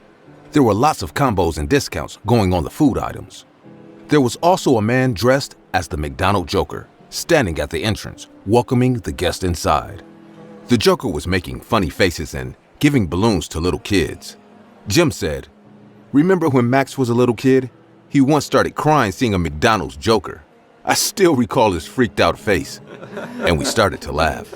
The joke was made in a very light tone, but Max didn't take it easy. Max replied, "I was scared, you jackass. I was annoyed to see a guy dressed in a bizarre way hopping like a monkey." Jim said, "Yeah, right. As if we weren't there." I didn't want to start a fight, so I shifted the conversation onto some other topic. We finished our meal and got up to pay. While we were leaving the store, we came near the Joker standing at the gateway. The Joker offered us 3 balloons, probably out of a kind gesture, but Max crossed his limit like always. He busted one of the 3 balloons and replied, "Do I seem like a little kid to you? And you are not even funny, douchebag." I saw the Joker's face changing immediately. His eyes opened widely and a grin appeared. I could tell from the Joker's face that he held back his anger. Maybe he did so because it was a public place or to save his job, and said in a squeaky voice, "I'll see you again." Max was going to say something more, but this time I grabbed his hand. We left McDonald's immediately. After coming out of the mall, I hurled on Max saying, "What's your problem, dude? We were just joking." Jim agreed with me and said, "Yeah, Max, this is really not the way to talk to people, you know?" Max obviously showed us attitude and left on his own. Jim and I stood there for a while, seeing Max walking in the opposite direction. Jim then said, "Let's go, Drake. He will come back once he cools off." We returned to our houses too. The next day at school, Jim and I were talking in the hallway. Suddenly, Max came and patted our backs. We gave him an awkward smile. Max said in a carefree tone, Okay. I am sorry. Now, can we go for lunch?" The matter got resolved, and we went for lunch.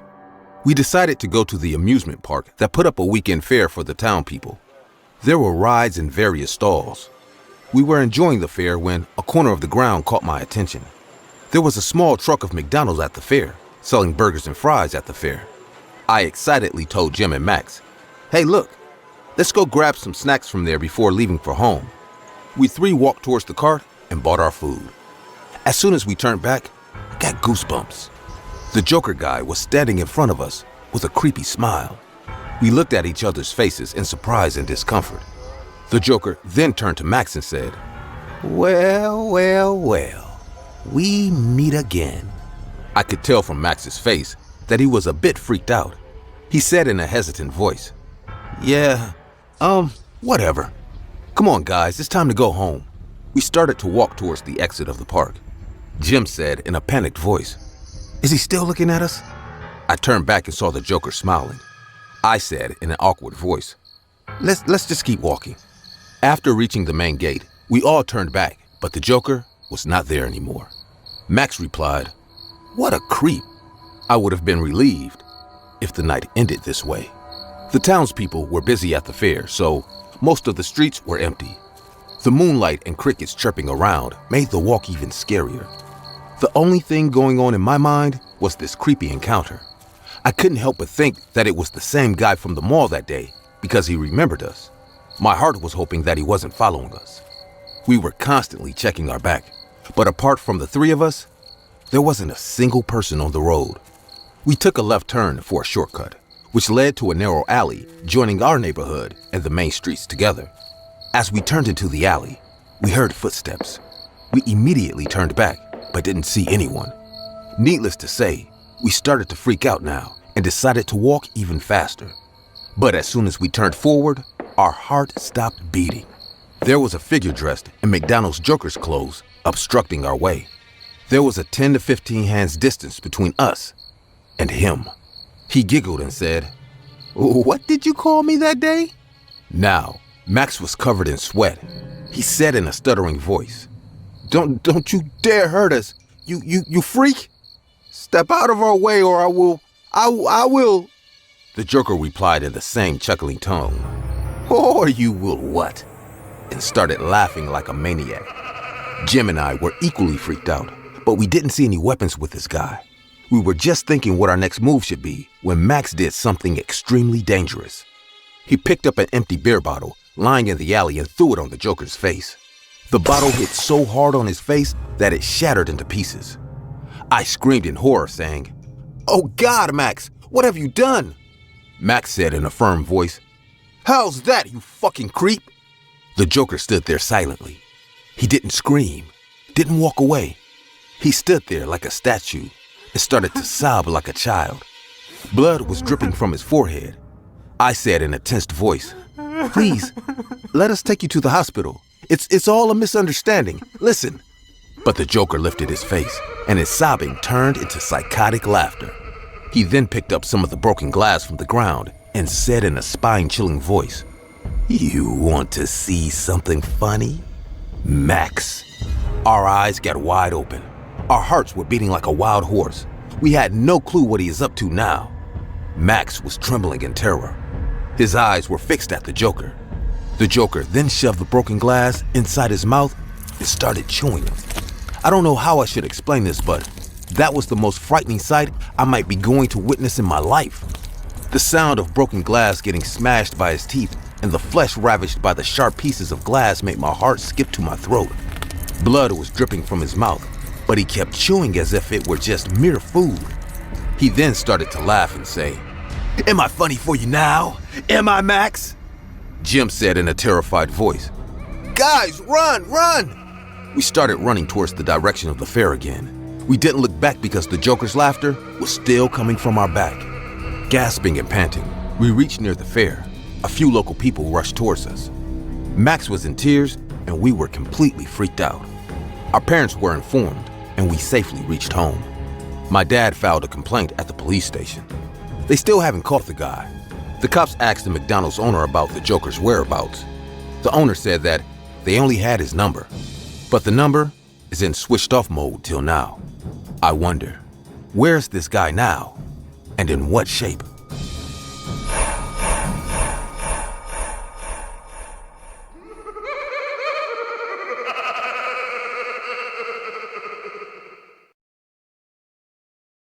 I live in Long Island and share an apartment with my best friend Jill. Jill and I have been besties since high school. We finished college together and now work in the same company as well. People often say we are friends for life, and it's almost impossible to separate us. But I never thought someday our friendship would actually save our lives. It was the beginning of the winter season. Jill and I were coming home after a late shift. Light rainfall was going around, making the atmosphere frostier. We had immense work pressure that day, and the last time we ate was lunch hour. Jill and I both were feeling extremely hungry, so we decided to stop by the McDonald's store nearby. Also, at that time of night, McDonald's was our only option. We were driving on the empty streets amidst the chilling cold. When we reached the McDonald's outlet, we saw the area was empty. I parked the car near the restaurant and came out. Jill and I were walking to the store when my eyes went to the dumpster at the corner. A guy wearing a McDonald's uniform was standing there and emptying garbage bags. Suddenly, our eyes met and he gave me a very disturbing grin. I turned my face and walked into the restaurant. Needless to say, there were no other customers at this hour. A man was sitting behind the counter, watching something on his phone. Jill and I walked to him to order our food. "Hi, we would like to have 2 cheeseburgers, 2 Egg McMuffins, and a Coke," Jill said. The man looked at us with surprised eyes, as if he wasn't expecting 2 girls at this hour. "Will that be all?" he awkwardly replied. "Yep, that's all," I said. He pointed out to the sitting area and said, "You can sit over there. The food will be ready soon." The guy went inside the kitchen and came back after 5 minutes. We sat down and started to talk. "Hey, did you notice that creepy guy outside?" "Which guy?" "The one near the dumpsters." "I didn't notice anyone. Sorry, I guess I'm just tired." I couldn't agree more, because I was feeling the same way too. 10 minutes went by. The guy behind the counter again got busy on his phone.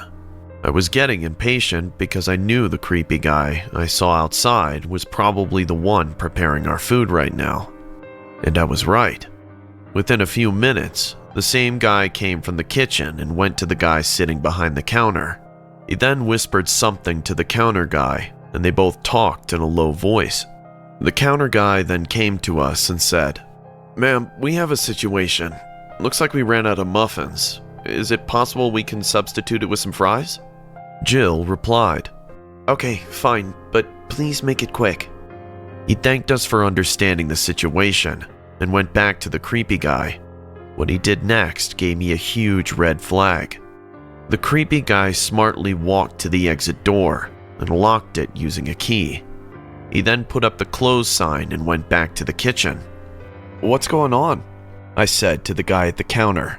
He smiled and replied, "Oh, don't worry, ma'am. It only locks from outside. We're done on the supplies for tonight. You guys are our last customer." "But couldn't you have done this locking thing after we left?" "Don't worry, ma'am. Rick and I exit using the back door. That's why we always lock up after the last customer arrives. But as I said, it only locks from outside." Jill and I exchanged looks, and we both were quite freaked out with what just happened. Jill got up and said, We would like to take our food with us. We had a long, tiring day. Can you just pack it and give it to us?" Suddenly, the man at the counter gave us a suspicious look. "Fine. Wait here. I'll go bring your food." As soon as he went inside the kitchen, I rushed to the exit door and tried to open it. My guess was right. The door was locked. "Jill, we're trapped." Suddenly, the lights went off, resulting in pitch black darkness. Our heartbeat got faster because we finally understood these two guys had some evil plan going in their minds. We took out our phones and I switched on the flashlight. I turned on my flashlight first, but before I could see the surrounding area, my flashlight fell on a pair of hungry eyes. The creepy dumpster guy was standing close to my face. His foul breath was blowing on my face. I froze in fear. I got so scared with this shock that I even forgot to scream. Jill was busy searching for her phone in her bag. "Max, I can't see a thing. Throw the light at me." "Max, what's wrong with..." She didn't finish her sentence because she turned at me and saw me standing face to face with a creepy-looking stranger. She immediately screamed, and the guy behind the counter grabbed her from behind and covered her mouth with his hand. I knew that they were going to take advantage of us in the worst way possible, and no one is coming to save us at this hour. I don't know where I got the courage from.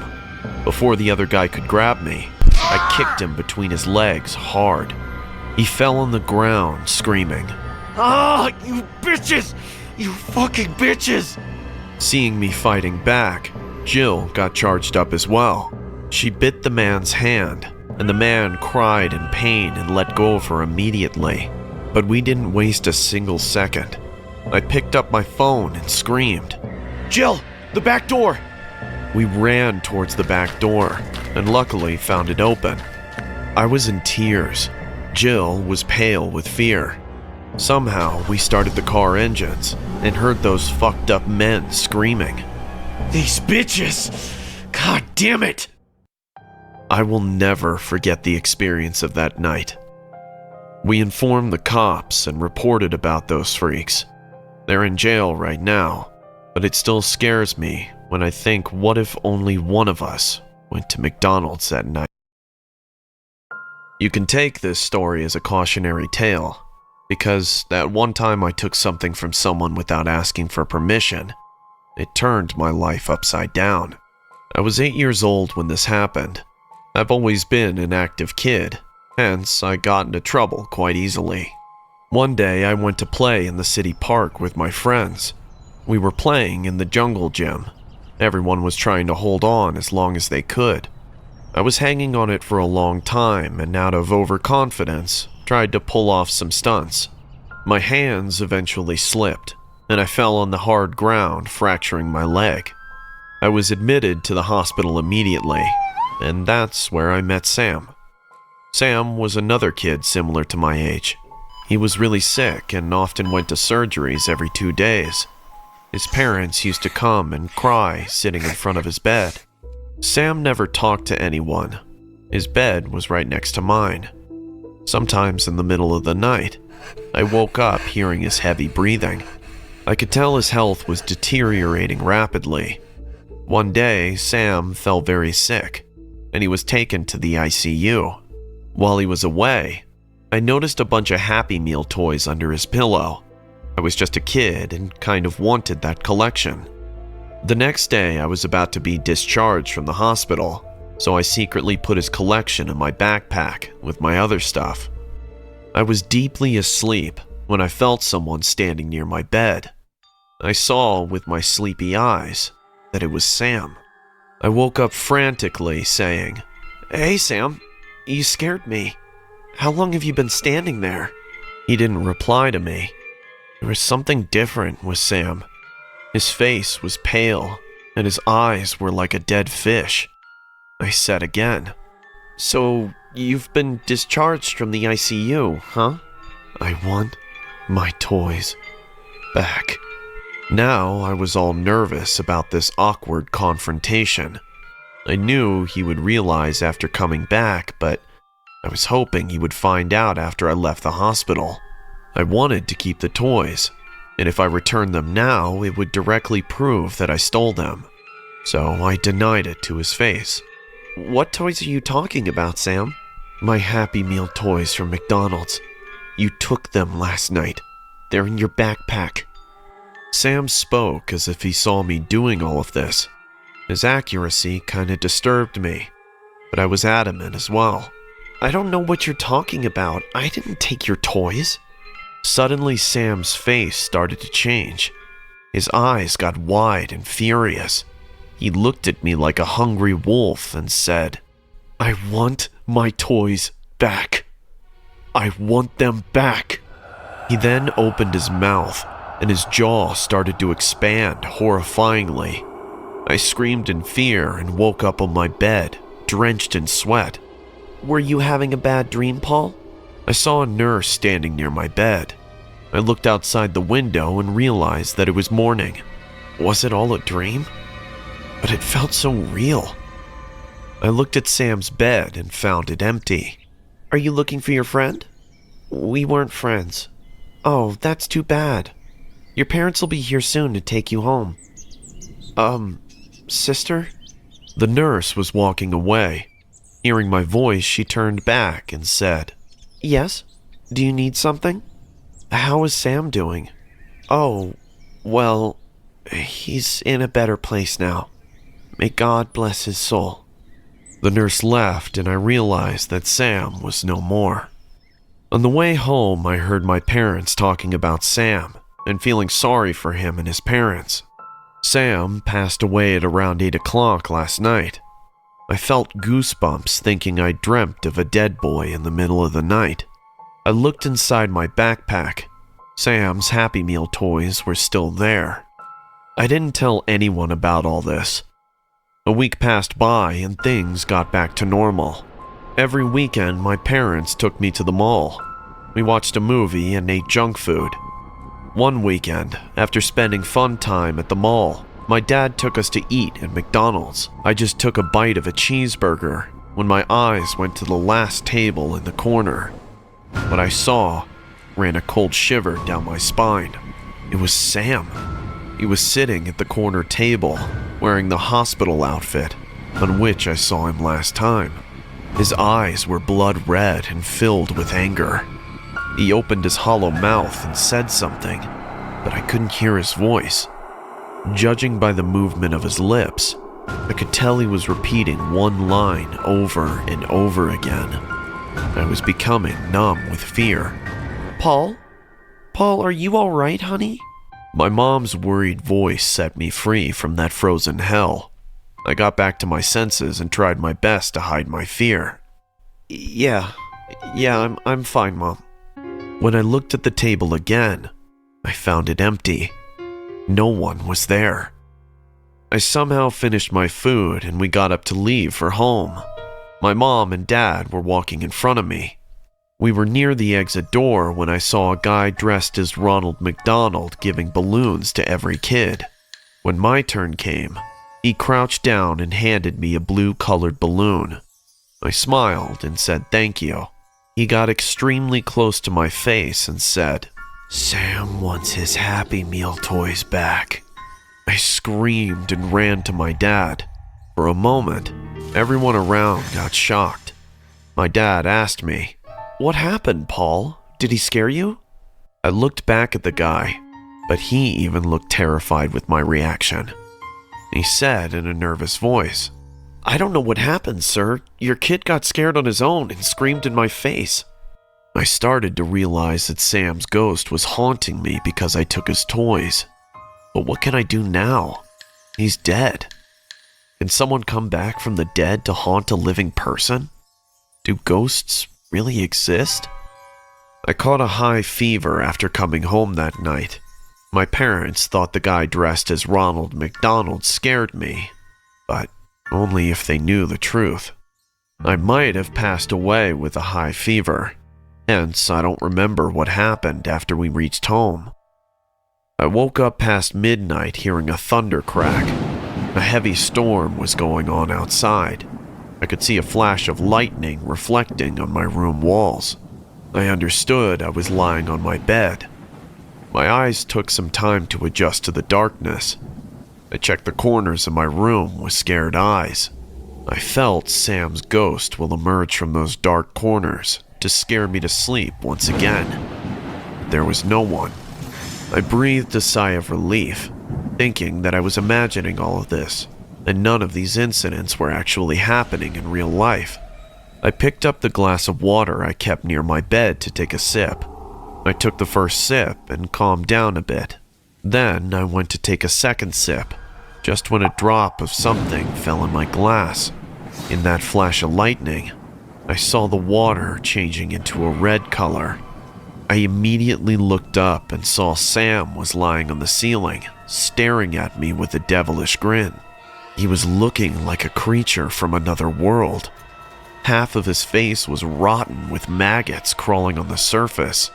He opened his black, hollow mouth and said in a demonic voice, "I want my toys back! Those are my Happy Meals!"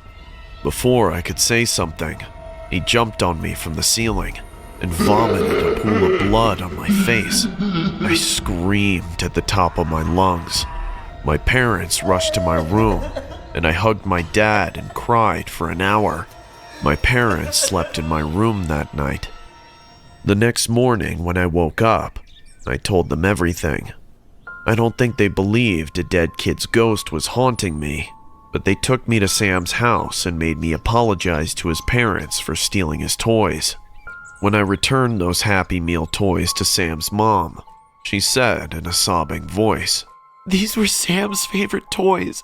He loved eating at McDonald's just to collect this toy." After that day, I never saw Sam again.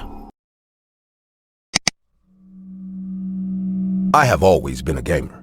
No matter what you name, be it online or offline, I have played it or yet to play it. Among the online games, Minecraft became my recent favorite. After my elder brother moved out for college, his gaming console became mine. Mostly I played with my friends, Tim and Jude. I was sitting in my room and playing with Tim one afternoon when Jude called me. I picked up saying, "Hey man, what's up?" He told me his distant cousin is inviting him to join a survival mode. It's going to be a big game, and would I care to join? I haven't played with a lot of players till then, so I agreed happily. Jude told me he will send a server link, which I'll have to join. Almost every gamer knows joining unknown servers holds its own risk, but we anyway do it, right? I didn't hesitate much because I never expected things to take a different turn. Jude sent me the link. I joined it immediately. We thought it would be better to send commands and chat separately, so everyone opened the MindChat website to play the game without getting overflowed by messages on the same screen. It was a team of 10 players, and I only knew Jude and Tim. The game began, and the red warning logo flashed on the screen, revealing we were going to play the hardcore mode. Everyone played carefully, because if you die in hardcore mode, you either become a spectator or leave the server. I played many times on this mode, and not lying, I got pretty good at it. I started building a shelter while Tim and Jude gathered stones for a furnace. Everyone was doing their gameplay except one player. This guy named his character Creeper00 and stood like a statue right next to me. I felt as if he was just standing there only to watch what I am doing. The character was behaving like a mob for no reason and was sneaking on me. Wherever I went, he followed me. And if I stopped, he stopped as well. I was feeling irritated, so I asked in the mind chat, "Yo, Creeper00, what's your problem, dude?" To which he replied with a victory sign. Tim also texted, "Who is this guy, Jude?" And Jude replied, "I don't know. Let's play our game." I went back to the screen and started playing again. We played for hours and it was time for sunset. Tim and Jude hid in the shelter and I drifted apart while collecting wood. I started to run in the direction of the shelter because I was scared of the zombies. I mean, you can't take unnecessary risks when you're in hardcore mode. After running for at least 5 minutes, when I still didn't find my shelter, I texted in the chat, "Guys, where are you? I think I'm lost." But instead of Tim or Jude, the creeper guy replied, "You're not alone. I am right behind you." I checked the game screen, but still found myself standing alone. Just then, another message popped up in the mind chat from the same Creeper00. "I am right behind you. Turn around." Trust me, every inch of my skin shivered in fear. I was alone in the house, and I knew this guy was just messing with me, but at that moment, my heartbeat got faster. I quickly turned around and obviously found no one. I checked the chat again and found everyone either died or left the game, and it was just me and that creeper guy in the game. I texted, "Where did everyone go? Tim, Jude, where are you guys?" The creeper guy again replied, "I ate your friends so that we can be friends." I have had enough of this bullshit. I called Jude right then, but he didn't receive my call. I dialed Tim's phone after that. He also didn't answer. I got a bit spooked out now. I texted in the chat, "Okay, enough of your jokes. I'm living the game. Now, die alone." The reply came quite spontaneously. "Don't you dare quit on me. I killed everyone so that we can stay together." You better, but I didn't wait to listen to this crazy guy. I quit the game and turned off the PC. I sat in front of the black screen of the computer for some time and then got up. I went to the washroom, splashed water on my face, and jumped on my bed. This is why I often avoided playing with unknown players. I shouldn't have joined the server in the first place. I might have dozed off thinking all this when my phone buzzed. I woke up and saw it was Mom. As I picked up, she screamed at me saying, "Luke, are you home?" "Yeah, where will I go now?" "Then why is the door alarm going off?" "What? There's no sound of an alarm going off. What are you saying?" "Luke, there's an intruder in our house. Someone has entered the house breaking the alarm. I just got notified. I've called 911. Please, lock the door of your room and stay inside." As soon as I heard her say that, I heard another sound. Someone was coming upstairs in a hurry. I could hear heavy footsteps rushing towards the door of my room. I sprung out of bed and probably some inches away from my door when the door jilted open slightly. But before the person on the other side could open it completely and enter my room, I grabbed the doorknob and pushed with all my strength to close the door. I could feel extra pressure from the opposite side, but I somehow closed the door and locked it. "Whoever you are, you won't get in. My mom is going to be home soon, and we have called the cops as well." "But why did you quit on me?" As I heard these lines, a cold shiver ran down my spine. Is it Creeper00? How did he know my address? Oh shit, he tracked my IP. Damn. "You definitely don't want to be my friend. Then why don't I send you to the same place where your friends are now?" "What did you do to them?" "I ate their hearts and gave the remains to the zombies."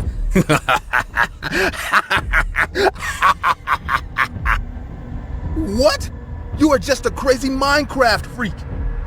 He went on twisting the doorknob for a few minutes more while laughing and growling like a maniac.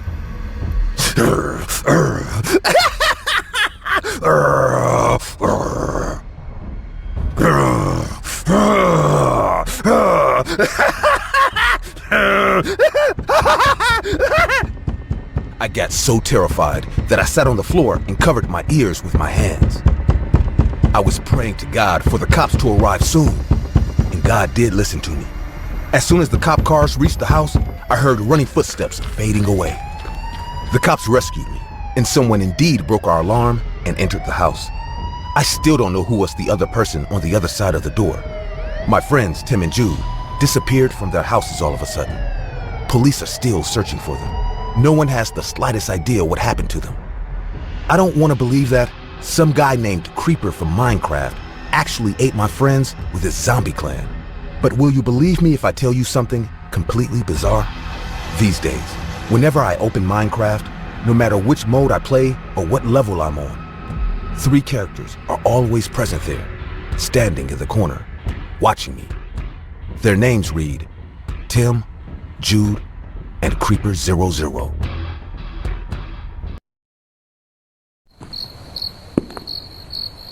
I got mixed up with the wrong crowd during high school.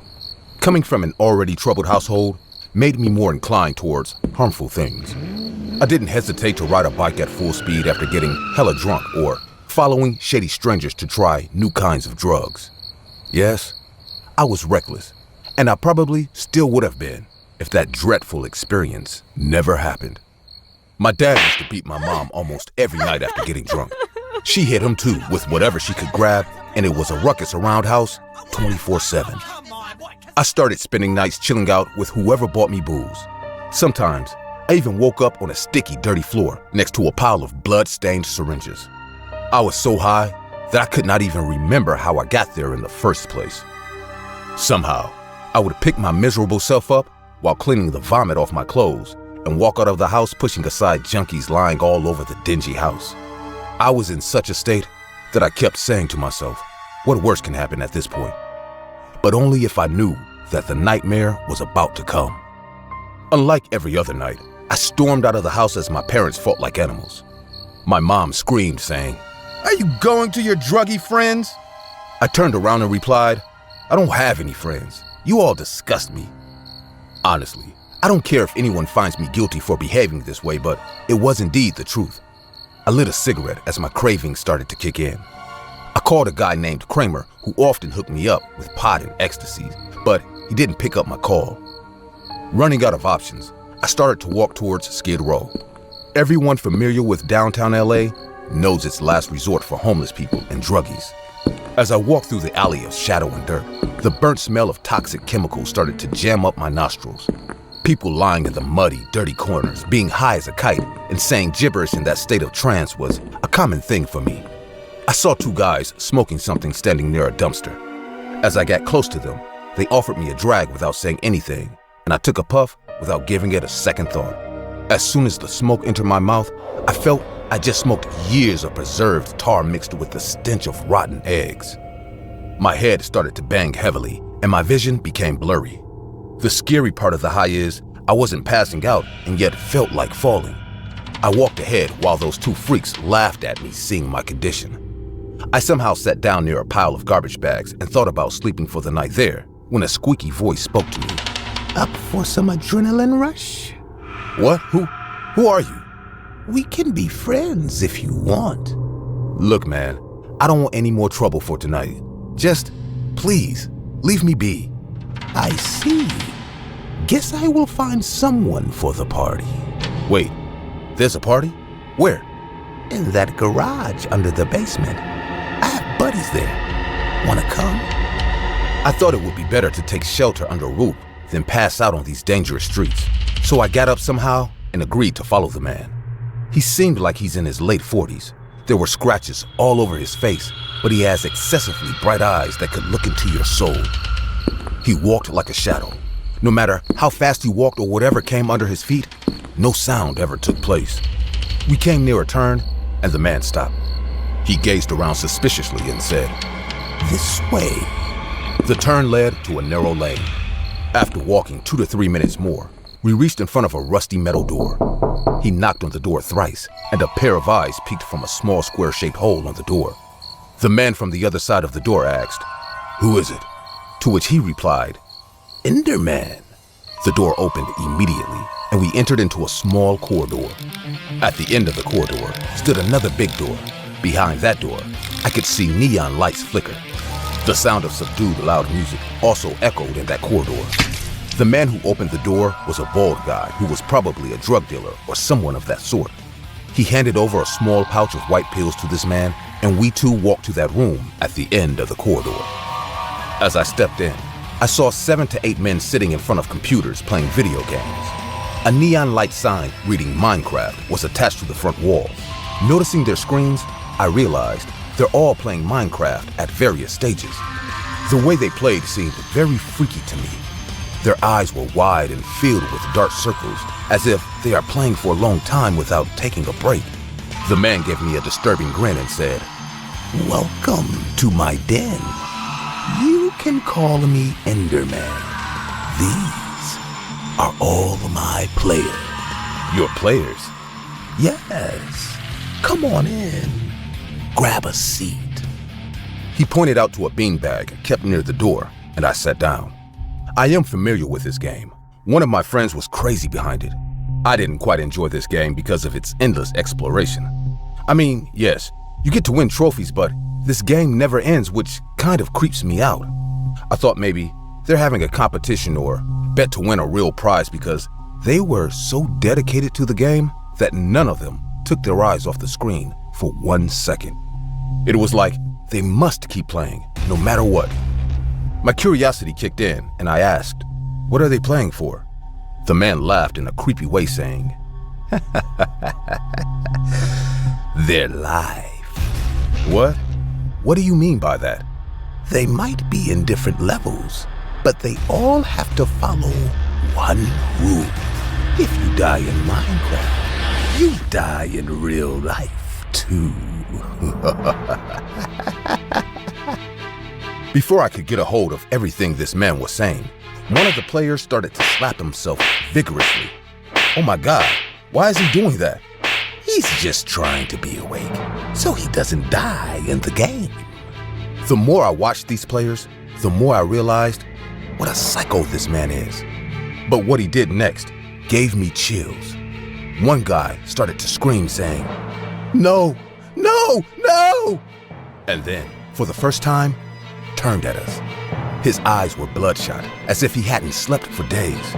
He fumbled in a painful voice. "Please, Enderman, I can start again. Please, I'm doing this for the last 3 days. Please, let me go." The psycho walked close to him and said, "There's only one rule here. If you die in the game, you die in real life."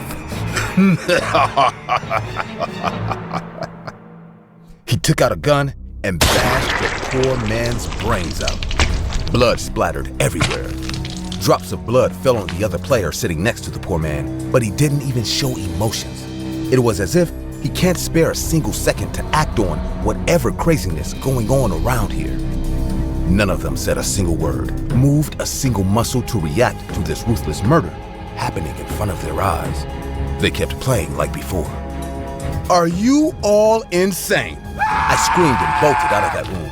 I ran at full speed through that dingy corridor. That bald guy came to stop me, but I was quick. I pushed him and sprung out, sliding that metal door with all my strength. I don't know how I carried myself home that night, but the next morning, I went there again to look for those people. But the metal door was sealed with a huge lock and chains. It was closed from the outside, and I realized they are gone. Whoever that man was, he was batshit crazy, no doubt. I don't know if he's still out there playing the character of Enderman while putting his players in a terrible fate.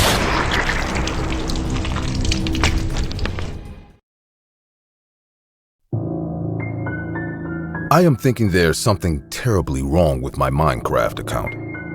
It all started once I named one of my pigs.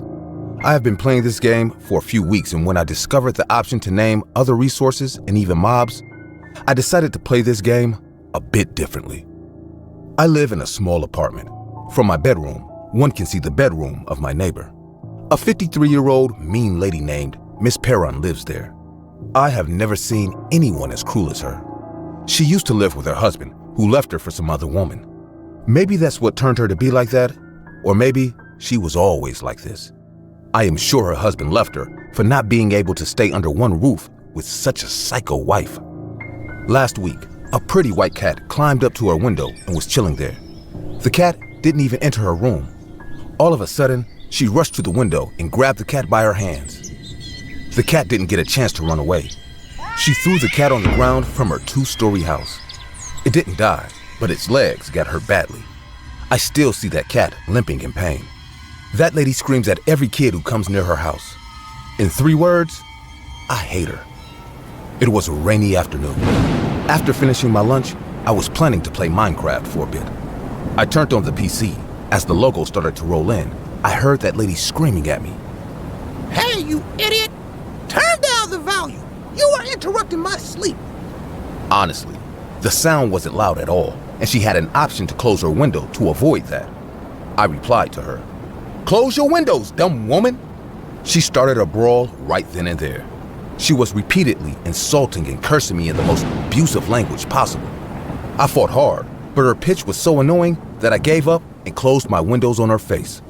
I saw a crooked grin lighting up on her face as I backed down. I was so frustrated that I almost crushed my keyboard with my fist. Don't know why I decided to channel my anger into the game. I suddenly put a name tag on a zombie. Yeah, I named the zombie Miss Perron. I don't know why I did that, and out of immense frustration, I started killing it. As soon as I hit the zombie on the head with my sword, it vanished into thin air. My anger calmed down a bit. I played for a few hours more and went to bed early that day. The next morning when I woke up, I heard an ambulance standing close to my apartment. I peeked from my window and saw paramedics taking away Miss Perron on a stretcher. She was lying there unconscious with a bleeding head. I could tell she hit her head last night and fainted inside the house. Dried blood was all over her face and clothes. 3 days later, she came back home with a bandage over her head. I wanted to believe it was just an accident, but that was the first time I felt my Minecraft game was cursed. I didn't play the game for a week, and Miss Perron didn't bother anyone like before because of her head injury. But once she started to get better, her cruel nature came back again. I knew a kid who lived down the street. His name was Noah. He was playing fetch with his dog when he threw the ball quite higher, making it break the glass of Miss Perron's window. He was running in fear, but Miss Perron came and with his ball and told him to come and get it. I thought she might have changed finally, but as Noah walked to her expecting to get his ball back, she did a very bad thing. She grabbed Noah's ear with her bony fingers and twisted it ruthlessly. The kid cried in pain while she laughed in her evil joy. Noah ran home sobbing. I felt really bad for the poor kid, and at that time, I decided on my next move. This time, I named my pig after that crazy lady and went too far. I tied the pig to a rope and dumped it into boiling lava. A spine-chilling scream pierced the sky, and people rushed to Miss Perron's house. Black smoke was coming from the house, and the house caught fire. Everyone talked about how 90% of her flesh was found melted on the floor. She died that day, and I am not even sorry it happened because of me. But now, this unknown power has started to take a toll on me. No matter how much I eat, my skin is rotting, and I can see myself starving slowly. It's as if I am stuck in Minecraft difficulty level in real life. But the effect is coming slowly, and the urge to name tag things after people I don't like is pulling me like a magnet. Last week, I was sitting near my window watching the kids playing in the streets when I overheard a conversation. They were playing in a team, and there was this big boy constantly bullying others. He was taking advantage of his size and pushing others intentionally. A girl fell on hard ground and hurt her knees because of that demon. I heard 2 other kids yelling, "Enough, Bert! You are hurting her!" I couldn't stop myself anymore. That's it.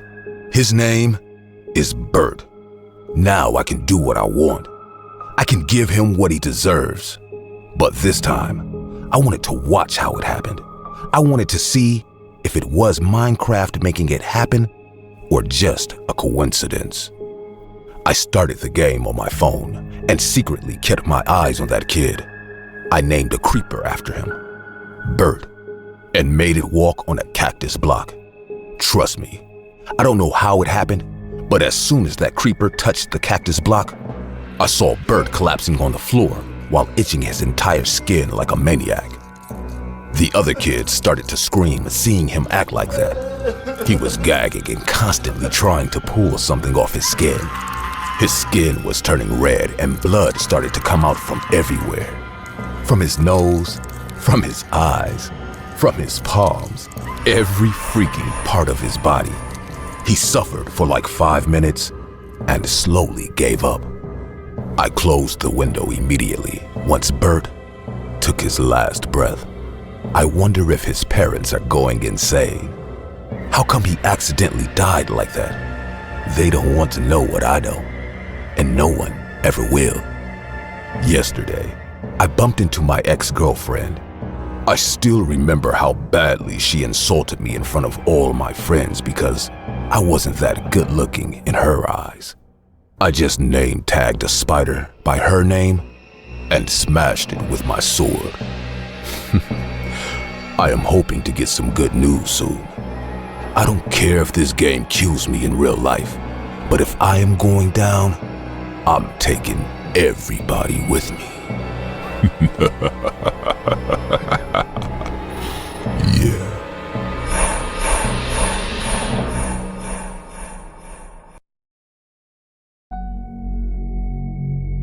At 2:28 p.m. on August 28, 2003, a middle-aged pizza delivery man named Brian Wells walked into a PNC bank in Erie, Pennsylvania. He had a short cane in his right hand and a strange bulge under the collar of his t-shirt. Wells, 46 and balding, passed the teller a note. Gather employees with access codes to vault and work fast to fill the bag with $250,000, it said. You only have 15 minutes.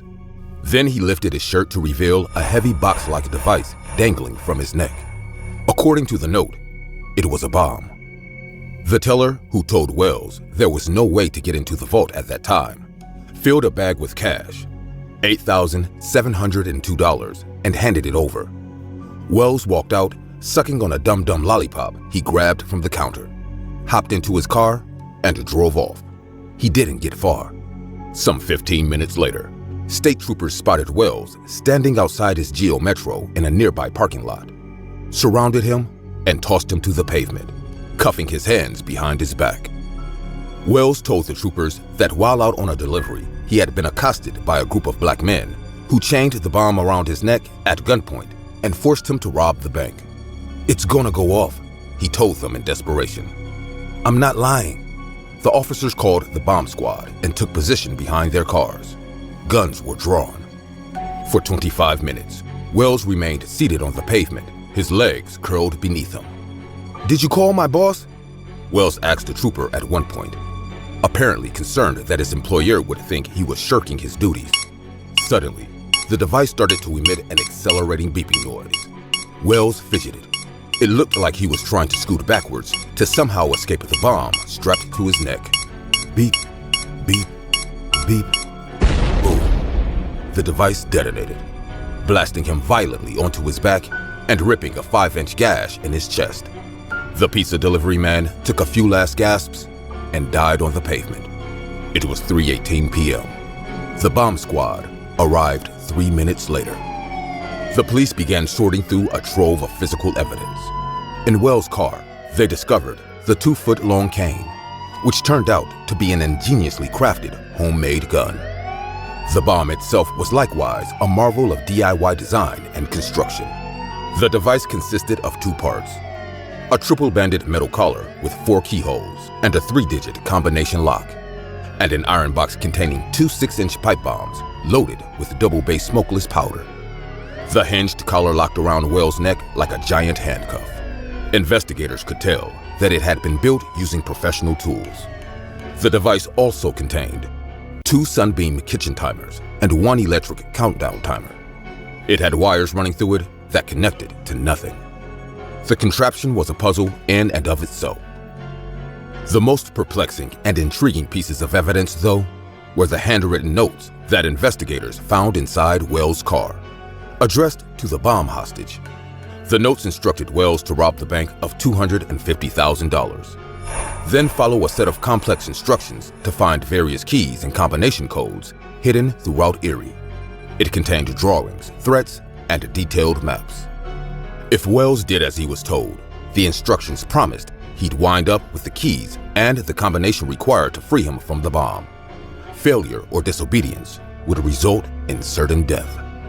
There is only one way you can survive, and that is to cooperate completely. The notes read in meticulous lettering that would later stymie handwriting analysis. This powerful booby-trapped bomb can be removed only by following our instructions. Act now, think later, or you will die. It seemed that whoever planned the robbery had also constructed a nightmarish scavenger hunt for Wells, in which the prize was his life.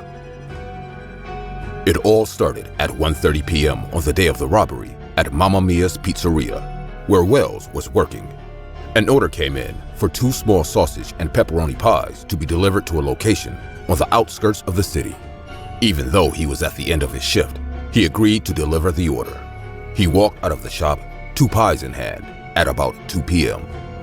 The delivery location, reachable only by a dirt road, was a TV transmission tower site in a wooded area off of busy Peach Street. Arriving at the location, Wells was accosted at gunpoint by strangers and forced to participate in a crazy bank robbery involving an even sicker scavenger hunt and some terrible consequences. The next day, a reporter and a photographer for the Erie Times News headed to the tower. The dirt road leading there was cordoned off by authorities, but the journalists spotted a tall, heavy-set man in denim Carhartt overalls pacing in front of a home that sat right next to it. His backyard extended almost to the transmission tower. The man identified himself as Bill Rothstein. Rothstein, 59, was an unmarried handyman and a lifelong resident of the area. He spoke elegantly, like someone who takes great pride in his mastery of the English language. Bill Rothstein may have appeared to be just a man who owned a house next to a TV tower, but he turned out to be hiding a dark secret. On September 20th, less than a month after the bomb killed Wells, Rothstein called 911. At 8645 Peach Street, in the garage, there is a frozen body. He told the police dispatcher, referring to his address. It's in the freezer. Within hours of making the call, Rothstein was in custody. He told the cops that he had been in agony for weeks. He had considered killing himself, he told them, and had gone so far as to write a suicide note, which investigators found inside a desk at his home. Writing in black marker, Rothstein expressed his apologies to those who cared for or about me, identified the body in his freezer as that of Jim Roden, and noted that he did not kill him nor participate in his death. The note opened with a curious disclaimer. This has nothing to do with the Wells case. Over the next 2 days, Rothstein explained to police how a dead man came to be in his freezer. In mid-August, he said he received a phone call from his ex-girlfriend, Marjorie Dill Armstrong.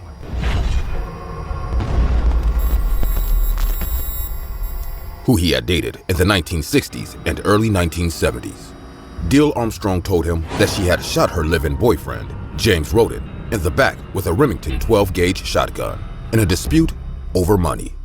Now she needed help removing the body and cleaning up the scene inside her Erie home, about 10 miles from Rothstein's place. Rothstein did what she asked. He kept the corpse in a chest freezer in his garage for 5 weeks. He painstakingly melted down the murder weapon and scattered the pieces around Erie County. But Rothstein said he couldn't go through with the plan to grind up the body, and he called 911 because he was afraid of what Dill Armstrong might do to him. On September 21st, the day after Rothstein called 911, Dill Armstrong was arrested for the murder of Roden. 16 months later, in January 2005, she pleaded guilty but was mentally ill and was sentenced to 7 to 20 years in state prison. Later, she admitted that she knew about it, that she had supplied the kitchen timers that were used in the bomb, and that she was within a mile of the bank at the time of the robbery. She also said that Wells, the dead pizza delivery guy, was not just a victim, but had been in on the plan, and so was Rothstein, the man who turned her in for Rodden's murder. She asserted he had masterminded the whole thing. But even as Dill Armstrong pointed the finger at Rothstein, she was implicating herself. Investigators had begun to suspect that Dill Armstrong was behind the collar bomb plot. Then, in late 2005, a witness came forward to say an ex-television repairman turned crack dealer named Kenneth Barnes was also involved.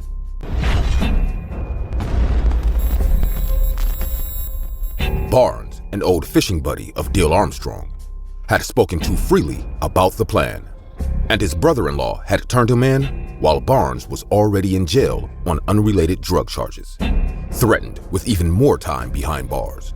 Barnes confirmed the Fed's belief that Dill Armstrong was the mastermind behind the collar bomb plot. He claimed she needed the cash so that she could pay him to kill her father, who she believed was blowing through his fortune. Dill Armstrong and Barnes were charged with carrying out the sensational crime, a plot that Dill Armstrong had put into motion, and Wells, the purported victim, was another. Pulling together information culled from more than 1,000 interviews over almost 4 years, the indictment charged that Wells was in on the scheme from the beginning. He had agreed to rob the bank wearing what he thought was a fake bomb. The scavenger hunt, he was told, was simply a ruse to fool the cops. If he got caught, he could point to the menacing instructions as evidence that he was merely following orders. But over time, Buchanan said Wells went from being a planner to an unwilling participant. At some point, instead of merely playing the part of a hostage, Wells was double-crossed and became one. The fake bomb turned out to be a real one, and the scavenger hunt went from a clever piece of misdirection to a real-life race against the clock. Barnes pleaded guilty in September 2008 to the conspiracy and weapons charges involved in the collar bomb plot. He was sentenced to 45 years behind bars, but he agreed to testify against Dill Armstrong in the hope of getting his sentence reduced. So was it a murder covered up by a heist, or a heist to overlook some murders? No one will get the exact answers, and that's what makes this incident one of the most chilling money heists in the world of true crime.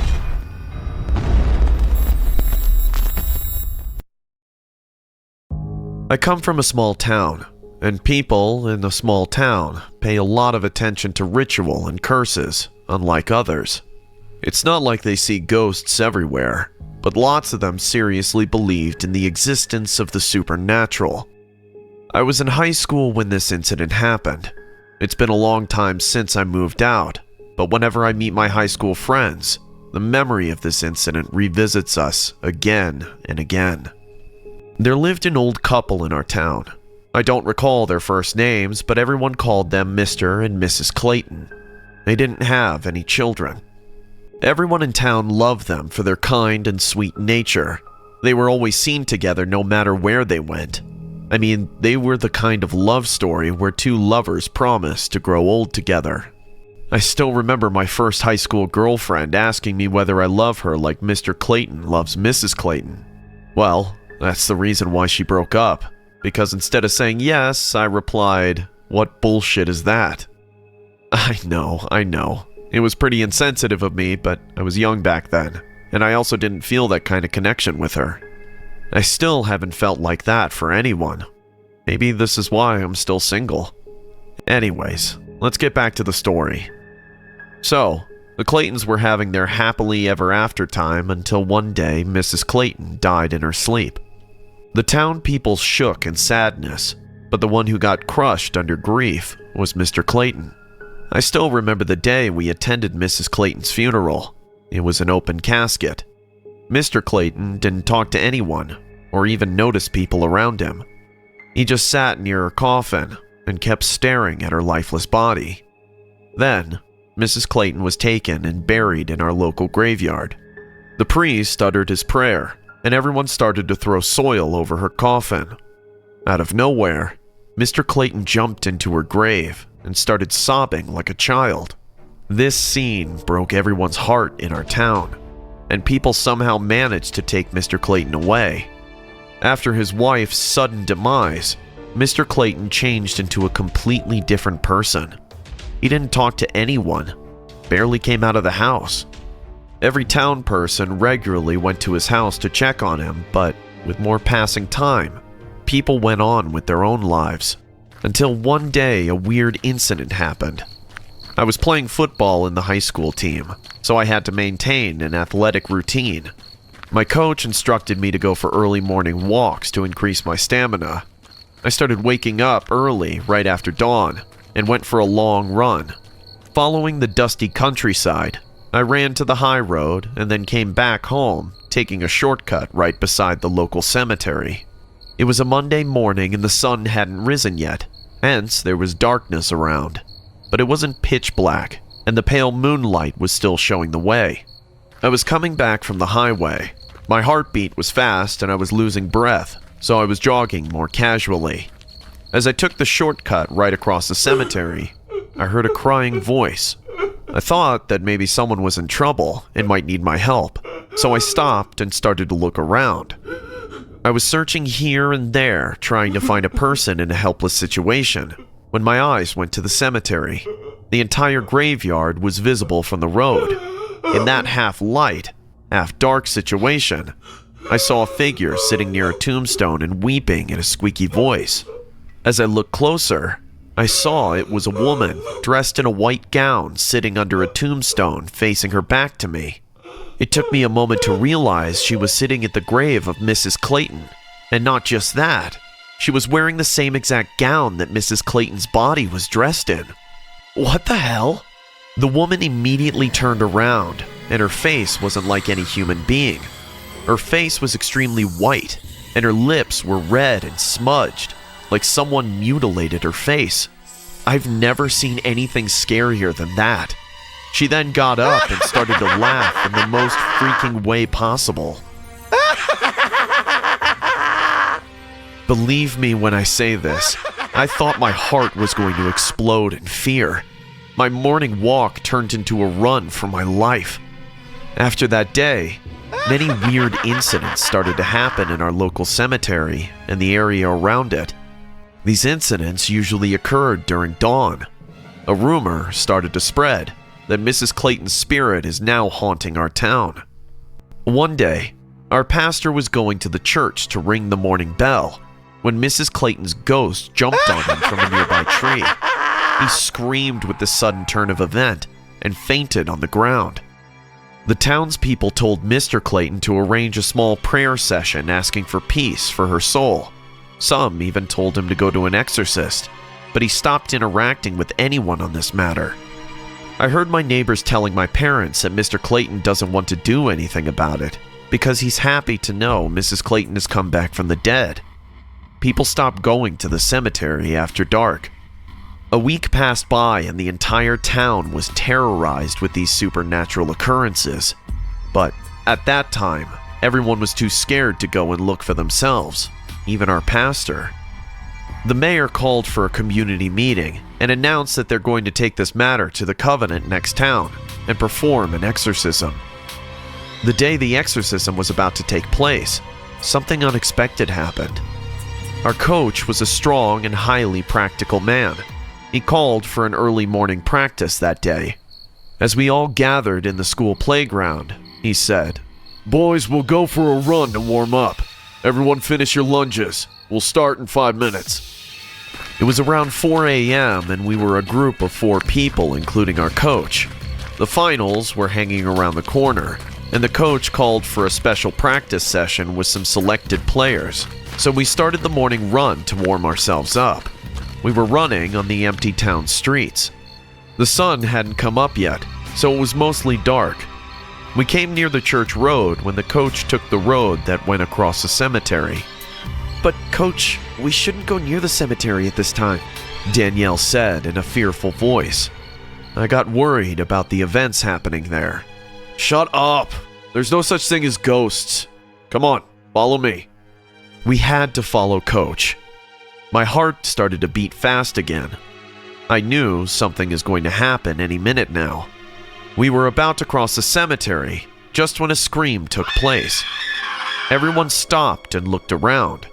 Danielle shouted, Oh my God, she's coming to get us now!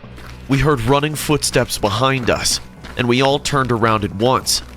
We saw Mrs. Clayton's ghost dressed in the same white gown, rushing towards us at full speed. Everyone was so shocked and scared at the same moment that we all forgot to move. She laughed while running like a maniac. She came really close and jumped on our coach. We all gasped seeing this horrible thing, but the coach suddenly grabbed her neck and gave a huge punch on her nose. Mrs. Clayton fell on the ground bleeding to death, and a scream came out of her mouth. But this time, the scream was of a man. Her wig fell off, and the sunlight touched us right at that moment. As soon as the surrounding became clear, we discovered a sad truth. It wasn't Mrs. Clayton. Rather, it was her husband. It was he who terrorized the townspeople, dressed in his wife's gown and putting her makeup on his face. No doubt her death mentally deranged him, but every individual handles grief in their distinctive way. After staying in the hospital to recover from that injury, Mr. Clayton was sent to a mental institution for better care and treatment. Our coach was no doubt the bravest man I have ever met in my life. He not only saved Mr. Clayton from going completely mad that day, but also saved the townspeople from an unknown fear that was eating them alive. On September 4th, 1972, just after midnight, a man wearing climbing spurs scaled one of the trees on the property between the Montreal Museum of Fine Arts and the Church of St. Andrew and St. Paul to access the museum's roof. He then lowered a ladder, 2 men waiting below. The trio entered the building through a skylight that was under repair, which had left its security alarm disabled. They descended inside from the 3rd-storied rooftop by sliding down a 15-meter length of rope. Moving around the 2nd floor, the intruders encountered a security guard either in or near the kitchen. When the guard didn't immediately comply with their orders, one thief fired 2 blasts from a shotgun into the ceiling. The other 2 guards on duty heard the noise and responded, but were overcome, and the security staff were bound, gagged, and left in a lecture hall on the 1st floor. The guards later described to police 2 men with long hair wearing ski masks and armed with guns. One spoke French, and the other spoke English. They heard the voice of a 3rd man who also spoke French, but they never saw him. The thieves spent 30 minutes gathering paintings and artifacts. They'd selected a few dozen canvases off the walls, but when an alarm on the side entrance was tripped, they fled out the door with what they could carry: 39 pieces of jewelry and 18 paintings, including works by Corot, Courbet, Delacroix, Bruegel the Elder, Rubens, and Rembrandt, then valued at $1 million. Museum officials estimated a total of $2 million in stolen property. Then curator of decorative arts, Ruth Jackson, who was among the first museum staff to report the scene, found the gallery ransacked. Shattered display cases, torn backings, and many 100-year-old frames cracked to pieces. The stack of paintings left behind contained a Picasso, an El Greco, 2 Goyas, a Renoir, and another Rembrandt.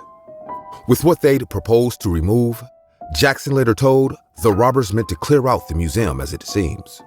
The Wednesday prior to the MMFA robbery, there was another art theft less than an hour away.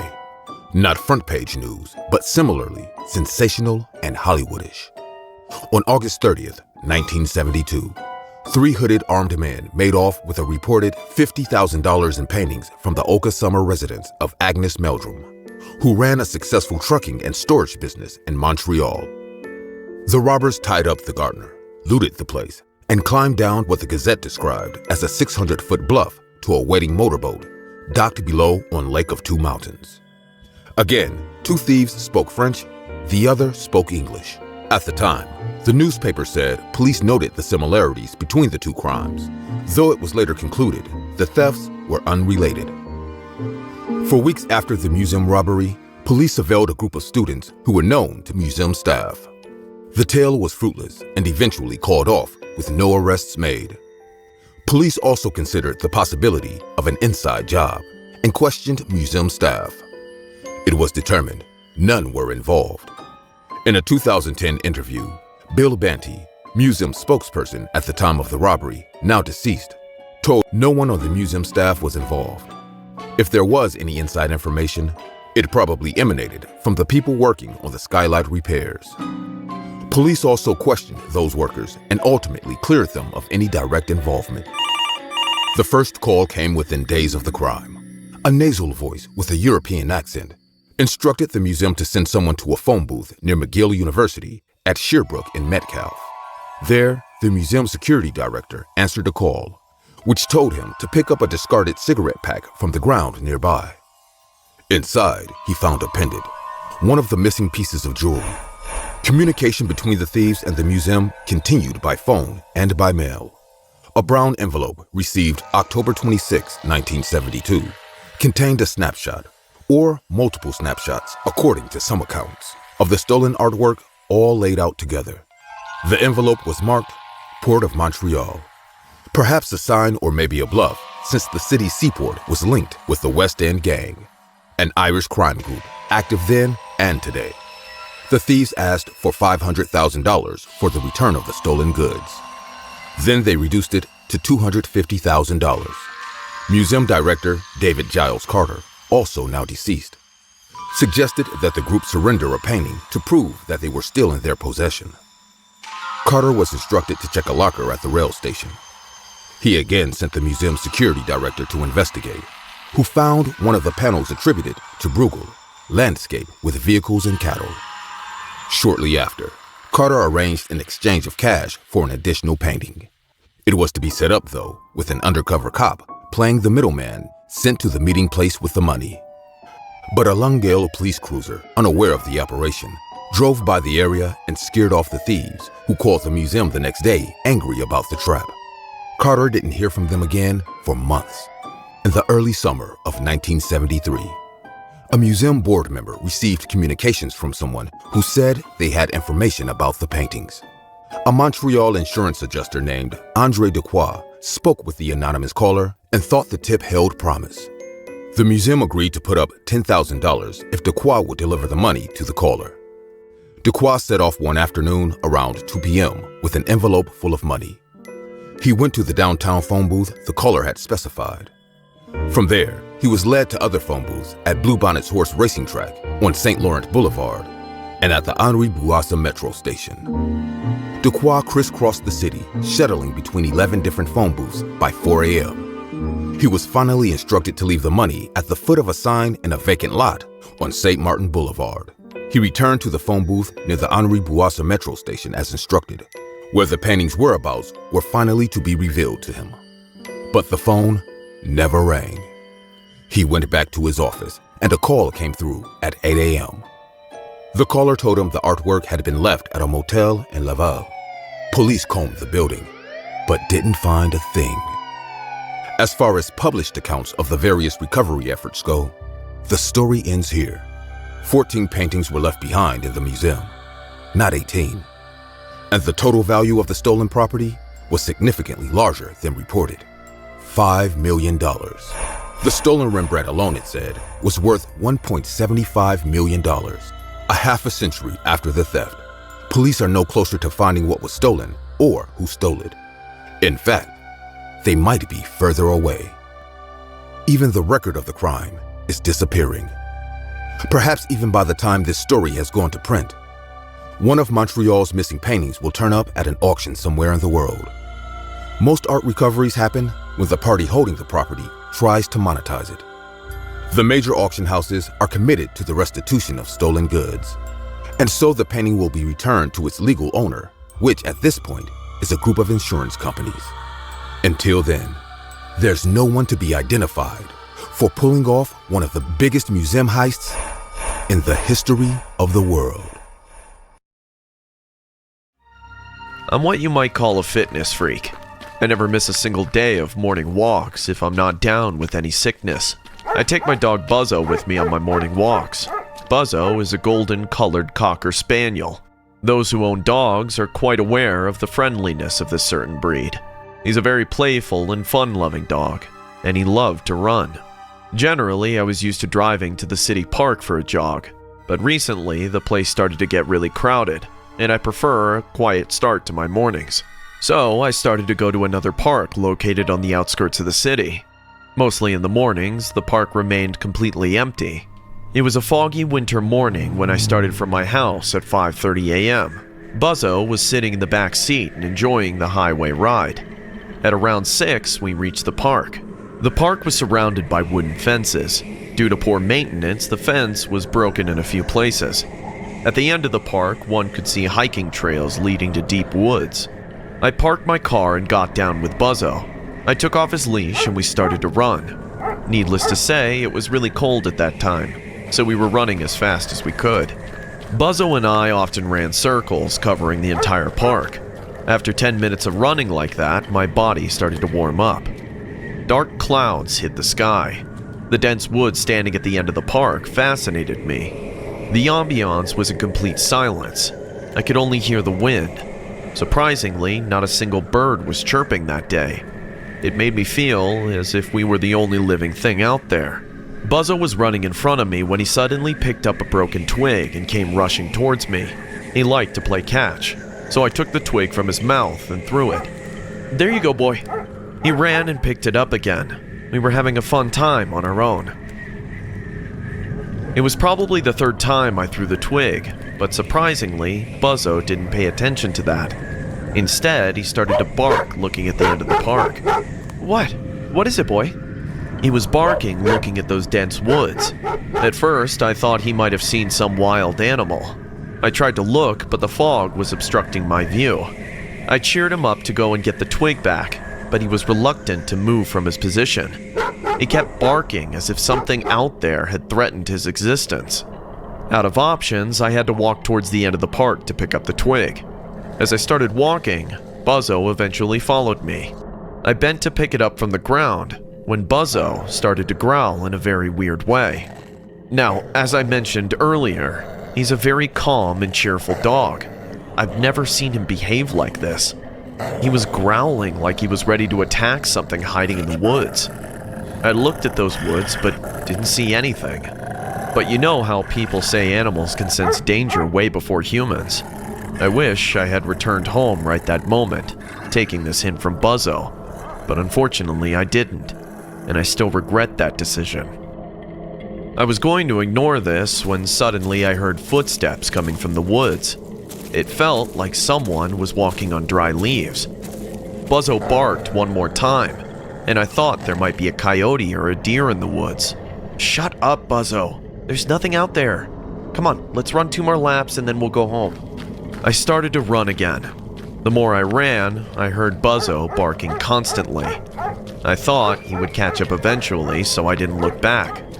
Buzzo's bark started to fade away, and after some point, he stopped.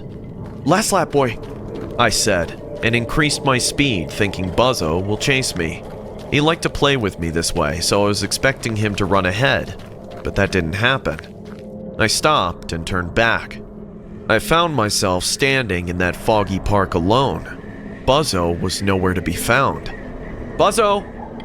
Buzzo, where are you, boy?" I kept calling him, but I didn't hear a single bark. Something in the back of my mind told me Buzzo was in danger, and right at that moment, I heard a squeaking sound that dogs make when they're in pain. "Buzzo!" I rushed to the place where I last saw him. The twig that we were playing catch with was lying on the ground in the same untouched manner. I started calling him helplessly while searching the park in a panic-stricken way. "Buzzo! Come here, boy! It's time to go home! Buzzo! Buzzo!" Suddenly, I heard a dog bark coming from the woods. "Buzzo! Thank God!" I immediately jumped the fence and started running into the woods. "Buzzo! Come, boy! Come on!" Again, the bark took place and I got sure Buzzo is hiding somewhere. Maybe he chased a squirrel into these woods. "Buzzo! Buzzo!" But I froze on the ground. My heart stopped in fear. What I saw next, I will never be able to forget. My beloved Buzzo was lying under a big oak tree. He was dead. Blood was all around him. His golden fur was now vicious red. He was lying dead, drenched in his blood. and his face. Oh my God. I can never wash off the sight from my mind. Someone stomped his small head with a rock. I was standing there like a statue, figuring out how to react when I heard a dog bark right behind me. It was the same bark I heard a few seconds ago, thinking it was Buzzo. But Buzzo's dead. Then who's barking behind me? I slowly turned around. The blood in my veins was turning to ice. I was sweating in fear, just about to cry. As I looked behind me, I saw a scary-looking man standing near a tree and smiling at me. There was something in his grin that made me feel disgusted and terrified at the same time.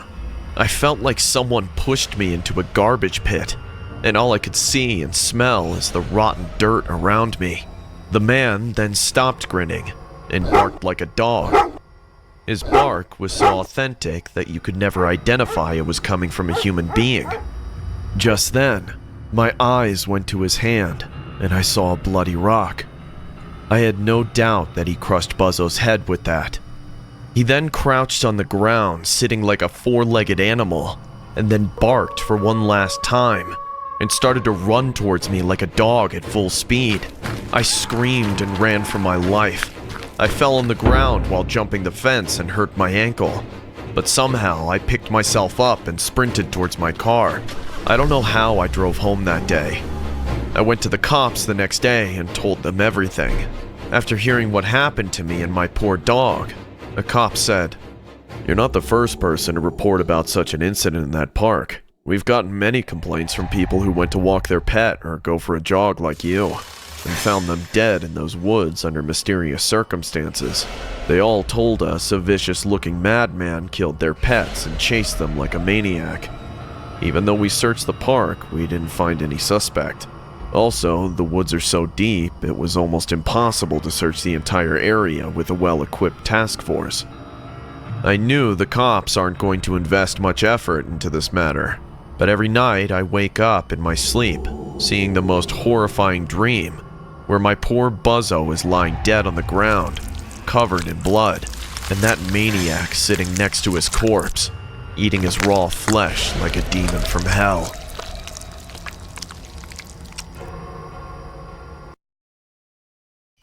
I was in high school when this incident took place. I lived in a suburb where modes of entertainment were less. There was a small pub, a shopping complex, and a single-screen movie theater for the entertainment of young minds. I, on the other hand, was a loner because of my confused sexuality phase. I couldn't gather the courage to open up to my parents about being gay. Hence, I cut myself off from any social interaction. My parents, on the other hand, were having marital issues, so I decided to give them all the space they needed. Often at night, I used to sneak out of the house when I couldn't bear the sound of two adults screaming at each other. Their relationship made me realize life is beautiful until you get married. I was a minor, so there's no way I could go to the pub to grab a drink. The shopping mall closed after 8, hence my only recluse was the movie theater. Almost every night they put up a late-night show from 12 a.m. to 2 a.m. My distant cousin Jack worked there as a janitor. He helped me to get in and watch those movies without buying a ticket. He called the late-night shows dead hours, as only a handful of people came to see them. It was a warm summer night, and I was feeling disgusted with the loud fights and obscene language of my parents. I dialed Jack's number to know if a show was going on or not. He picked up my call and replied, "About to start in 10 minutes. Hurry up." I sneaked out immediately. The roads were empty. The sounds of crickets and the dim streetlights calmed me down. It might feel weird to you, but back then I was going through a really troubled mental state. The only solution was isolation, but being too alone has its consequences too. I could see the blinking signboard of the movie theater from the end of the road. The more I walked towards it, the name of the movie started to become visible. I found out it was a horror movie. I heard about that movie from a bunch of boys in my school, so I got excited. I quickly walked inside and saw Jack standing near the red-colored ticket counter, shielded with a glass cover.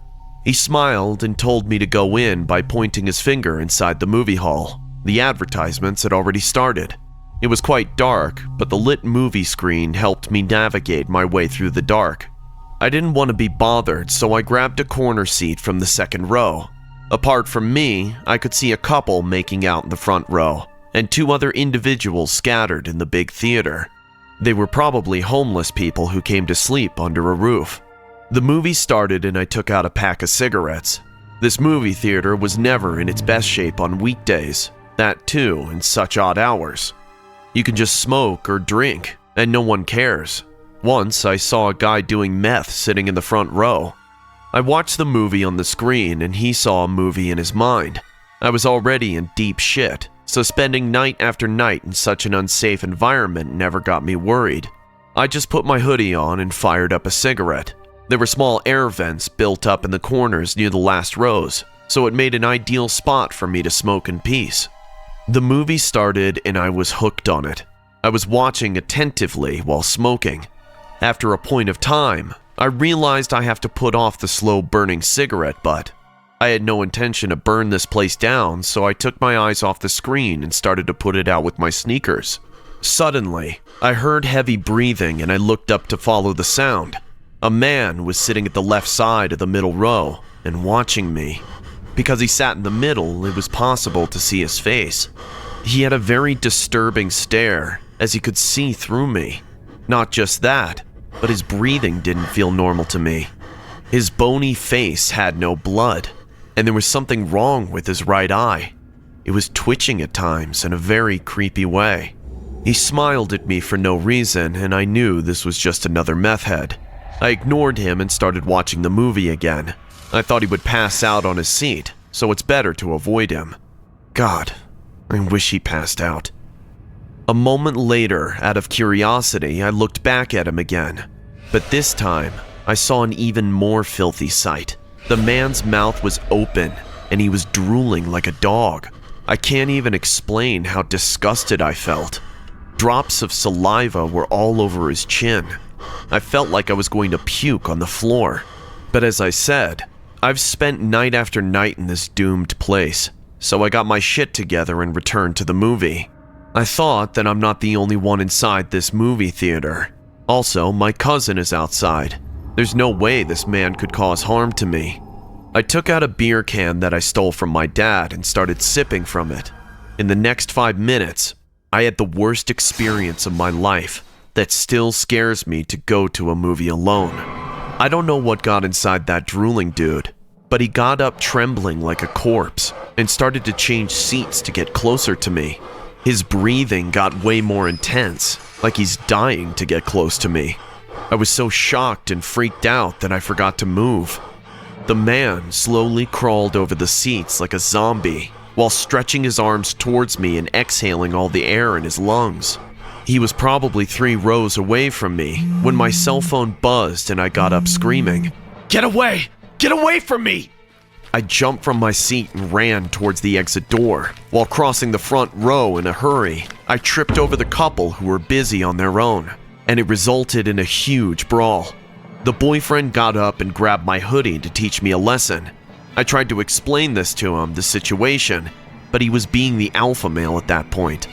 I knew I was going home with a black eye and maybe some bruises, but as he lifted his arm to punch me, his girlfriend screamed in terrible pain, and the lights were on.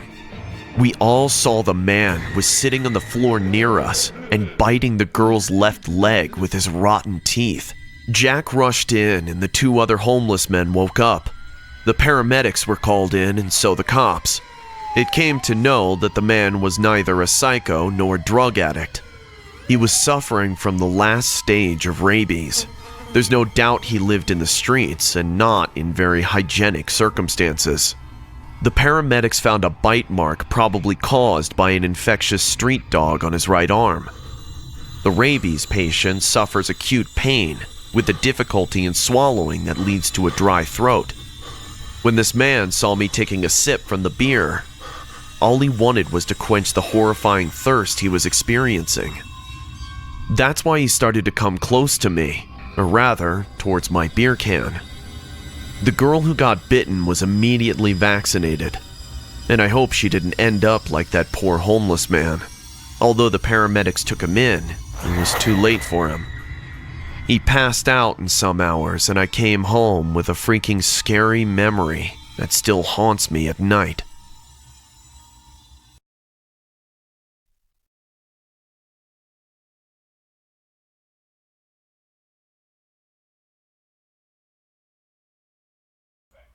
Yo, chat. Good morning, bro. Good morning, chat. I hope everybody slept good. What was it, Tuesday? Happy Tuesday, chat.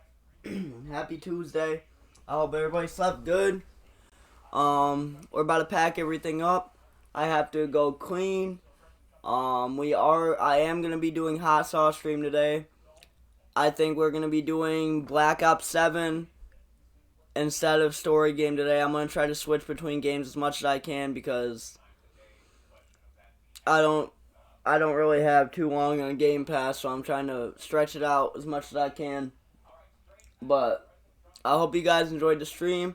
We have 5 hours left on our follower goal, chat. We got 5 hours left to hit 10 followers, to get 10 more followers. I don't think we're gonna do it, but it's okay. Everybody lock in.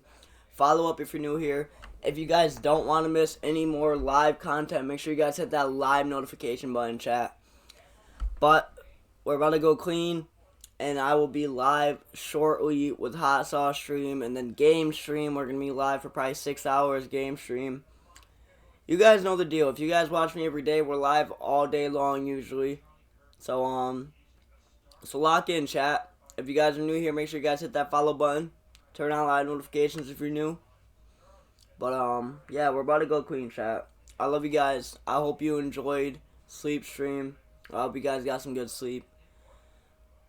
Yeah, we'll be live in a couple hours. I love you guys, chat. Have an amazing day. Peace out.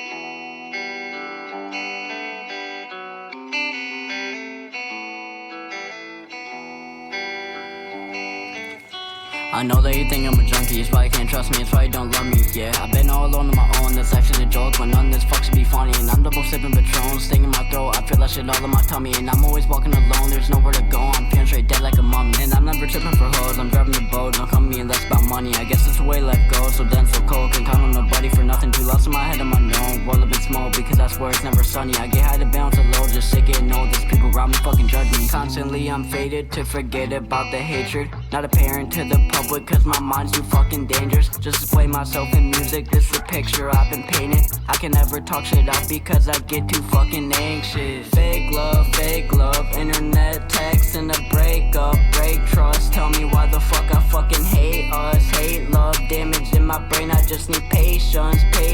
You don't understand my situation, it's dangerous. Demons take my body, different types of occasions. Feel like I'm alone and I can never escape this. People talking about me while I'm talking to Satan. I'm talking to Satan.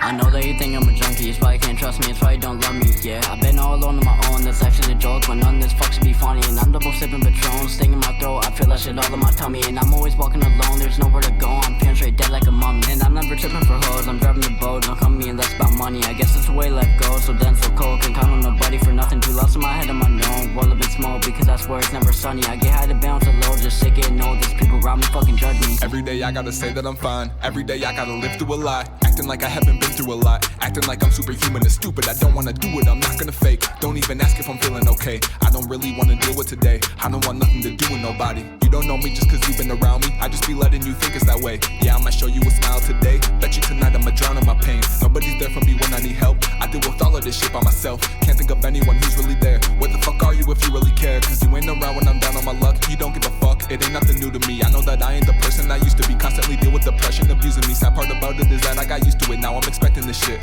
This ain't how I wanna live, but I think this is as good as it gets. But maybe I'm wrong. Maybe one day I'll wake up and I'll really believe I belong. But until then I'll pretend that I'm strong and just put all of my pain in my songs, hoping that somebody play it and hear what I'm saying and feel all the pain in my thoughts, I hope they feel all the pain in my thoughts. I feel like I'm talking to Satan. Devil on my shoulder, think that angels on vacation.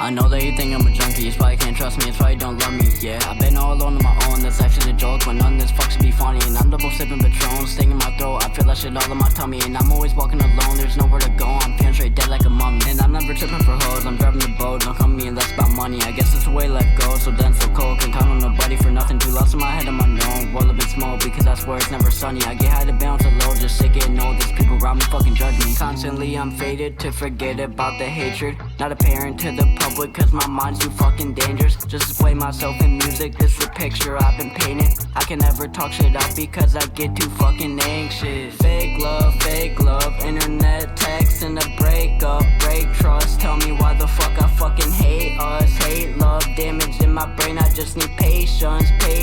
You don't understand my situation, it's dangerous. Demons take my body, different types of occasions. Feel like I'm alone and I can never escape this. People talking about me while I'm talking to Satan. I'm talking to Satan.